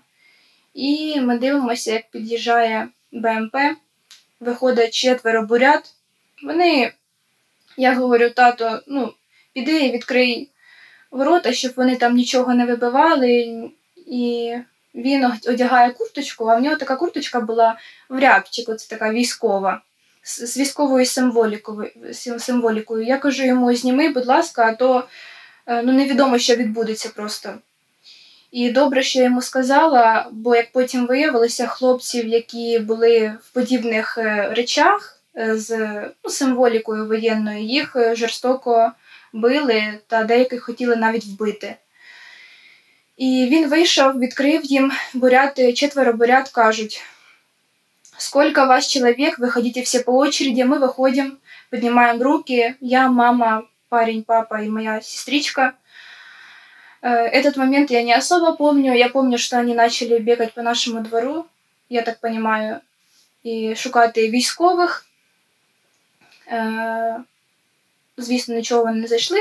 Як не дивно, вони не зайшли в самий будинок. Вони побачили, напевно, що я настільки перелякалася, що я стояла зі своєю кішечкою на руках і просто мене трусило. І один підійшов, сказав мені, не переживай, дівчинка, все буде хорошо, ми вас не тронем, ми зараз уйдемо, все буде нормально. І в цей момент вони швидко все перевірили, взяли наші телефони. На щастя, ми підготовили старі телефони, ми були до цього готові, так скажімо, на всяк випадок. І дали їм старі телефони, вони перевірили. І відразу пішли. І як потім я дивилася у вікно, у інших людей, вулиця, яка була сусідня, там були другі буряти, другі 4 чоловік. І вони просто, я бачила, як вони жорстоко знущалися з людей, тобто викидували хлопців, били їх своїми автоматами. Тобто на сусідній вулиці вони забрали у людей документи, паспорта. Через декілька хат від мене жив чоловік, який був військовий, в нього прямо на вході висіла військова форма, і він був в теробороні нашого села. Тож вони, коли зайшли, вони взяли його і хотіли його вбити. Але жінка побігла за ними, почала мовляти, щоб його не трогали, не вбивали. Вони знайшли деякі матеріали, які були з блокпосту, і зрозуміли, що він в теробороні. Тож, на щастя, якось вдалося вмовити цю жінку, вона їх вмовила, щоб вони його не чіпали. Ось якось так. І вони всі документи у людей забрали, телефони, і при виході з нашого села вони вийшли. І вони викинули ці документи десь там на виході з села. Документи, телефони, там, паспорта. І ви потім їх могли забрати? Так, ну у нас не забирали особисто у нас, але я бачила, як на сусідній вулиці, яка напроти, як забирали документи, так. І люди потім ходили і забирали їх. Не всі знайшли свої телефони, мабуть, які кращі телефони, вони все ж забрали собі. А як виглядав ваш день в селі до того, як ви виїхали? Жахливо. Були обстріли. Ми ховалися в коридорчику, де 2 стіни. Так в рядочок сідали. І коли вже просто ми почули, що вікно в кімнаті, в якій таке було саме старе, саме таке стареньке віконечко, де я просто взяла скотчем його заліпила, і воно його просто розтрощило. Просто був настільки такий вибух, що в сторону Мар'їнського, в сторону Нікополя, от туди, в сторону Кривого Рогу. Туди вони гатили, але воно не долетіло і попало в степ. І наскільки така вибухова була хвиля, що просто нам вікно, шибки повилітали і в сусідів, і в нас в літній кухні, і двері, і в гаражі, і там взагалі просто отак стіни ходором ходили. Ми сиділи, ми трималися, але мої рідні, які були з нами, вони просто сказали, що в мене вже руки трусяться і треба виїжджати. І тоді ми почали збиратися. Я не хотіла. Я з усіма посварилася, я сказала, папу, не брошу. Я не брошу, папу, я не боюся. Вони кажуть, що ти хочеш, щоб прийшли, тебе зґвалтували. Ти хочеш, щоб тебе викрали. Ти дівчина молода одна. 15-20 хвилин ми зібрали всі сумки. Все, те, що було, те, що не було, просто отак все. Посадив нас в машину і ми почали плакати, здержували сльози. Папа мене отак прям відпихнув, я до нього другий раз підходжу, де тебе обніму. Він каже, їдь швидше, прямо мене отак відпихнув. Я так вже сіла в машину і сказала таку фразу. Я, видно, щось відчувала. Я так дивлюсь на нього, він здержується. І так дивиться, а здержується. Я кажу, я ніколи себе не пробачу і вас не пробачу, що я бачу його останній раз. Це було за місяць. І мене так йокнуло щось в серці. Я думаю, ні, я не хочу про це думати. Я просто побачила його очі, і мені якось воно так стало моторошно і страшно, що як я можу виїхати, як я можу бросити його. І до сих пір докоряю себе тим, що я його покинула. Я не плакала, Раміна, я не плакала до цього. А це зараз я таке не хочеться плакати, але просто коли ти згадуєш, коли я згадую очі папи, і коли ти не можеш це нікому розповісти, це... А коли тобі дзвонять і кажуть, що його немає, це жахливо. Ми бачили, як у нас по провулочку нашому, посілок називається у нас, той, який обстрілюють, саме там, де наш будинок, їздила машина, 9-ка чорного кольору, і ми ще так дивилися, що вони їдуть дуже-дуже повільно і заглядають кожен будинок. Я говорю, мені ці люди не подобаються, тому що я знаю, що це не місні, це не наші, ми своїх знаємо. І вони їдуть, і молоді хлопці, і вони просто дивилися, хто де живе, хто виїхав, що можна взяти. Вони побачили, що нас дуже багато. І як нам сказали, що як і більшість і в селах, і в містах, є люди ті, які здають своїх наводчики. І ви знаєте, хто ці люди? Наводчики? Слава Богу, що я не знаю. Тому що я б не знаю, що б я зробила, якщо б ця людина мені потрапилась на очі. Більшість людей своїх, це наркомани. Наркомани, алкоголіки, яким платять, наскільки нам сказали, 600 гривень, для того, щоб вони допомогли провести наших освободителей і показали по вуличкам, де хто живе. Отак. 600 – 1000. Отак. Скільки коштує зрада? Отак. І ми бачили, те, що мама з папою, вони їздили до парикмахера, вони ще їздили, коли ще більш-менш було нормально, і бачили, що хтось, вони бачили, що це наші були, якісь наркомани, чи я не знаю. Вони казали, що 2 БТРи по вуличкам проїжджали, по кожній вулиці, і вони дивилися, хто де живе, а ті розповідали, що це за сім'я, чим вони живуть, які статки. Так. просто вони записували, у них просто було на всіх досьє. Хто чим живе, хто скільки людей, скільки хто приїхав, чим займається, чи є машина, чи нема машини. Тому все знали. Щодо обшуків. Обшуки були, і вони були в нашому будинку. Коли вони до нашого будинку зайшло 6 чоловік, 6 військових російських, з них 5 було росіян, і 1 був кадировець. Це як ви зрозуміли? Тому що вони розмовляли з нами, я розумію, де росіяни, а кадировець, в нього був акцент, і по акценту, і зовнішність, тому що він не був закритий обличчям. 2 було закритими обличчями, а 4 було з відкритими обличчями. І це було видно.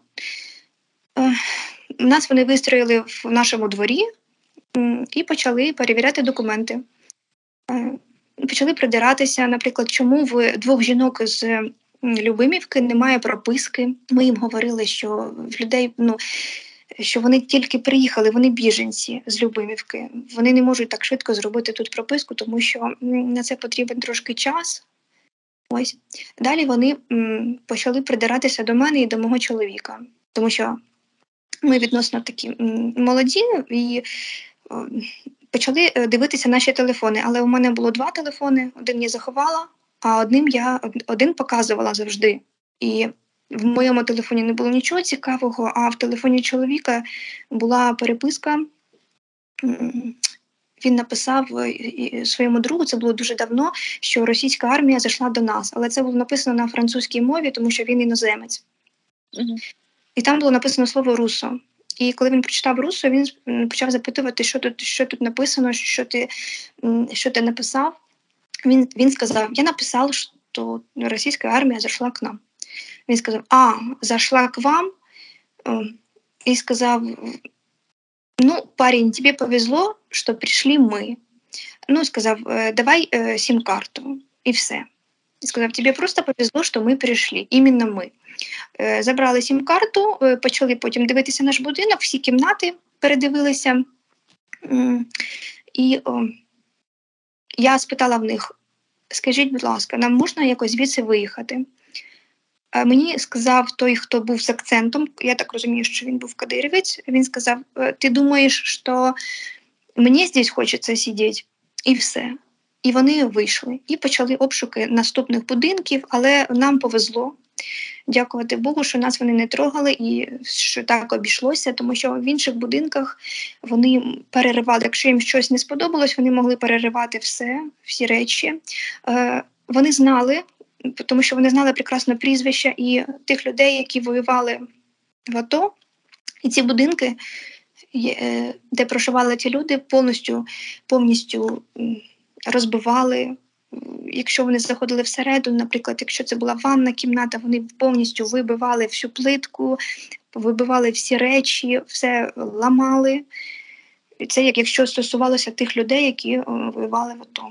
А як вони знали, звідки у них списки?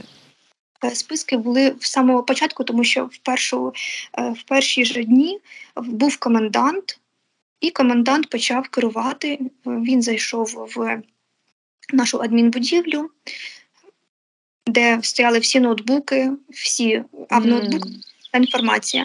Вони всі ноутбуки вийняли, забрали і сказали, ми повернемо ноутбуки після того, як візьмемо всю інформацію, яку нам буде потрібна. Ноутбуки вони повертали, але в ноутбуках була вся інформація про все населення і про всіх жителів. Тому вони прекрасно знали, хто де живе і хто ким являється. Нововоронцовка, половина, 50% Нововоронцовки розбомблено. Їх російської армії не було в Нововоронцовці. Вони туди не зайшли. Просто не дійшли туди, тому що їм не було потрібно, тому що там невигідне місце для них. Але кожен день, починаючи з 12.03, кожен день туди прилітають гради. Кожен день. Це я бачила і чула на власні очі, коли була там. І зараз, коли я говорю зі своїми знайомими.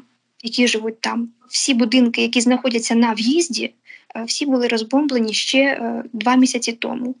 А зараз обстріли ці не припиняються. А от ті села, як Любимівка, там взагалі жах, так? Їх вже немає. Тих сел вже немає. Там лише окопи, і, на жаль, дуже багато людей вони тримають там в заложниках. Я знаю їх особисто, і до сих пір ці люди знаходяться там. Як їх можна забрати, ми не знаємо. А чи викрадали вони людей? Буряти в той день, коли вони зайшли, ні, вони просто прийшли, а російські окупанти, які у нас залишалися, я не знаю, чи можна так казати, але ті, які були у нас, це були ДНР та ЛНР, вони були більш людяні, якщо так можна сказати. Тому певний час вони спочатку займалися пропагандою. Людей вони не трогали, але був такий зброд, так скажімо, звичайних таких військових, які лазили по хатівках, вибивали вікна. Ось до жінки, яка живе там напроти нас, вони залізли в хату вночі, через день після того, як вони зайшли до нас в село. Залізли в хату, вибили вікно і почали брати, що їм там потрібно. Після того вона пішла в штаб жалобами до їх командира. Командир якби покарав цих людей. А як покарав? Насчет саме цих хлопців, я не знаю, як він їх покарав, але точно знаю випадок жінки, до якої пробралися в домівку, забрали там м'ясо, яке було в мішку в морозильній камері. Вони його просто забрали. І потім вона пішла в штаб, пожалувалася на це, і командир облив з відра холодною водою їх та закрив в підвалі на ніч, на всю ніч. І ці двоє хлопців там просиділи. Ось такі були покарання. Тобто хтось є реально за ідею? Так. Хто вірить в те, що треба визволяти? Звичайно, вони, коли тільки зайшли, була дуже активна пропаганда. Вони ходили і казали, що мы вас освобождаем от укропов, они хотят вас убить, мы пришли сюда, чтобы вас защитить, давайте там, бабушка, мы вам еды принесем, воды, может вам что-то надо. Вони навіть ходили до спільного місця, де люди набирали воду, коли вже не стало світла і пропала вода. Вони ходили до колодцю, де всі люди набирали воду і також там ставали в чергу, військові з автоматами набирати воду, і там вони спілкувалися з людьми і присідали їм на вуха, і таким чином створилась пропаганда. Тобто, да. Ваше село було сірою зоною, але його все-таки бомбили? Бомблять зараз наскільки, що просто його з лиця землі стирають. Просто його знищують.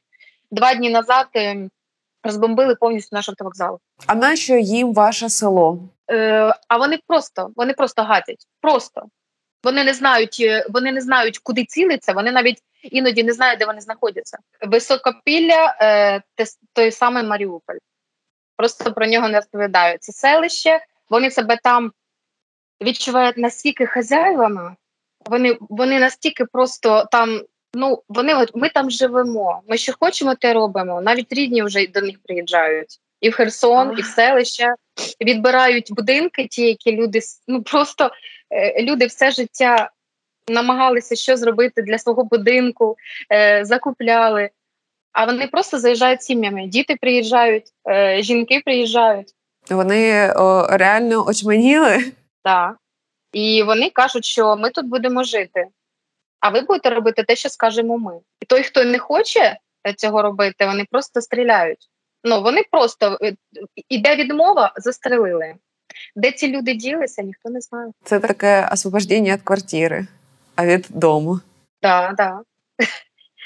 Це просто, і люди, теж наші знайомі розповідали, у них будинок шикарний, як сучасний. Люди на заробітки їздили, щоб на пенсії жити своє задоволення, все, нема будинку. Розбомбили? Ні, будинок є, вони там живуть. І розбомбили, багато розбомбили. А як це виглядає? Заїхали в село, напились і починають просто знімати тіктоки, просто знімають на відео. І не знаю, що вони там ще приймають, але вони просто напиваються і кажуть, що ми так просто, це розлікаловка. Куди хочемо, туди стріляємо, куди попаде. Так, це вони просто так, це для них просто така забава. Ну, просто в чому полягає служба, якщо вони приїхали жити в чужих хатах? Їх запитували, чому ви не їдете до себе додому? А вони говорять, що якщо ми поїдемо до себе додому, нас там б'ють. І все. І тому вони залишаються тут. Їм не ми вже й самі не хочемо, ми розуміємо, це так адекватні. Їх мало, але є такі адекватні люди, які хочуть виїхати, і вони нічого не роблять. А про своїх, якщо вони дізнаються, про тих, хто гвалтує, вбиває і так от наглеє по-нашому, вони кажуть, нам соромно, але ми нічого не можемо зробити.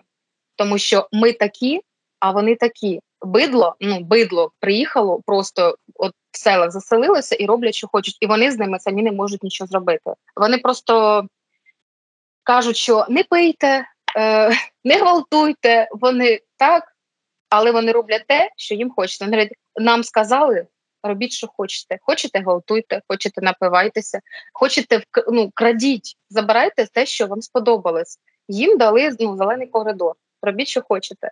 Там не відбувається ротація? Це відбувається. Під'їжджаються нові, і це бачать, що по степам їдуть і знімають відео, що вони міняються, що люди розповідають, ці були неадекватні, слідуючі приїхали більш-менш адекватні, розуміють, чому вони сюди приїхали, вони не хотіли, їх просто мобілізували і не попередили, куди вони їдуть. І їм вже в них немає виходу, приказ є приказ, і вони стріляють. Ті, які розуміють, що не треба вбивати мирних жителів, вони просто десь в сторону. А більшість просто каже, що а що нам робити? В нас їсти немає що, в нас пити немає що. Ми ходимо без одягу запасного. Вони крадуть, перевдягаються,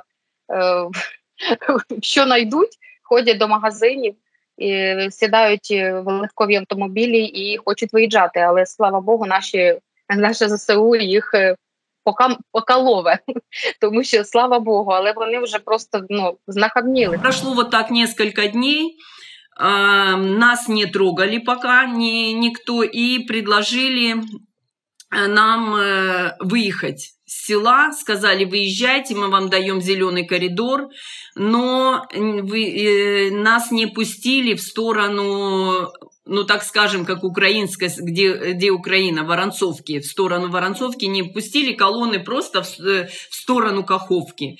И, мы думали, что мы сейчас съездим на ночь, там, их тут выбьют, и мы приедем назад. Пару дней, все, мы практически вообще не собирались никуда вообще выезжать, чтобы куда-то, там, вот в Германию, там, или еще за пределы, вот. Приехали в село Михайловка, и думаем, мы еще взяли с собой с мужем, еще взяли бабушку наших друзей, маму наших друзей, она уже ей за 80, и у нее дочь инвалид была, мы их тоже забрали, мы просто приехали в Михайловку, встали около сельского совета и думаем, что делать дальше. Когда я позвонила своей коллеге, она пришла, забрала нас, и мы жили у нее.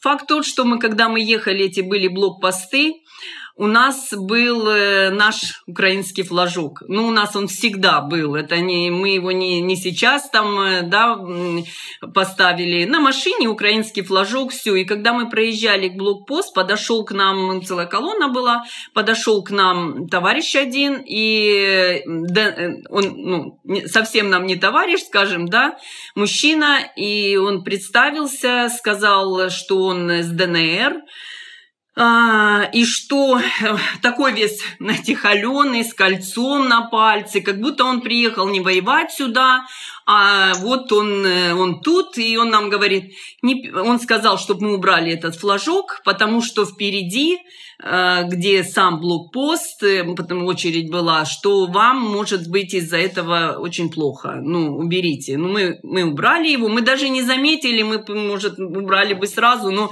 насколько мы к нему привыкли, что вот он у нас влился в машине вместе с нами.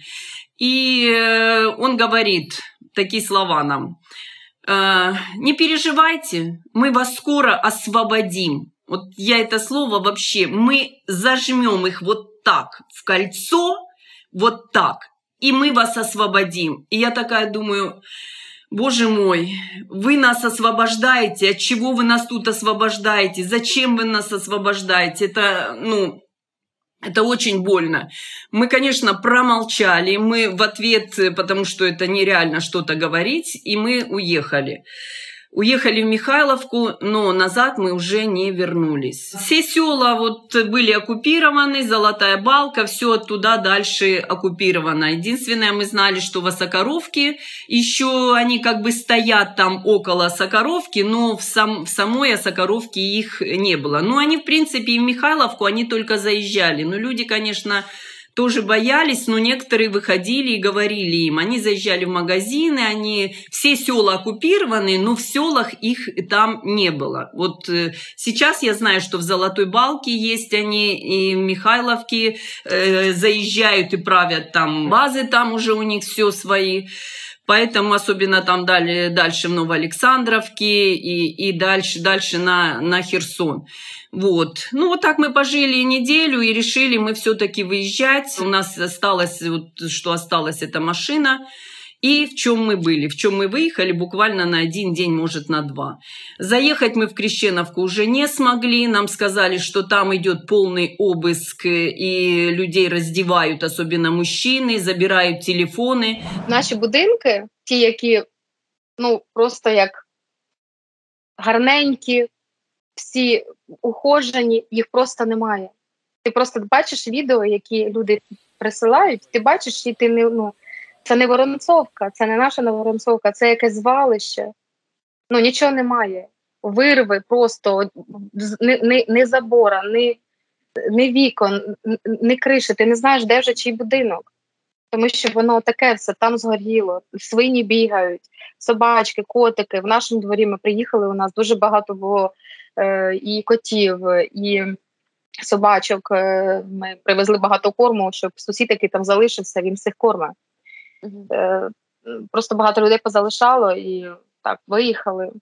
Тому що нашого сусіда, який напроти, після папи, мабуть, десь через 2 тижні, він залишився зараз теж осколком, уламком, без глазу, без, по-моєму, ліва нога, нема ні п'ятки, ні пальців, лежить до сих пір в Кривому Розі. Молилися, щоб він живий залишився. Зрозуміло, що депресія в людини. Це так, інвалідом. Але я гадаю, що краще інвалідом, але живий. Щодо Любимівки, то жінки, які з нами жили, вони були звідти, і вони постійно нам розповідали, тому що там залишилися ще люди, які з ними зізвонювались, і Любимівки зараз вже немає. Ті будинки, які залишились вцілілими, там живуть російські солдати, вони живуть скрізь. В будинках, які хоч якось вціліли, по-перше, вони звідти все забирають, все, що можуть забрати, забирають, все, що не можуть забрати, вони розстрелюють. Це стосується, наприклад, фермерів, які позалишали там свою техніку. Вся ця техніка розстріляна і знищена. Наприклад, в одному з сіл вони заселилися з перших днів, коли вони поселилися в ці ж села степові, вони забрали шкільний автобус і поселилися в школах також. На шкільному автобусі вони роз'їжджали постійно. Люди їм говорили спочатку, що це шкільний автобус, тому що люди ще планували якось далі там жити. Але, ви розумієте, що ніхто не звертав на це уваги, і вже пройшов місяць, і після місяця оцих постійних обстрілів з степових сел на кордоні, на адмінкордоні між Херсонською і Дніпропетровською областю в бік Кривого Рогу, від них не залишилось нічого, абсолютно нічого. Зараз там ще знаходяться російські солдати, окопи, там вони всі в окопах сидять, все перерито абсолютно. Вони зараз скрізь. В Херсонській області абсолютно скрізь. По школах, по дитячих будинках, між будинками людей. Люди живуть в постійному страху. Всі, хто там залишились, зараз з ними немає зв'язку. Зв'язок з'являється, але дуже поганий. вони розповідають, що бояться вийти на подвір'я, тому що росіяни скрізь. Ми недавно поїхали додому за 2 місяці забрати деякі речі в Новоронцовку. Це було 4 дні назад. Нам повезло. Ми поїхали, трішки поприбирали, забрали кішечку, яку ми не могли забрати. Зайшли додому, там, де все нагадує про папу, там, де вирва в асфальті. Це жахіття. І коли ми хотіли їхати на кладовище, почалися обстріли. Я так ніколи не кричала. Це та людина, я за себе говорю, що я не боялася, коли ми там місяць сиділи, я не боялася цих пострілів. Але такого я ще не чула. Ми з чоловіком бігли настільки швидко в будинок, ми не знали, куди прилетить. Ми навіть не зрозуміли, що то летіло. Спочатку свист, потім тиша і все. І ти просто ждеш прильоту, куди воно прилетить. Так же загинув мій папа. Він вийшов на вулицю перевірити, куди попав снаряд перший, тому що він був відповідальним за інші будинки. Люди повиїжджали, і він кормив животних, наших тварин і сусідських. І йому треба було говорити, хто куди, що влучило, в який будинок, тому що йому дзвонили. І він вийшов, це вже сусід розповідає, він вийшов, не дійшов 5 метрів до будинку. Біля нашого будинку просто дим і пробило легеню, застряло в хребті. І все. Тобто нереально було врятувати його? Ні. А ми відчували. Ми перед цим розмовляли з ним дуже-дуже довго. Він і мамі телефонував, мені як ніколи. Він такий, я буду займатися своїми справами, я ж нічого не боюся, головне, що ви в безпеці. І о 20:00 приблизно ми повинні були передзвонити йому, запитати, як у нього справи, чи все добре. І ми не дозвонились. І коли нам уже сусід передзвонив і сказав, що він лежить, я тільки бачила це в фільмах. Що людина може так і...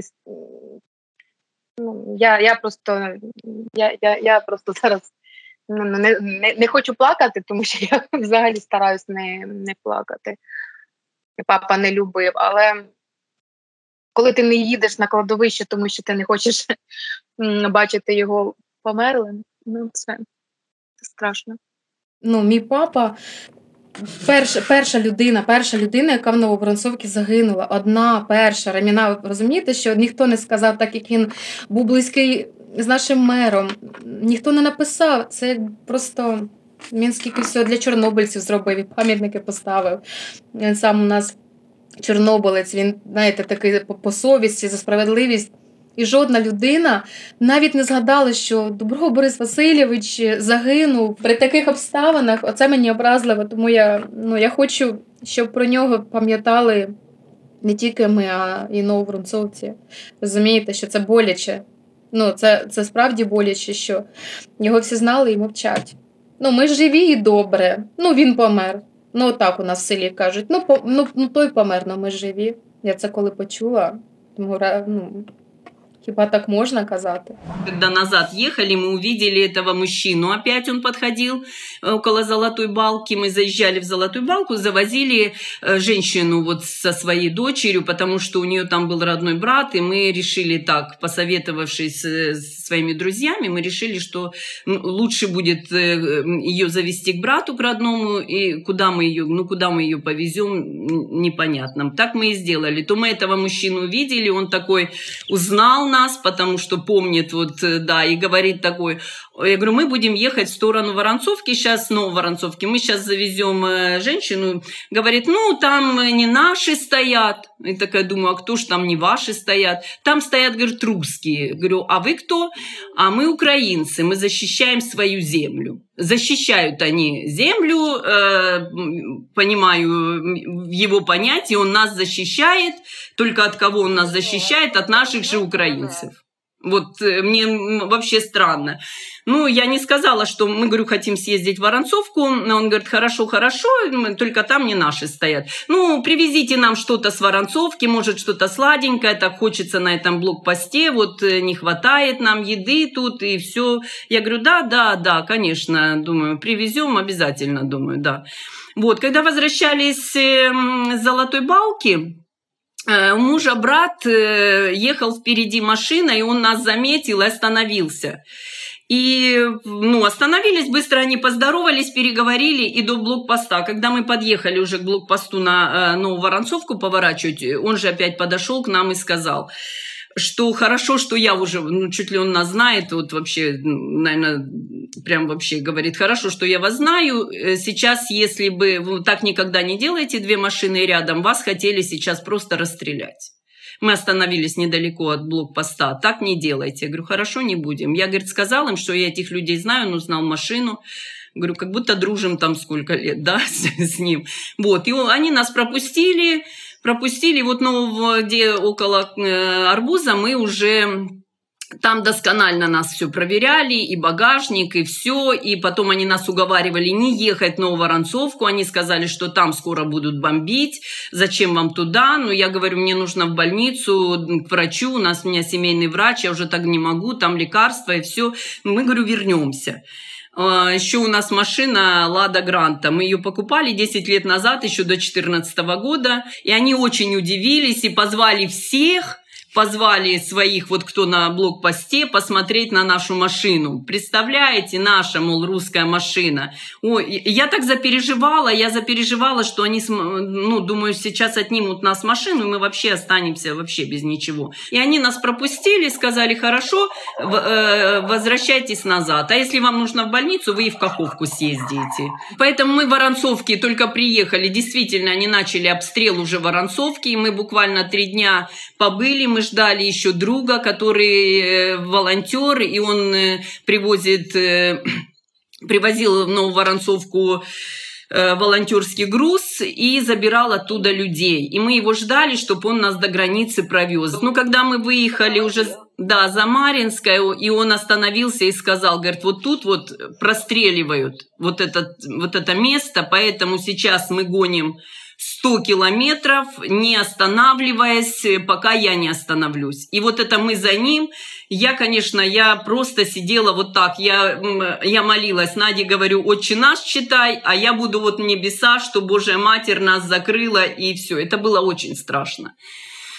Практически до Апостолова, вот как повернуть на Апостолова, тогда мы, вот там уже немного мы успокоились. Потом у нас было еще на заправке, я первый раз услышала сирены, как звучат, потому что в Крещеновке они не звучали, у нас только когда мы слышали первый взрыв, и тогда мы уже, ну, правда, не знаю, что было делать, но как-то вжимались куда-то в уголок, чтобы, возможно, это все перенести. А вот сирены на заправке, и нас всех с заправки сразу выезжайте, выезжайте, выезжайте, потому что эта заправка, ну, в любое время могла куда-то эта ракета прилететь.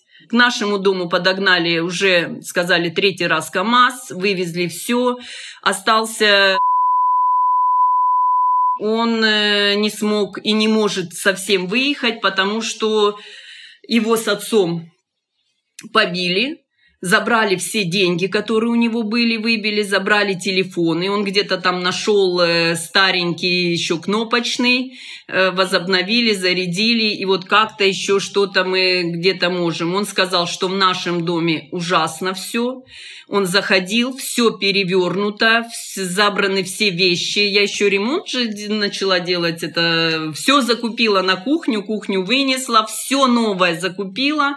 Ну просто все это в коробках стояло. Я думаю, это вынести это вообще. Это они порадовались, что, наверное, вот слава богу, нам тут все. Вот, спрашивали у людей, там, кто остался, а кто тут живет, потому что у меня очень много фотографий дочерей, и, говорит, очень красивые дочери, а где они? Ну, им сказали, что они очень далеко, они сюда не приедут. Ну, очень перевернуто, нагажено.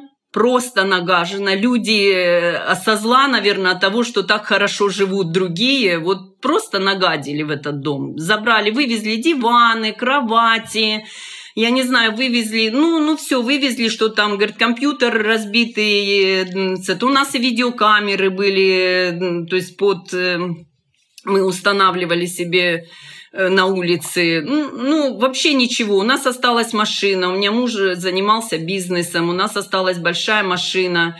Они не смогли ее завести, не было бензина, и они просто ее разбили.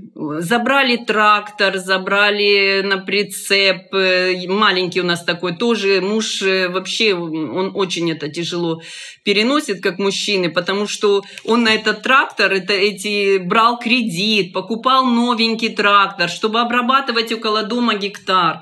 У нас осталось 50 орех, 50 виноградника, у нас больше 30 соток клубники мы занимались. Ну, то есть мы работали, мы жили, мы ездили за границу, мы отдыхали, мы жили, мы радовались жизни. То у вас залишився дім, чи його розбомбило? Десь, по-моєму, там попало снарядом. Ну, там весь в дирках він, я не знаю, вся криша, весь дах. У нас там чоловік насчитав від 8 до 10 осколки, уламки влучили. Вікон немає. Вікна просто забиті плівкою. Кругом багато скла. Біля собачки попало навіть в каструльку. Слава Богу, її не вбило. Слава Богу. Розгромили літню кухню, бочка з водою. Все, куди попадало, немає, в дерево попало. Потім у нас така вирва в асфальті. Залишилася вирва, прям яма в асфальті. Ворота пошкоджені. Теж всі отак світяться. А біля вас що, якісь військові об'єкти? Чому саме до вас потрапляло? Те, що ми побачили, що щось буде у нас, коли було 2 БТРа біля нашого будинку. 2 БТРа стали і стоять, а біля нас дрон. Папа ще каже, це що таке? Чому вони ховаються за нашими будинками? Вони ж нас підставляють. Вони ж будуть нас стріляти. Вони потім виїхали. А через 3 дні знову заїхали. І почались такі обстріли. Просто всім, чим можна. Літало, свистіло. Ми не зрозуміли, що це, тому що ми сиділи в коридорчику. Ми до сих пір, ми там були і касетні міни, снаряди, потім фосфорні. Тож, коли ми виїхали, вже папа розказував. Він ще з нами по телефону розмовляє, каже, просвистіло. Просто свистить. Ми розмовляємо по телефону, і ми чуємо, які там звуки. Там наскільки страшно, ми йому кажемо, десь сховайся в тому коридорчику. І він каже, а що там в коридорчику? Воно, якщо десь піде снаряд, воно розбомбить і там, де я буду сидіти. Тому що воно там дверей немає. Якби дуже свистіло, дуже було страшно. Ми не думали, що... Ми до останнього думали, що воно скоро закінчиться. Це ж Нововоронцовка, кому вона потрібна? І вони нам сказали, що ваша Нововоронцовка, вона нам не цікава. Вона нам взагалі не цікава, тому що там багато магазинчиків, багато аптек, багато людей живе просто. Живуть собі люди і живуть. Ви нам не цікаві. Це коли ще ми просто там жили, ми там цю інформацію дізнавалися і думаємо, все буде добре. Навіщо, кому вона потрібна? А потім з кожним днем і зараз пишуть, що магазинів немає, просто все згоріло. Будинків немає, там дуже багато повигорало. Люди просто сидять в підвалах, виходять, щось там згуртувалися, один одному допомагають і все. Живуть як можуть. Хоча сказати, живуть, це громко сказано, живуть. Ми коли приїхали, наш сусід, який дивиться за нашими зарядками, він каже, так це ще негативи, це ще тихенько. Коли ж громко? Кажуть, ночі. Вночі починають або в 5 ранку, або в 2 години ночі. Коли люди сплять. Все. Тому що або їм жарко, або не зрозуміло, чому ми так вирішили. От не зрозуміло. І люди вже просто звикли. Нема куди піти. А так на кладовище не пускають, і ми просто боїмося, щоб його не розгатили. Тому що могилки, щоб ми потім знайшли, там багато свіжих могил. І вже пішли хоронити на це нове кладовище, вже пішли хоронити далі на старе кладовище. Нема місць зовсім. Багато жертв серед мирного населення? Багато жертв із Херсонської області, про яких просто не кажуть. І багато хоронять теж в огородах, в садах, де кому прийдеться. Тому що коли дядя мій там теж був на Воронцовці, що сусід запитував, а ви що, Борю хороните в городі? Він такий дивиться на нього, каже, ти що?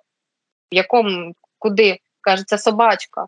Собачка загинула разом з папою. Осколок теж летів в живіт, і він доповз до літньої кухні, помер. Він за ним бігав, старичок наш любимий Кузя. Так що вони двом загинули, і його похоронив дядя. Ну, сусіди просто вже думали, що якщо не пускають на кладовище, значить вже тут порода. Просто про це не розповідають, що не тільки за Новоронцовкою по жертвам не розповідають нам. Ми ще не знаємо, хто як, чи є жертви, чи немає, але ми знаємо те, що Високорівки, Високопілі, в Любимовці, там багато жертв. І там просто над ними знущаються. Просто знущаються. Окопи риють чоловіки. Їх просто беруть і кажуть, ти, йдіть рийте окопи. Ви, жінки, варіть їсти, а ти, дівчинка, йди з нами. І все. І там 10 чоловік гвалтують дівчину. Саме страшне те, що і бабусю. 78 років. Ну, це просто... Ми думали, що це Буча, Ірпінь, що ми це почули, це все закінчилося. Ну, коли ми чуємо, що це в Херсонській області, і що це все буде відомо вже, коли все закінчиться, дай Бог, найближчим часом. Ну, ми дізнаємося там багато того, чого, можливо, і не треба знати. Золота Балка, яка поряд знаходиться, там був папа мого чоловіка.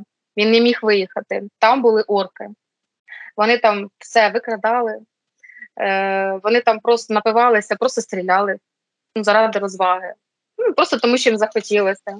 Їм дівчинка понравилася якась, вони взяли і забрали 10 чоловік. Ну, так, це все просто розповідали.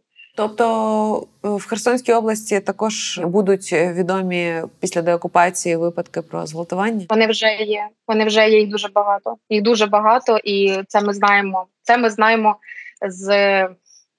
з наших джерел, які нам наші рідні розповідали. Можливо, про це просто не хочуть розповідати в новинах для того, щоб не піднімати паніки. Але ми знаємо, що так само і діток, і собачок показували фото жахіття, і собачок їли. Я це як побачила, просто для мене, для тієї людини, яка завжди захищає тварин, і я це як побачила, стоїть драбина, і залишились тільки лапки. Вони просто з'їли, вони перед цим гвалтували собаку, а потім її просто з'їли.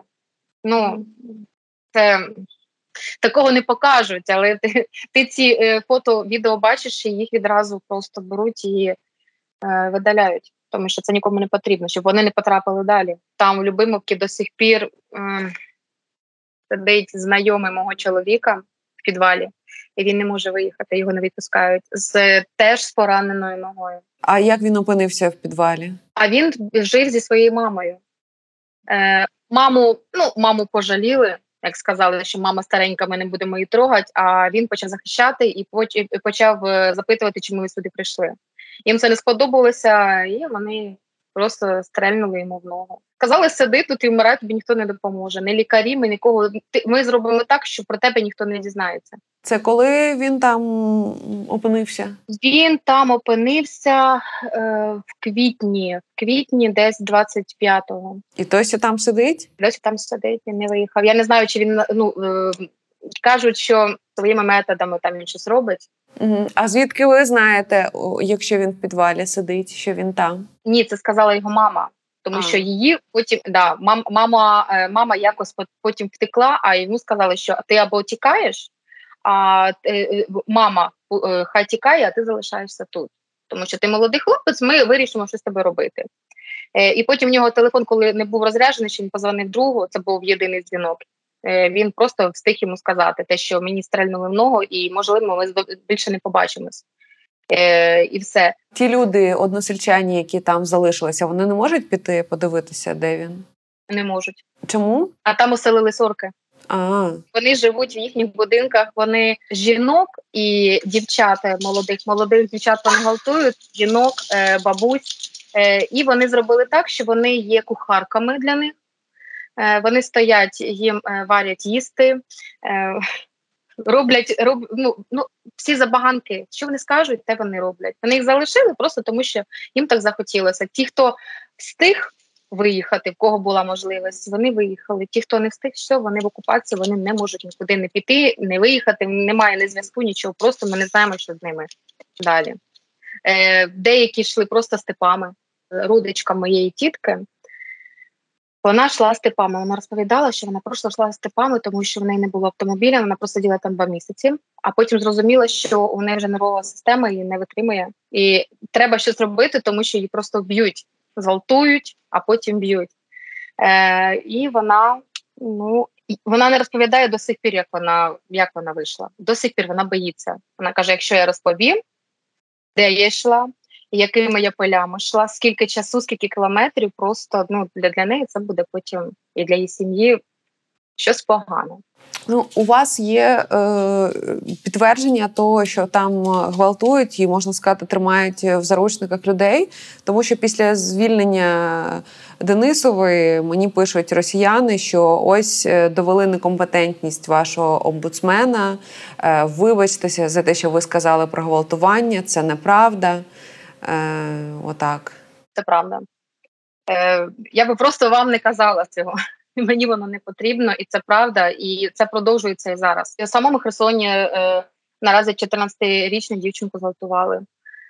Перед цим пропала дівчинка. Пропала не одна людина з Херсонської області, в селищах і в самому Херсоні. Випадок, коли до мене чіплялися, це така історія. Це було 20 квітня, коли ми прокинулися від того, що мій тато говорить. До нас приїхали гості. І ми виходимо, бачимо 4 чоловіка. Жінка, чоловік, син та онук. Це були татові друзі. Жінка була вся в сльозах. Вона говорить, мою сусідку, яка поруч з нами живе, в Високопіллі. Це були люди з Високопілля. І вона говорить, мою сусідку розірвало снарядом. І я не можу там знаходитися, тому ми перейшли до вас. Ми не знаємо, як. Ми хочемо вибратися, і тому ми вирішили прийти до вас, адже з нашого села, з Потьомкина, ближче до Зеленодольську. Це кордон Херсонщина і Дніпропетровська область. Моє село прямо знаходиться на кордоні. І ця жінка, вона була в такому віці, що коли її привіз командир, цей Дуда з нашого села, і вона вирішила йому віддячити, таким чином дала йому декілька бутилок спиртного, алкогольних напоїв, і сказала, що ми плануємо вийти, тому хотілося б, таким чином вона в його якось хотіла віддячити, щоб він... Підбодріть. Да, щоб їх заохотити. Так. І ці люди в нас залишилися, нас було 4 чоловік, прибавилося ще 5, і нас 9 чоловік. Їжі немає, нічого немає, і ми не знаємо просто, як ми протягнемо. Там ставалась картопля і просто качка, якесь м'ясо. І остання баночка варення. Ці люди в нас залишилися, звісно, ми їх прийняли, і десь після обіду приїжджає цей командир Дуда, п'яний, заходить в наш двір.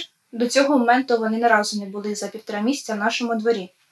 Він заходить в наш двір, і виходять ці люди, і я чую розмову, як вони говорять, що ми дуже хочемо вийти, і тому я кажу своєму хлопцю, давай вийдемо також за нас говорити. Ми не можемо далі тут сидіти, тому що у нас нічого не залишилося.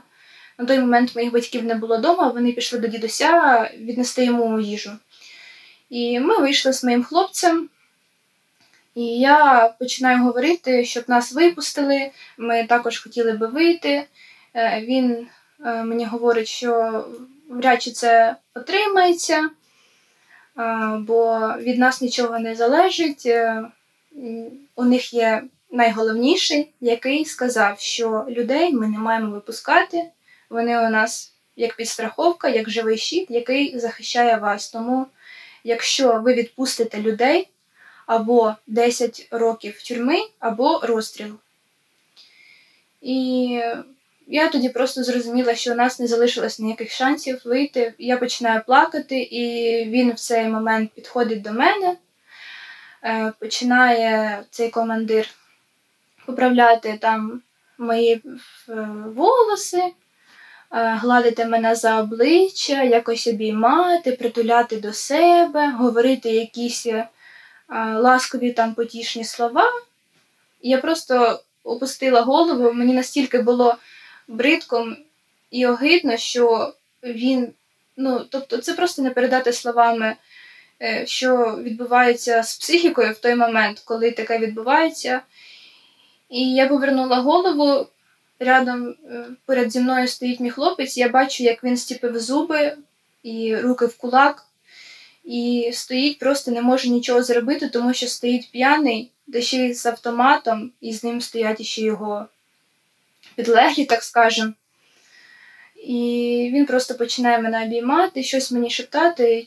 Чесно, я не пам'ятаю, що це було. Моя психіка настільки після того була травмована, що я досі не можу згадати, що це справді було, що він мені говорив. Але це було огидно. І якось так сталося, що мій хлопець затулив мене до себе, так прикрив. І він трішки так відійшов від мене і каже, я намагаюся щось вигадати, але нічого не отримається, і, скоріше всього, ви залишитеся тут. І тоді вся надія пропала. Просто... Як ви вважаєте, до інших дівчат також залицялися? Не було ніяких спроб залицятися до дівчат в нашому селі, наскільки я знаю, тому що всі дівчата ходили просто в якихось балахонах, в якійсь старій одежі та не виходили взагалі на вулицю. Мені також сказав тато, і сидіти постійно вдома, нікуди не виходити. І моїй сестричці молодші були навіть не такі істерики, коли вона просто хотіла покататися на скейті біля двору навіть. Вона дуже активна дитина. І цього не можна було зробити, і просто вона плакала. Всі просто сиділи як миші. Все було дуже тихо, вони нас не чіпають, ми сидимо собі і чекаємо моменту, коли зможемо вийти. А ви потім у цього Дуду бачили? Вже тверезим? Так, звичайно, бачила. 21 квітня він вранці приїхав до нас. І ця сім'я вранці вийшла від нас. Тобто вони десь один день побули в нас і потім пішли додому, в Високопілля, тому що зрозуміли, що немає сенсу чекати чогось. І він їх перестрів по дорозі, сказав, що командир погодився на евакуацію всього мирного населення, ви можете виходити. Він приїхав до нас, нам це особисто сказав. У нас просто шок, бо до цього у нас були вже такі спроби вийти. Ми прокидалися о 5 ранку і чекали, доки буде такий, трошки буде світло, щоб ми могли вийти, щоб нас не розстріляли. І ми виходили до блокпосту, просто благали, щоб нас випустили. Там стояв такий добрий чоловік в окулярах, трішки схожий на вчителя, і нам сказав: поверьте, я очень хочу вас выпустить, но, понимаете, я не могу. Пошел слух, что мы на тихую выпускаем людей с Высокополья, и мы этого дальше не можем делать. А то командир нам пригрозил расстрелом и тюрьмой. Потерпите пару дней, пока утихнет слух, тогда ви зможете вийти. І ми просто розвертаємося, йдемо назад. І далі, коли цей Дуда до нас приїхав, сказав: ви можете виходити. Ми взяли якісь речі, я не пам'ятаю, що ми взяли, і ми просто пішли. Часу не було, ми кричали на вулиці, коли проходили мимо домів, що люди, виходьте, випускають все мирне населення. І таким чином ми підійшли до блокпосту, там були люди, і ми стоїмо, і цей чоловік в окулярах дивиться і каже мені: видите, я ж вам говорив, потерпіть пару днів. І ми приходимо, я, мама, тато, сестра приходять, і мого хлопця затримують на блокпосту. І стоїть він 2-5 хвилин, його не пропускають. Тоді батько мені говорить: Аня, якщо Діму не пустять, то я залишуся з ним, а ви, дівчата, виходьте. І стоїть, його не пускають, я вже думаю, якщо його не пропустять, то все, я залишуся з ним, я без нього не можу вийти. І тут я присіла, просто так сижу, плачу, і бачу, як цей чоловік в окулярах підходить до мого хлопця і каже, я дивлюсь так, і він каже, махнув так рукою, пропустіть його. І після цього він прийшов, і він іде до мене, ми обіймаємося з ним.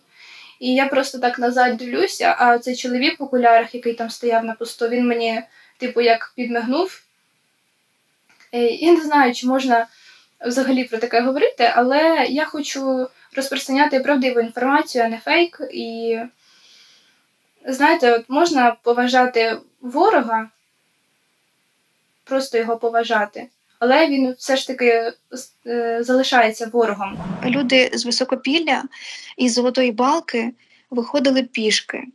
Я знаю особисто жінку, якій 82 роки, яка йшла пішки з Золотої Балки до Нововоронцовки. Це скільки відстань в кілометрах? Там 15 кілометрів. І що вона з собою взяла? Нічого. Ми виїжджали, я не брала нічого, я взяла тільки телефон. Телефон і паспорт. Я не брала нічого, всі мої речі так залишились там, тому що боялися, ми не знали, як ми будемо виїжджати, ми не знали, чого чекати, тому що ми приїжджали через 70 блокпостів російської армії. І по-різному вони реагували, вони всі різні. І ми дуже боялися.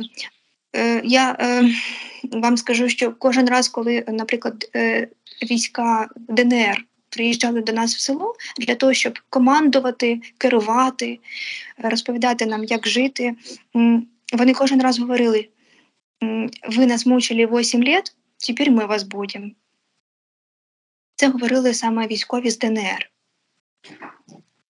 Російським військовим було байдуже, принаймні там, де ми знаходились. Одного разу російські військові, я не знаю, чи це було навмисно, чи це було ненароком, але вони підстрелили хлопця, який їхав на велосипеді.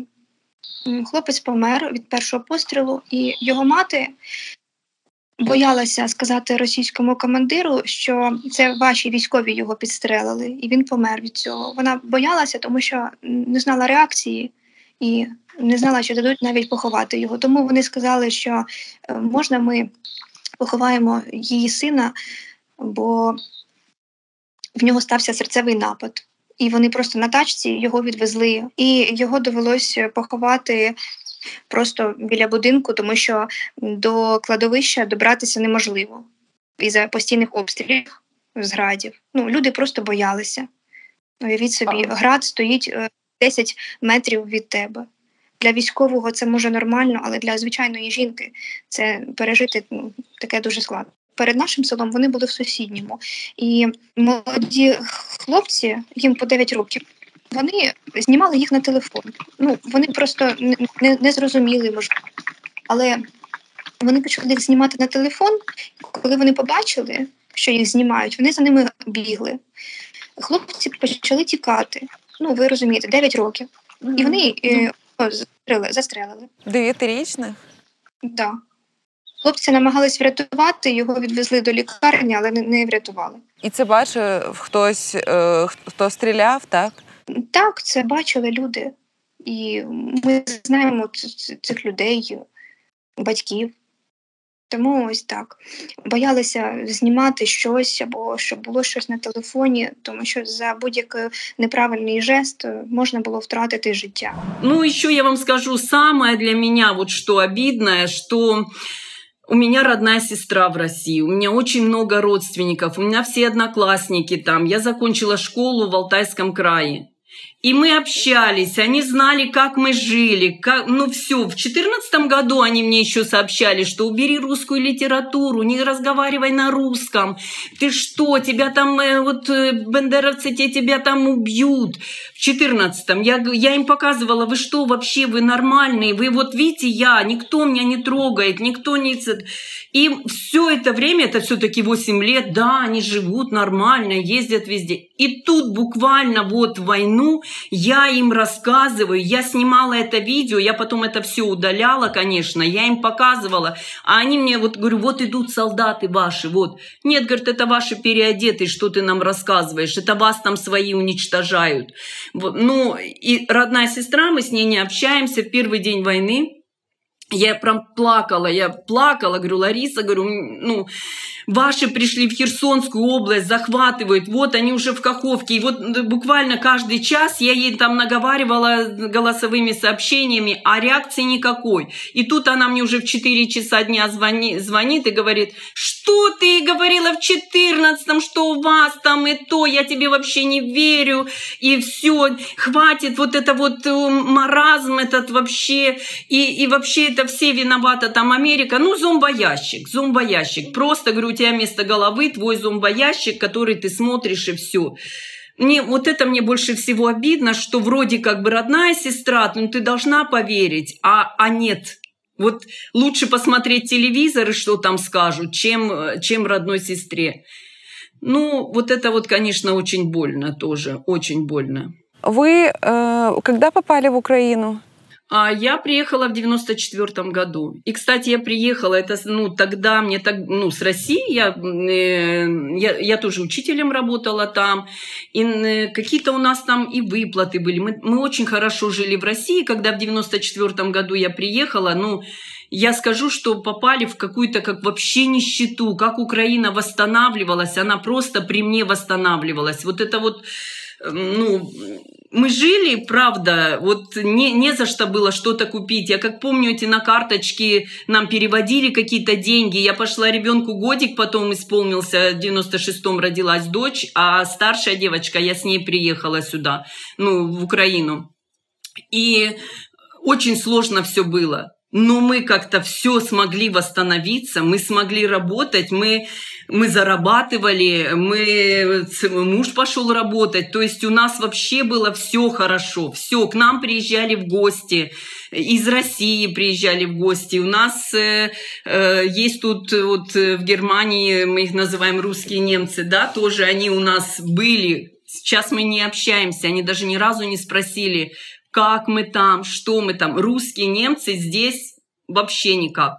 Хотя есть у меня друг, он на год младше меня учился, он давно тут в Германии, и он мне всегда и в 14-м писал, и сейчас сразу написал: Наташа, как вы? Я, говорит, верю только тебе. Вот что ты скажешь, так оно и будет, потому что, ну, я не хочу ни телевизор там смотреть, ничего. И еще одна одноклассница в Чехии живет у меня тоже. Она тоже за меня очень переживала, она все время звонила, узнавала, писала. Вот. И еще подружка тоже в Германии учились, мы в музыкальном училище вместе, и она уехала еще в те года, в конце 80-х, в Германию. Она тоже, у нее потому что еще брат в Николаеве, и она как-то это все нормально. Но с остальными просто все. Вот, нет. А давно приехала, живу, люблю Украину, спеваю украинские песни. И, ну, очень, очень люблю. Я просто вижу, как они живут, как они вот так мне говорят: тихо, тихо, тихо, про это не говори, вот про это не говори, и вот про это тоже, нельзя там, нельзя. Я в шоке. Я живу в свободной стране. А вы знали, что на учителей вот именно охотятся, перевоспитывают, чтобы они на русском преподавали? Да, я знаю, что, да, чтобы на учителей, сейчас их, у нас там коллега осталась, ну, коллеги еще есть, что им предлагают работать, что вы будете работать в школе, они направляют в Крым, их, говорит, кто согласен, тот, значит, может поехать в Крым на переподготовку, на курсы. Но из своих коллег еще ни один у нас не согласился. Я таких не знаю. Вот с нашей школы точно нет. Как там дальше будет в оккупированных, кто у нас выехал, ну не все выехали еще у нас. Точно знаю, что еще 2 коллеги остались там, но пока нет никто. Никто не соглашается, не работать не собираются, как они это все... Я вообще, я надеюсь, что освободят Херсонскую область, и все будет хорошо. У меня одна надежда на это, что все. Единственное, опять же, больно то, что... я стараюсь про это не думать, потому что психологически очень тяжело. Как возвращаться? Куда возвращаться? Дом. Я понимаю, что еще не освобождена Крещеновка. Если будут освобождать, будет ли дом целый, пока стены стоят. Сказали, что стекла побиты, там, это еще как-то еще восстановить. За что восстанавливать? Где работать? Будут ли ученики в школе? Потому что разъехались люди с детьми, уехали, и они уже там устроились в городах, там, и все, скорее всего, они и останутся там. Вот эта неизвестность, конечно, она очень пугает, и про это пока не думается. Пока живем как одним днем. А вы с 94-го года в Украине, вы русская, разговариваете, понятно, на русском, на украинском. И на украинском. И на русском, и на украинском. Вас в Херсонской области вас когда-то ущемляли за то, что вы из России или нет? Нет, ни разу. Никто мне не сказал. И я еще хочу сказать, что я провожу экскурсии по Украине. Мы в школе такие экскурсии проводим, собираем детей. Мы были несколько раз во Львове, мы Киев, Львов, в Одессе мы не были, мы Николаев, зоопарк у нас там. У нас очень много. И по Херсонщине экскурсии, и Запорожье, и все. То нигде, особенно во Львове, нигде мне не сказали, что я на русском. Мне всегда говорили: вам удобно говорить на русском? Пожалуйста, говорите на русском. Все. Ни разу мне не сказали: ой, там вообще не говори, там, или еще, что это такое. И, ни разу. Просто. Нигде я ни в Киеве я не слышала, чтобы мне что-то замечание какое-то сделали. Нет. То есть то, что приехали освобождать, верят исключительно люди из России? Именно те, кто там? Те, кто там, да, приехали освобождать, они думают, что нас тут должны освободить, мы что тут и русскоговорящие, нас должны освободить. Как они объясняют, что, например, ваш дом мародеры просто забрали все? Что это за освобождение? Двоюродная сестра у меня тоже на Урале живет, и мы с ней переписывались, и когда мы уже выезжали, я сказала, уже нас тогда ограбили первый раз дом, и она сказала, что, вы же выехали, и они подумали, что навсегда. Я говорю: прекрасно, выехали в соседнее село, сами же нас оттуда попросили они, так, выезжайте, да, отсюда. И говорю: выедь со своей квартиры, и пусть соседи подумают, что ты навсегда уехала. Прекрасно будет. И пусть они вынесут все из твоей квартиры. А давайте сравним, кем у вас работает сестра или люди, которые общаются, какая у них зарплата? У меня есть подруга, она тоже учитель, также учитель музыки, она в Барнауле. Зарплата сейчас, у меня зарплата сейчас больше, чем у нее. У вас сколько у нее и сколько у вас? Мы переведем. У меня, если по последним данным, у меня было 1,5 ставки. И у меня высшая свита, высшее образование и высшая категория. Поэтому у меня до 15 тысяч зарплаты. А у них там в Барнауле? А у них где-то 10. На наши деньги. На наши деньги. Вот у меня племянницы там, племянницы, муж военный, военным там хорошо платят. Поэтому там все и военные, там все и военные, да. Хотят быть военными. Я же, так говорю сестре, пусть приезжают твой зять и внук, пусть приезжают, посмотрят, как вы тут защищаете.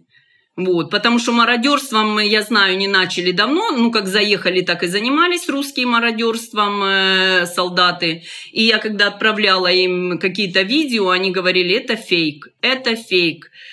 Все фейк, абсолютно. То, что они у нас уже и идут мимо, и это фейк. Вот у них одно слово – фейк. А який настрой у односельчан? Що кажуть? Бойовий. От бойовий. От ми розуміємо всі, і односельчани, те, що ми переможемо, і тим, що ми скоро повернемося, все налагодимо і заживемо ще краще. Ми просто зрозуміли те, що ми стали дружніші. Після того, як ми вийшли, зараз там весь такий зброд, і буряти, і Росгвардія, такі прям малолетки, і які вже вчиняють дуже погані речі. Тому нам повезло. А що кажуть оці люди, які залишилися, оці 15 людей? 15 людей, які залишилися, вони говорять про те, що, по-перше, у них немає місця, де вони можуть ховатися, немає навіть підвалів.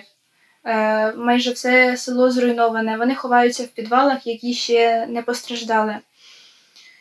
І сидять в підвалах, бігають корови, свині, собаки, коти по вулиці. Село все заросло, дерев немає, дрова немає де брати.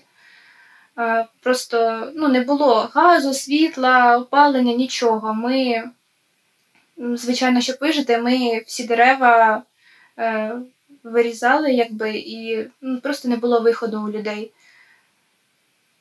І люди, вони говорять, що вони приїжджають просто на таких КАМАЗах, вивозять, під'їжджають до кожного будинку, вивозять звідти речі, побутову техніку, все, тобто все, що там залишилося. В тих будинках навіть, в яких живуть люди ще, а в яких не живуть тим паче. Тобто все вивозять, що можна. Абсолютно все. І це буряти і Росгвардія. А ДНР і ЛНР, які там залишилися, вони намагаються якось з ними лояльно спілкуватися, але у них не отримується. У мене десь тиждень тому вийшли звідти останні родичі, вони вийшли просто такі худі, чорні, і вони кажуть, що там справді війна, бо вже неможливо залишатися. Коли ми залишалися, це до 21 квітня, вже в нас їжі не було ніякої гігієни, тобто нічого, ні зубної пасти, нічого. В магазини вони не пускали, нікуди не пускали. Якось ми з моєю мамою намагалися щось зробити, і десь 18 квітня ми ходили до них в штаб. Просто таке вже було розчарування, і ми вирішили нічого чоловікам так не казати. Ми пішли в штаб, щоб попроситися хоч на машині нашій виїхати звідти, в сторону Херсона навіть. Звичайно, хотілося б на контрольовану територію виїхати в Зеленодольськ, там, де наші військові стоять. Ми до них пішли в штаб, з нами було ще 2 жінки, тобто такі 4 відчайдушних жінок. Пішли в штаб, виходять 4 чоловіків, оцей командир Дуда, і ще 3 військових, і кажуть, так, звісно, в сторону Херсона ви зможете виїхати, ми вам там намалюємо букви деякі, і ви можете вільно їхати, і нічого з вами не трапиться, не переживайте. А ми такі, а на Дніпропетровську область, Зеленодольськ, ми можемо виїхати? Він такий, ні, там обстріли йдуть, там укропи валять, вони хочуть вас убити, ви що, ви навіть не думайте об этом. І ми такі, добре. І стояв там збоку один чоловік військовий з ДНР, і він так тихо мені так каже на вухо, а у вас какая старенькая машина? Я так махнула. Он говорит, если у вас так старенькая машина, то вы можете выехать в сторону Херсона, особо ничего не произойдет с вами. І ось цей командир, який стояв і почув цю розмову нашу, він просто почав його бити, забивати і сказав, вали отсюда, ти слишком много болтаєш, ти що себе дозволяєш? І цей чоловік, який там стояв, пішов, так згорбився, пішов. І вони стояли, почали посміхатися, просто там, якось гнобити нас. Тобто люди, вони відчувають владу і ведуть себе так, Ну, у них все прикольно. Каже, а вам що тут погано?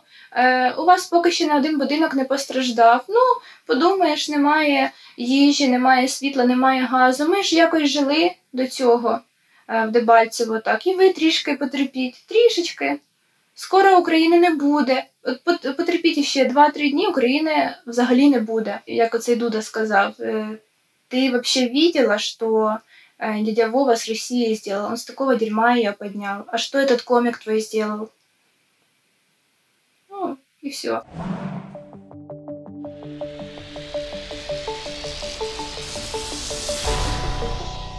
Так как я находилась далеко, мне было очень важно знать, что происходит. Поэтому я начала всем писать и звонить, чтобы хоть какую-то информацию узнать. В городе началась паника моментально. Люди, у кого были свои машины, начали выезжать. Но, в принципе, никто не создавал пока часов так вот где-то до 12, до 2 часов дня, никто не создавал никаких препятствий. То есть они своими колоннами шли, они никак не агрессивно никак не относились к мирному населению. Все было, в принципе, как обычный день, но очень людям было страшно, потому что не понимали, что происходит.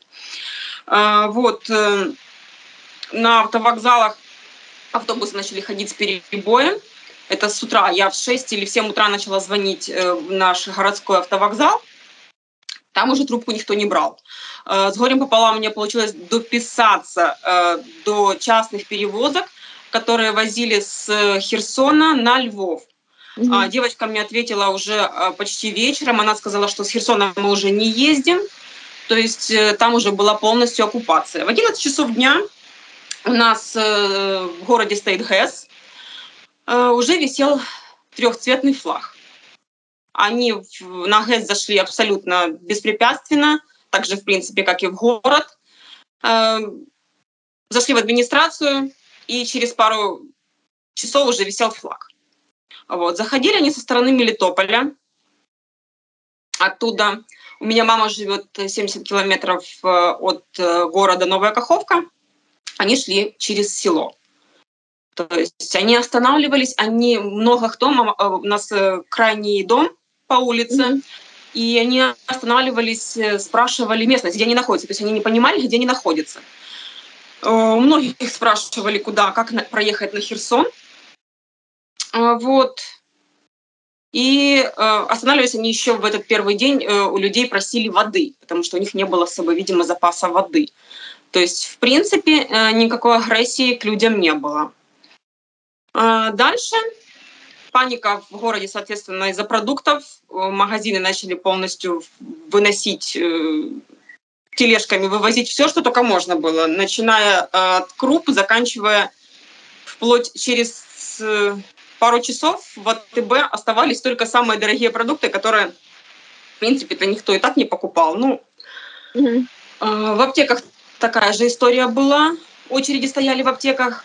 А в банкомате сын вышел около 12 часов дня, чтобы снять деньги, потому что сказали, срочно сними деньги, потому что непонятно, что будет. В 12 часов он говорит, очереди стоят, но денег в банкоматах нет. Те, которые в нашем районе были, говорит, они уже пустые. 27 февраля произошел первый расстрел на ГЭСе семьи. В машине 4 человека, родители и 2 деток. Это первое такое серьезное, что произошло, и народ тогда действительно очень испугался, потому что до этого как бы было страшно, но они не понимали, люди не понимали, с чем они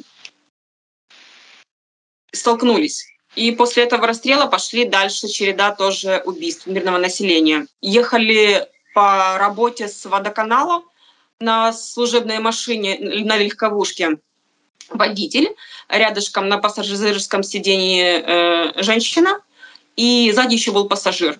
Объездное кольцо у нас, Маячанский переезд, там стоял блокпост. Как утверждают, что машина остановилась по требованию, но была очередь с автомата со стороны водителя, водитель умер на месте, женщина успела открыть дверь, и пассажир, который сидел сзади, открыли дверь и просто выпали. Тела не отдавали около 2 суток. Так же, как и на ГЭСе тоже был расстрел. Они не отдавали эти тела. Они прямо так вот на улице, в машине так и оставались. То есть те, кто проезжали, рассказывали, что под машиной запекшиеся лужи крови с этих тел. Вот. Я так понимаю, что они, наверное, просто не знали, орки не знали, что им делать с этими телами. А мужчина, которого расстреляли с водоканала, жена его говорила о том, что даже когда забрали уже в морг городской, оттуда тоже не отдавали. То есть находили какие-то причины, утверждали, что надо что-то еще подождать, надо какие-то разрешения. А какие разрешения, никто не мог понять, потому что никто не знал, куда надо обращаться. Вот. В общем, очень долго затягивали эту ситуацию с захоронением. Еще был случай с РЭСа. Мужчина тоже был обесточен район в городе, и слесарь, электрик ехал на вызов, потому что просили люди, были без света уже несколько дней. Ехал на велосипеде с белой повязкой, и его тоже расстреляли прямо на месте. Так он и лежал тоже на обочине долгое время, потому что к нему даже боялись подойти. Не знали, что делать с этим телом.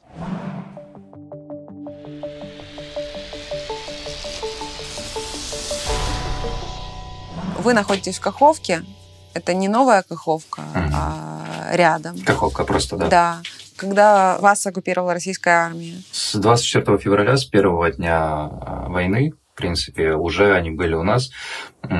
Получилась вся история в том, что в 5 часов утра я с другом ехал с Каховки в Новую Каховку, и как раз проезжая расстояние там, от Каховки до Тавриска, мы увидели первые взрывы. Мы сняли их на видео, кстати. Мы были первые, кто позвонил в нашей местности в пожарку. Мы сначала подумали, что это какой-то фейерверк, первый взрыв. Начали, достали телефон, я достал телефон, я как раз пассажиром был, достал телефон, начал снимать видео. Когда увидели второй взрыв, поняли, что это не фейерверк, это что-то серьезное. Позвонили в пожарку, сказали так и так, там в районе Новой Каховки что-то взрывается. Поехали туда посмотреть, когда подъехали ближе к Новой Каховке, там как раз на объездной была военная часть, по которой был нанесен превентивный удар, как говорит Лукашенко. Мы увидели, как оттуда уезжает очень много машин, очень много фур. Это было в 5:30 там примерно, если не ошибаюсь, по времени. И тогда мы поняли, что это уже война. Уже в 11 часов дня на нашей территории были русские зетки. Когда проходишь границу, у тебя есть два направления. Первое направление – это Херсон, второе направление – это Мелитополь. Они так и разделились. Одно направление пошло на Мелитополь, другое направление пошло на Херсон. Мы были как постфактум захвачены. То есть в 11 часов дня, когда я ехал в Тавриск забирать свою маму с работы, она в Тавриске работала, уже вешали примерно время, точно не помню, они вешали уже на ГЭСе флаг русский, условно. Там уже была стрельба, уже и летали истребители и тому подобное. То есть, грубо говоря, в 5 утра мы увидели взрывы. В 11 дня, когда мы только успели объездить родных, разбудить всех, сказать, что война, и вот эта вся пока эта процедура происходила, уже русские солдаты были, вот эти техника Z, мы еще не знали, что такое Z, мы еще не понимали, наши, не наши, просто какие-то солдаты, какие-то БТРы, один БТР уже стоит там на обочине горевший и тому подобное. Уже в 11 часов дня уже русские Z-ки были у нас. Херсон потом пошел дальше, то есть им до Херсона нужно было время дойти. Они взяли ГЭС, потом они пошли через Олешковскую трассу на Херсон. Там встретили ребят с ВСУ, там была перестрелка, и потом они пытались уже через Антоновский мост взять Херсон. Но это заняло какое-то время. То есть самые первые были вообще мы. Когда мы начали обзванивать родных, когда мы начали узнавать вообще, что происходит, когда вот этот кипиш, все люди на кипише, куча машин уезжает, какие-то очередя уже образовались, уезжают туда, в сторону Мелитополя. Мы узнали, что утром собрали всех полицейских, которые были в городе, всю прокуратуру вместе с документацией, куда-то это все увезли. Это мы узнали, потому что были знакомые полицейские, которых мы просто им позвонили спросить, что делать, куда бежать, уезжать, не уезжать, что куда. Они говорят, нас всех собрали и вывезли с области. Я так понимаю, куда-то там в сторону запада. То есть мы понимаем, что в один момент, так по щелчку, мы оказались без никого, без полиции, без военных, и вот так вот, просто есть как есть все. А где мэр был? Мэр долгое время находился в городе. Получается, мы де-факто находились в оккупации, де-юре нет. И мэр исполнял какое-то время свои обязанности, потом к нему приехали в исполком, сказали, насколько я знаю, сказали так и так, будешь работать с нами, либо не будешь работать. Он отказался, его отвезли в Херсон, с кем-то он там поговорил, его выпустили, потом он вообще уехал с семьей из города. То есть, мэра сейчас в Каховке нет. У нас довольно вообще на протяжении всего этого времени было относительно тихо и спокойно, потому что Каховка, если посмотреть на карте, находится немножко на отшибе. Ключевые точки — это была Мелитопольская трасса, которая, да, идет развилка на Херсон и на Мелитополь. Вот эта развилка, она находится буквально там пару километров от Каховки. Вся техника двигалась там. То есть получается, условно, если техника зашла со стороны Крыма, она по касательной, обходя немножко Каховку, пошла на Таврийск, на Новую Каховку, взяла ГЭС, с ГЭСа потом уже на Херсон и туда дальше. Вот. То получается, с первого дня мы видели солдат только вот так вот проездом. Да, мы видели очень много техники, мы встречали очень много колонн техники и тому подобное. Но чтобы была какая-то такая конфронтация с военными прямая, нет, такого не было. Первый митинг, который уже присутствовало полностью российские солдаты, это было 3 апреля. Меня тогда забрали как раз в карцер с митингом. Вот. Это был первый митинг и последний митинг, на котором у нас была какая-то прямая стычка с российскими солдатами. Вот. Все время до 3 апреля мы, в принципе, жили относительно спокойно. Да, вокруг нас летало, взрывалось и тому подобное, но в самом городе было спокойно. До апреля мы жили, в принципе, спокойно относительно. Потом пришла уже официально русская власть, сказала, что здесь у нас теперь военно-гражданская администрация. И, соответственно, теперь законы их тут действуют. Но это было не прямо 24 февраля. Мы понимали, что мы в оккупации, мы захвачены, мы никуда деться не можем, но нам пока ничего не делают, ничего не говорят, ничего не мешают никак жить. С апреля началось уже там это все полноценно. А бомбят ли Новую Каховку? Новую Каховку не бомбили ни разу. У нас стояла техника вокруг города на блокпостах, на окраинах города. И стреляли оттуда по Херсону. По Херсону, туда на Николаев дальше. Люди сидели в убежищах, в подвалах, потому что, когда стреляли грады, просто все дрожало. И вот эти гаубицы, то есть ЗСУ, наши герои, они, конечно, не стреляли по городу, потому что это население. Вот. А эти ставили свое орудие именно там, где находятся люди. В Таврийске головное сооружение называется, насосное, откуда вода идет на Северокрымский канал. Это, наверное, было в конце марта. Была первая делегация заездом. То, что ее захватили Таврийск вместе с Новой Каховкой, это все происходило в одно время. Вот. Заехала делегация с Крыма, проверка. Посмотрели, в каком состоянии находятся эти заслонки. Они не дамбы вообще называются, как-то они называются по-другому. Суть одна, они перекрывают воду. Вот. Потом через пару дней зашли туда орки, разбили просто гранатами, прикладами, стекла, компьютеры повыбрасывали с этого здания. И начали подрывать, заминировали эти 2 заслонки. Там, получается, какое-то как разветвление идет. Заминировали 2, и 2 подорвали. И, получается, вода пошла как и на Северокрымский канал, так пошла еще и по маленькому какому-то ответвлению на село. И затопило село.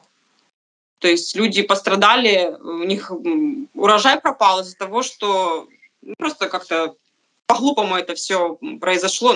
Действительно, приезжал Аксенов с Крыма. Вроде бы не глупые люди, но почему-то они посчитали, что надо сделать именно так, чтобы навредить.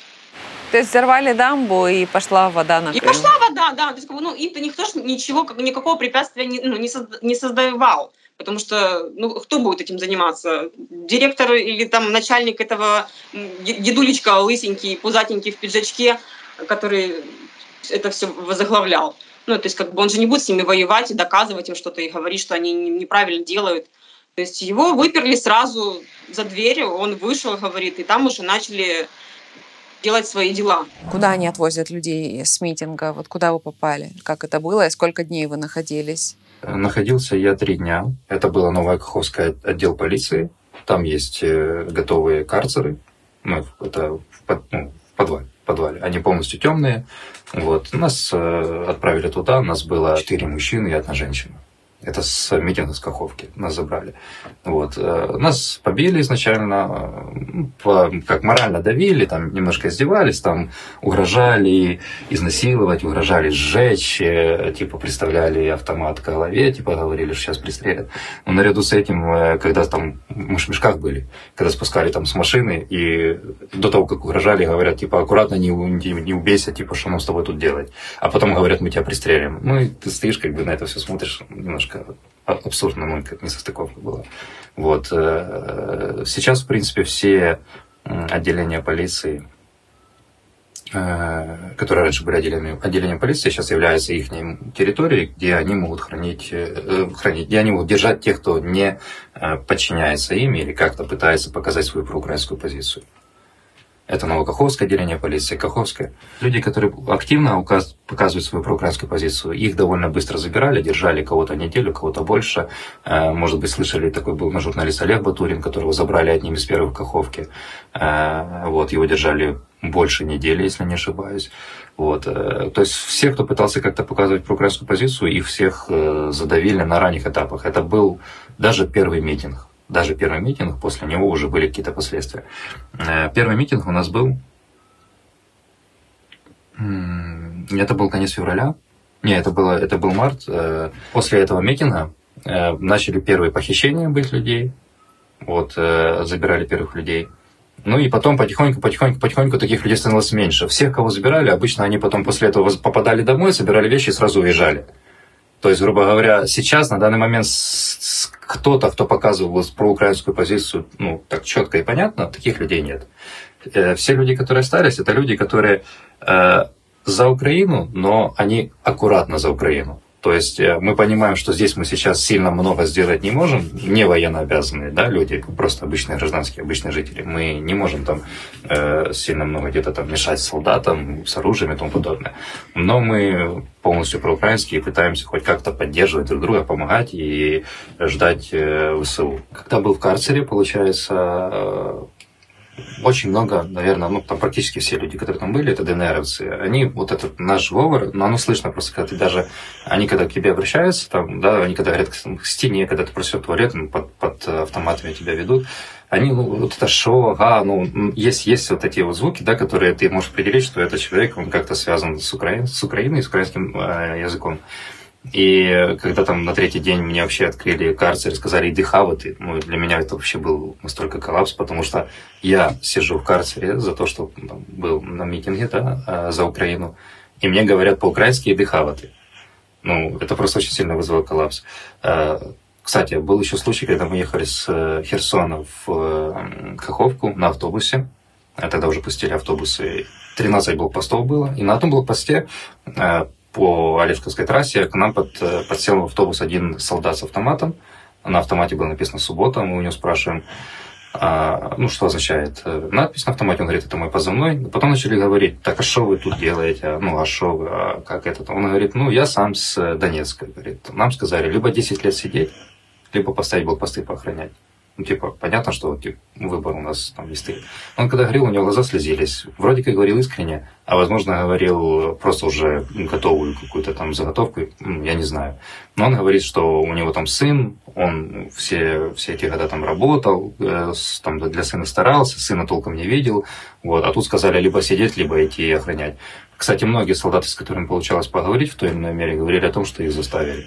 О том, что они не понимают, что здесь происходит. Они не знают, зачем они здесь, они не понимают, чего они добиваются, что они хотят. С точки зрения какой-то идеи у них их в принципе нет. Они не знают, за что воюют, они не знают, за что борются. Солдаты, которые находятся здесь просто потому, что им сказали, или им будет плохо. Ну, тоже как заложник ситуации. Я ни в коем случае не оправдываю их. Если они оказались в этой ситуации, это уже плохо, это уже где-то они что-то там по жизни сделали неправильно, где-то они ступили не на ту дорожку. Но на то, что они не понимают, что они сделают, это 100%. Ну, они не знают, зачем они здесь, у них нет идеи. Лукашенко говорил, это уже немножко к слову, Лукашенко говорил интервью и говорил, что если на нас нападут, мы будем защищаться, мы победим, потому что народ, на который типа напали, народ, который воюет за свои дома, за свои жен, за своих детей, невозможно победить. Я сижу и думаю, разве не то же самое касается нас? Когда мы за что-то стоим, у нас стоит четкая, понятная идея. Мы жили хорошо. Да, где-то были свои какие-то там, да, но междоусобицы. Ну, как в любой семье, не без этого. К нам пришли, нам навязывают какую-то там точку зрения и хотят, типа, чтобы мы жили так, как они, когда мы этого не хотим. То есть у нас есть идея, мы отставим свое. Мы боремся за что-то, что нам понятно, за что-то, что нам близко, за что-то, что понятно, в принципе, всему человечеству. А они не знают, за что они тут стоят. Они не знают, за что они борются. Они не знают, за что он должен поднять автомат и стрелять. Они делают просто из страха этого. Как и, в принципе, многое в России, чего делается просто из страха. Когда забирали, мы были с мешками на голове, нам говорили «Слава Украине!», ну, в ожидании того, что мы ответим. Я отвечал «Героям слава», за это мне прилетало. Да, они били. Когда было повторно, они говорили «Слава Украине!», я молчал, тоже били. Я понял, что нет разницы между тем, ты отвечаешь или ты молчишь. То есть, условно, нейтралитет или позиция. Я выбрал позицию. Потом на все, что мне говорили, я отвечал. Мне говорили, типа, скажи кричалку. Какую-то кричалку, там, типа, бить не будем. Одна єдина соборна Украина. Я сказал эту кричалку. То есть, получается, что основная цель была морально сломать. Искали разные методы, но, в принципе, если ты получаешь одинаково, что ты молчишь и что ты говоришь, тогда лучше уже показать позицию. Ну, по крайней мере, я видел это в тот момент, это так. А непосредственно российские военные, они именно в Новой Каховке остановились и до сих пор живут среди мирных людей? Да, они живут. Пока шли бои за Херсон, их в городе не было. Они привозили только раненых в больницу. Вот. Привозили в больницу, и они сами боялись, потому что думали, что врачи то ли не окажут медицинскую помощь, то ли каким-то образом убьют, я не знаю, этих раненых.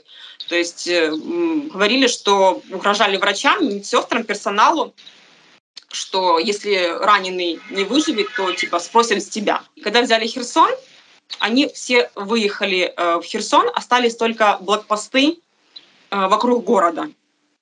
Их было очень мало. То есть в городе они стояли только на блокпостах, и когда-никогда появлялись машины. Но потом, я так понимаю, что чем больше их заезжало сюда, на Херсонскую область, тем постепенно они начинали расселяться по городу.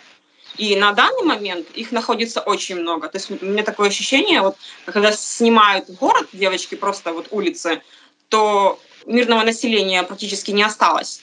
В основном одни военные ходят. И ездят везде одни машины с обозначением. Я думаю, что больше половины выехало из города. Город действительно пустой. То есть, чтобы вы понимали, у нас не осталось... У нас 2 поликлиники в городе, и в этих 2 поликлиниках не осталось медперсонала. То есть к специалисту узкого профиля ты вообще никакому не попадешь, их просто нет. Они все понаписывали за свой счет, понаписывали в отпуск поуходили. Ну, в общем, не просто поразъезжались, поразбегались кто куда. И я не знаю просто, за что люди живут, потому что работы нет. В городе и так не было никаких таких предприятий, которые могли бы работать на данный момент.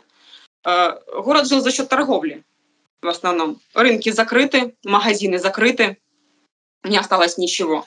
Бюджетники получают зарплату, пенсионеры получают, мамочки какую-то выплату. А те, кто работал вот сам на себя или в каких-то частных предприятиях, то это все закрыто. Я не знаю, за что люди живут просто. Если 10-15 тысяч там осталось, то сколько российских военных там? Очень много. Вот прям 1 к 3? Очень много, да. И где они живут? Они занимают жилые дома или что? Значит, у нас по проспекту Днепровский в конце проспекта был наш ЗСУ, не знаю, как это сказать, штаб. Там было общежитие, и штаб находился. Там жили наши ЗСУ. Так. Когда все это начиналось, они все оттуда выехали, соответственно. И сейчас они заняли там полностью весь этот корпус. Он, это был бывший интернат, то есть там 3 корпуса, если я не ошибаюсь. 5-этажки. Такие, чтобы вы понимали, где-то, наверное, на 2-3 подъезда 5-этажка. То есть это полностью занято. Вот. Потом завод «Сокол». Там тоже они обустроились, там были офисы. Там строили новостройку внутри. Они тоже там обустроились. Вот, они позанимали довольно, такого вот, чтобы, как в Херсоне рассказывают о том, что просто вот заходят в квартиры и занимают, еще по городу такого не было. Наверное, около месяца они были очень культурны. То есть они приходили в магазин и даже пытались рассчитываться, но рассчитываться они приходили с рублями. И народ был настолько напуган, что им просто отдавали продукты так за бесплатно, лишь бы только они быстрее ушли. Вот. И насколько я понимаю, что это просто им вошло в привычку, вот это вот, и дальше они начали наглеть. То есть подойти просто у бабушки с корзинки, которая торгует там за 20 гривен стакан этой черешни, подойти просто грибануть жменю этой черешни и пойти с ухмылкой дальше, по улице, как бы без какого-либо угрызения совести. То есть такие ситуации за ними наблюдались неоднократно. Люди сейчас же таковой торговли в магазинах нет, а в основном все торгуют с асфальта, торговля рыночная. Вот. И мясо, они просто подходят, выбирают кусок, который им нравится, им отрезают. То есть, девочка рассказывала о том, что, говорит, я стою в очереди, он подходит, без очереди, он просто подходит, врезается в очередь, подходит, показывает пальцем, что он хочет. Вот. Продавец ему отрезает, и как бы сам продавец понимает, что не стоит лезть на рожон и там говорить ему, но человек в ожидании того, что ему заплатят, этот просто забирает пакетик и уходит, и все. Даже не пытается предложить там какие-то деньги. Продуктов в магазинах вообще никаких нет. Та гуманитарка, которая начала заезжать спустя, наверное, месяца полтора уже с Крыма, в общем, продукты отвратительные. Все плюются, то есть это все не свежее, это все завозится.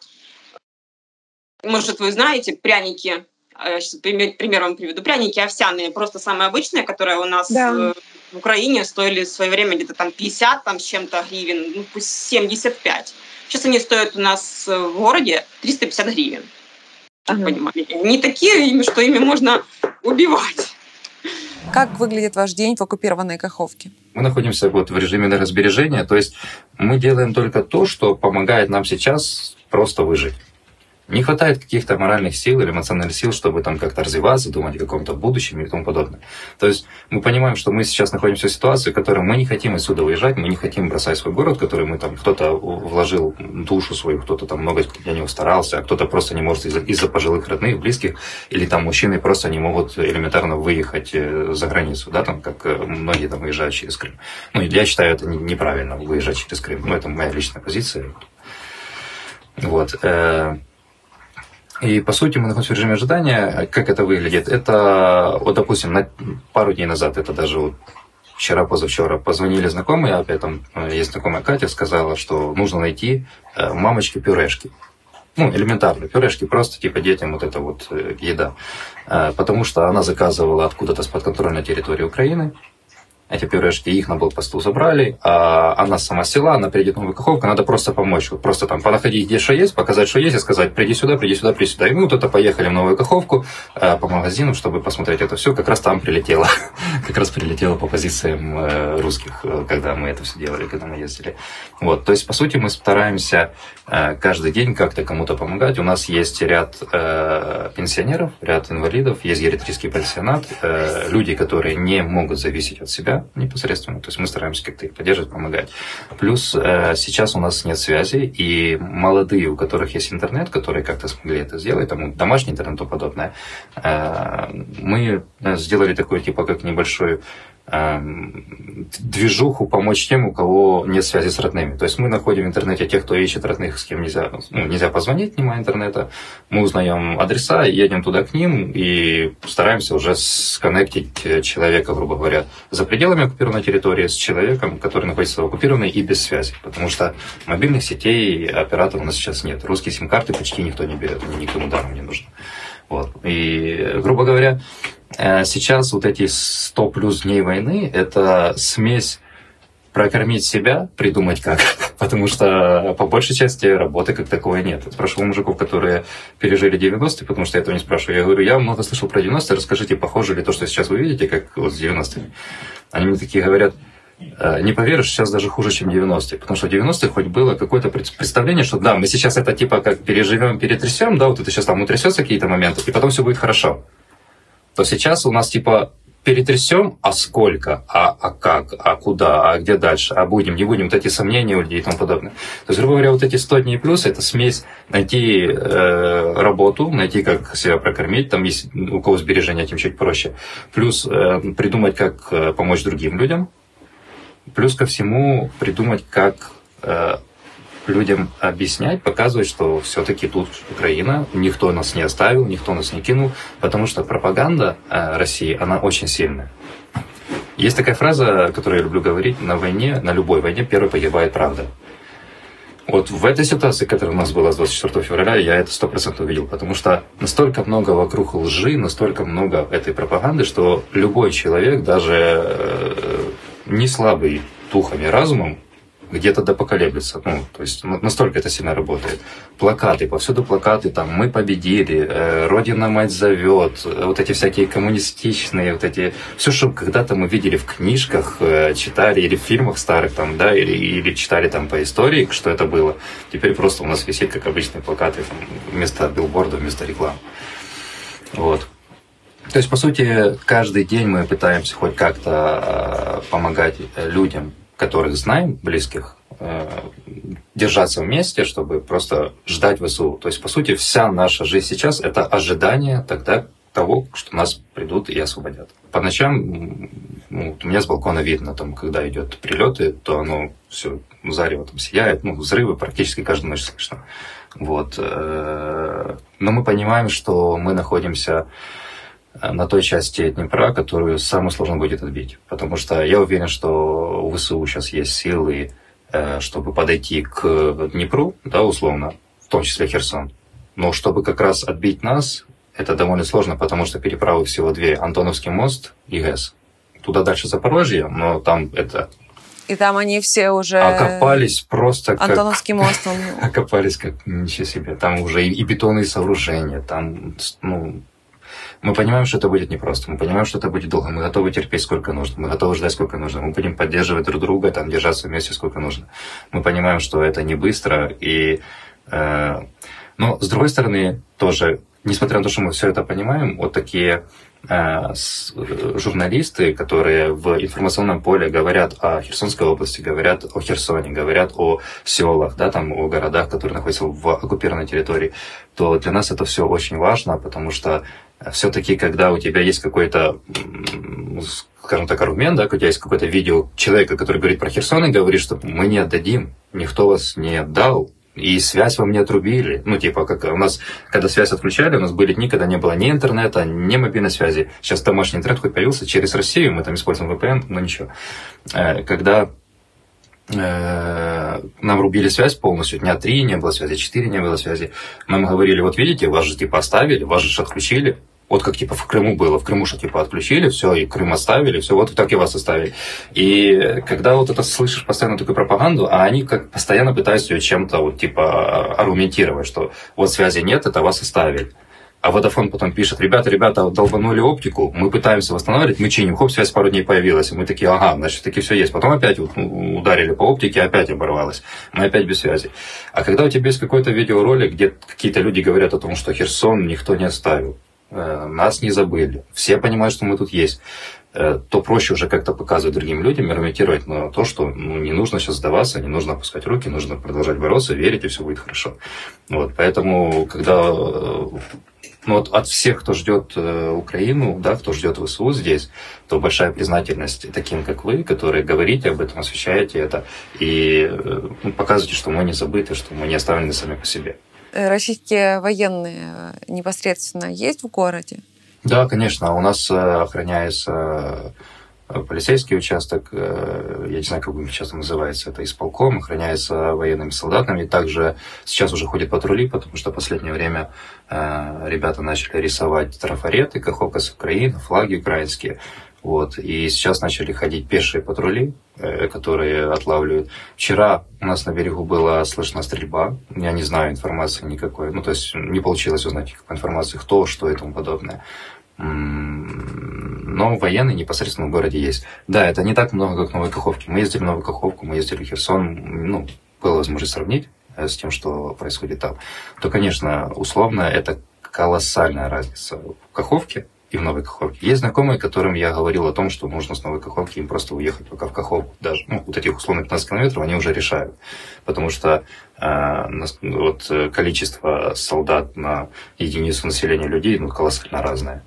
Но в Новой Каховке это практически, если ты выходишь на улицу, ты неизбежно с ними встретишься, то в Каховке есть вероятность даже не встретиться. Есть ли разбомбленные дома, грабят ли они там квартиры? Чтобы были разбомбленные дома и квартиры, такого нет. Заправки.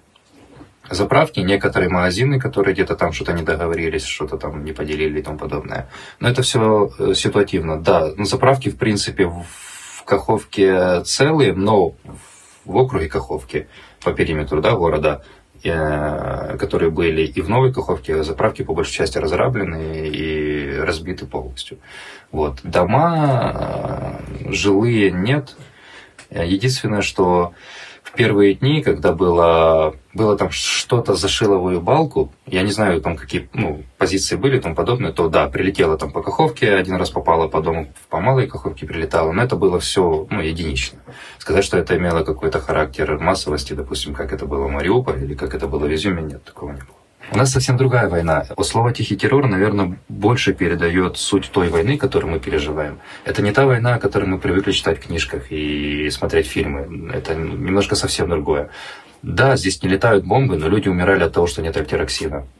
Они просто погибали, потому что у них нет щитовидки, а без щитовидки, без этих препаратов, они как ходячие мертвецы. Это очень, очень сложно наблюдать. И пожилые, у которых там элементарно скачет давление, а ты не можешь совсем им ничего предложить, потому что условно там половину срока, который сейчас сколько длится эта война, половину срока мы были отрезаны от продуктов, от медикаментов, от всего. Да, по нам не стреляли, не летали бомбы, но люди не могли найти самого элементарного, просто чтобы поддержать свое здоровье. Ты вроде от пуль не текаешь, и в подвалах не сидишь, да, там, и у нас нет воздушной тревоги, как по всей Украине. А ее нет, действительно нет, потому что у нас всегда, если посмотреть на карту, да, там Херсонская область всегда беленькая. Но зато ты не можешь никогда сказать там свою позицию, потому что много людей, которые просто ходят незнакомые тебе по городу, город маленький, мы всех там примерно в лицо знаем. А тут куча людей, которых мы не знаем, и которые подсаживаются и начинают там за Россию что-то задвигать. То есть ты понимаешь, что уже сказать свободно ты не можешь. Ты не можешь пойти купить спокойное лекарство. И сейчас уже магазины работают немножко проще, там хотя бы до 6, а поначалу же магазины работали до 12. Если до 12 что-то не купил, все это твои проблемы. Что вы можете сказать, как человек, который находится в оккупации, чего вам не хватает в социальных сетях, либо от средств массовой информации, что бы вы хотели, чтобы люди знали про Херсон и область? В том, что люди, которые здесь, наверное, самый сильный месседж, который я хотел бы, чтобы люди знали, в том, что люди здесь, это не люди, которые согласны жить под российским правительством. Это люди, которые здесь не считают, что мы с Россией одни. Мы, наоборот, большая часть... Да, есть люди, которые там переобулись в прыжке в воздухе, там тут же, 24 числа в один день, и они резко там всю жизнь мечтали о России, непонятно, что здесь жили. Такие есть, не без этого. Но 70-80% это люди, которые понимают, что мы отличаемся от русских и здесь, и здесь. То есть мы с ними вообще никак, это как масло и вода, но оно не перемешивается вообще никогда. То есть даже ощущается, что мы совсем разные люди. Даже те люди, которые приняли российскую власть, мы даже уже с ними отличаемся. Мы даже с ними уже не один народ, с этими коллаборантами. Это ощущается, это сильно ощущается. И люди, которые здесь живут, они, маловероятно, что когда-то вообще примут сторону России. То есть мы здесь, потому что мы хотим как-то поддерживать наш дом, место, где мы родились, место, где мы выросли. Мы хотим, чтобы хоть как-то это там, пока не бомбят, чтобы хоть как-то оно держалось. Поддерживать людей, которые не могут выехать и тому подобное. Но мы все ждем ВСУ, мы все ждем, когда нас освободят. Мы хотим быть в Украине. Мы не хотим того, что здесь происходит. Мы ни в коем случае не ждали этого, не мечтали об этом. Люди, которые здесь, не являются предателями. Не являются теми, кто согласился на их условия. Мы где-то идем на некие компромиссы. Для примера, разрешение на торговлю в магазинах, надо получать, надо платить деньги русским, чтобы получить это разрешение. Да, есть некий компромисс, на который нужно идти, чтобы выжить, чтобы просто была возможность дождаться, не более.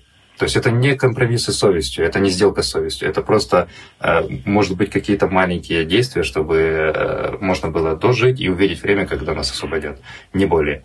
На самом деле здесь все люди проукраинские, большая часть людей держатся вместе, и мы обсуждаем то, что мы будем ждать Украину, мы верим в СВО, мы верим в то, что нас освободят, мы не верим в то, что нас бросили, мы не верим в то, что нас оставили, и мы не верим в то, что нас считают предателями. Но если, я думаю, об этом будут чаще говорить, нам будет от этого только легче. Пережить это все, дождаться этого всего. Долго оттягивала этот момент, но в итоге пришлось создать Patreon. Если вы находитесь не в Украине, если вы работаете и готовы стать спонсором канала, я вам буду очень благодарна. Я хочу и дальше продолжать создавать для вас качественные ролики, которые требуют не только временного, но и финансового ресурса. Ссылку на мой Patreon ищите в описании под этим видео.